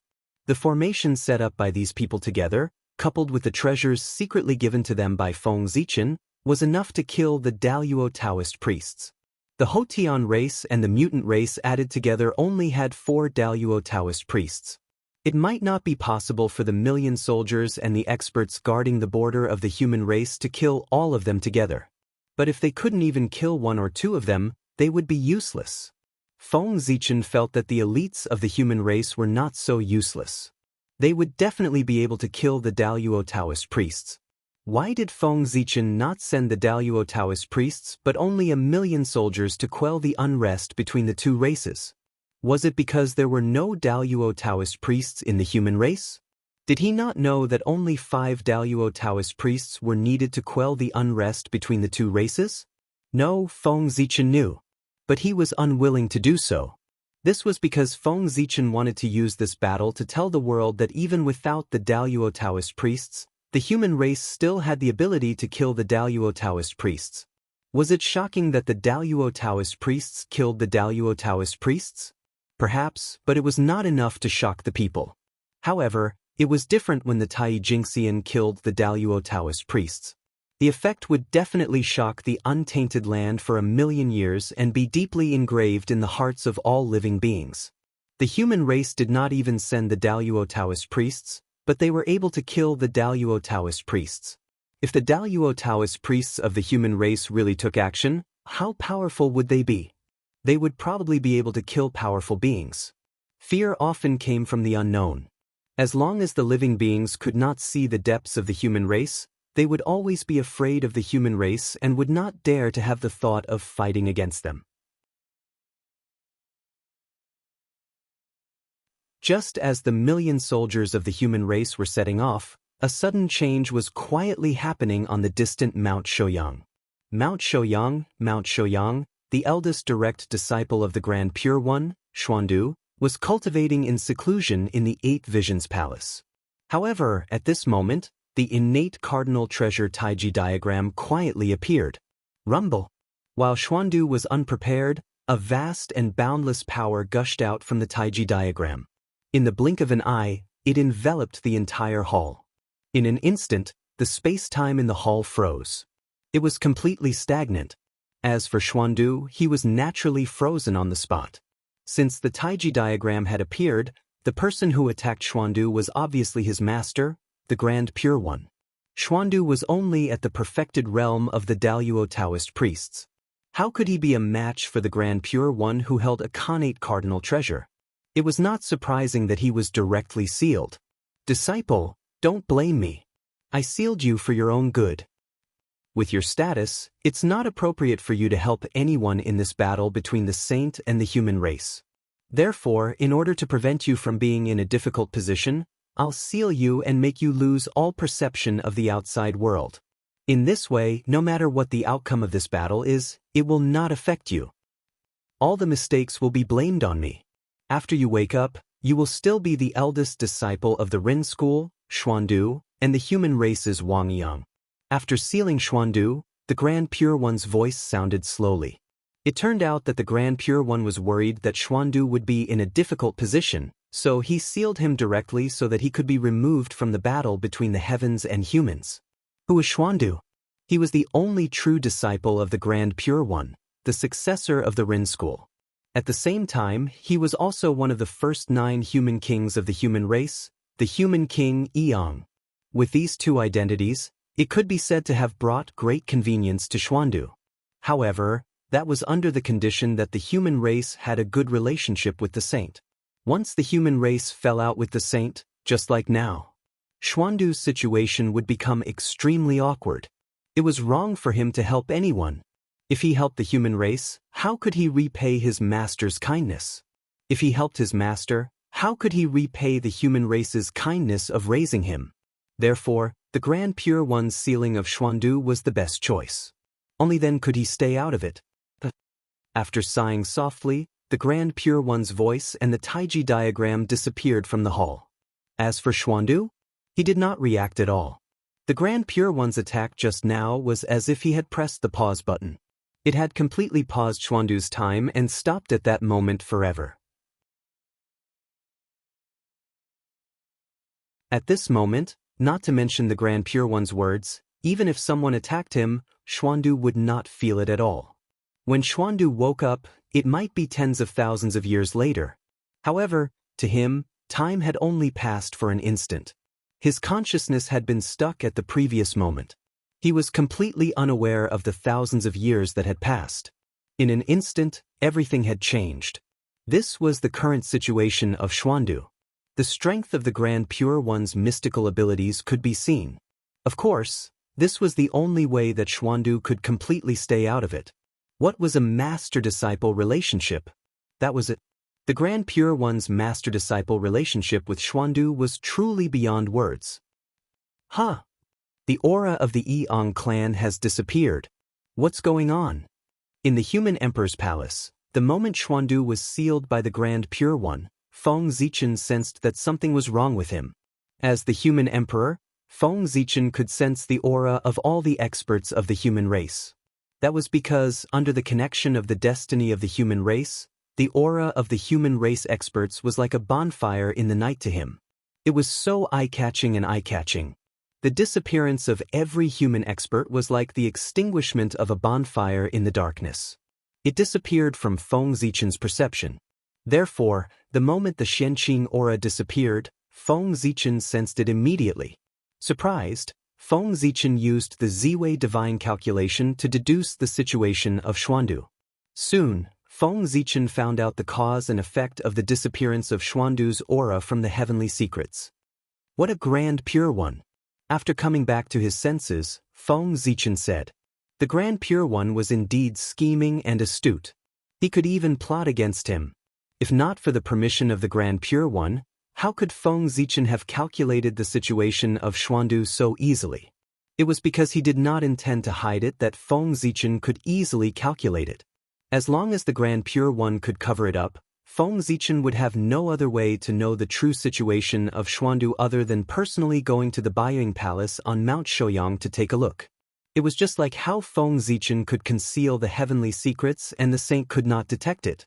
If the Grand Pure One concealed the heavenly secrets, Feng Zichen would not be able to detect it either. When the situation of Xuandu was placed in front of Feng Zichen, he would face a choice. Should he save Xuandu? With Feng Zichen's strength, it would be easy to save Xuandu. However, what could he do after saving him?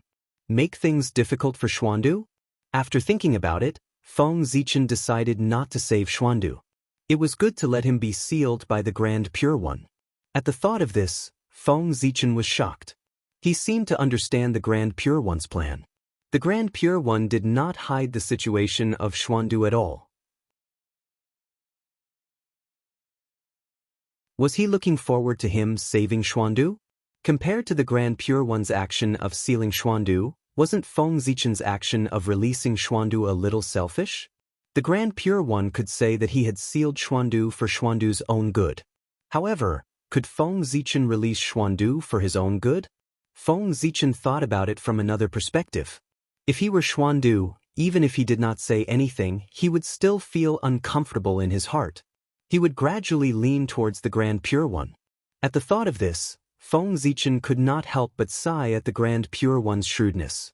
With a single mistake, he had almost missed a general and allowed the Grand Pure One to obtain a loyal disciple. Putting everything else aside, wouldn't a normal person's first reaction when they saw their friend being sealed be to save him? Why would he think so much about it?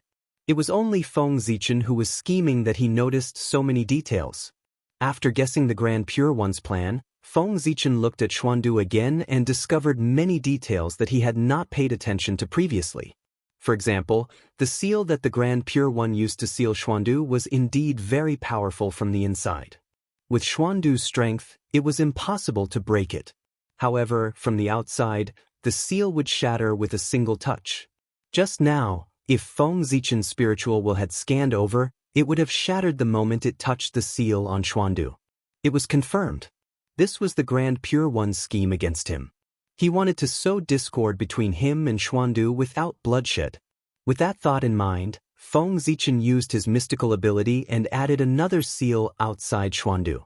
Xuandu was indeed not suitable to appear in this battle. Since that was the case, he would seal him completely. After the battle ended, he would let him out. Since the Grand Pure One's seal was not safe, Feng Zichen would add another one. That way it would be foolproof. Under such circumstances, if the seal on Xuandu's body was broken, it could only be done by the Grand Pure One. After all, it was the Saints' Taoist sect, the Taoist sect of the first saint. Who would dare to cause trouble here? The Grand Pure One had personally sealed Xuandu and released him. What should this action be called? If it was the modern world, it should be called acting and standing. That was how the gap was created. The Grand Pure One naturally sensed Feng Zichen's actions. However, he did not say anything about that. It was a casual move. If he succeeded, it was naturally worth celebrating. If he failed, there was nothing to be depressed about. When Feng Zichen and the Grand Pure One were confronting each other, the million-strong army of the human race had already rushed to the border of the human race and met up with the human experts guarding there. There were not many soldiers guarding the border of the human race.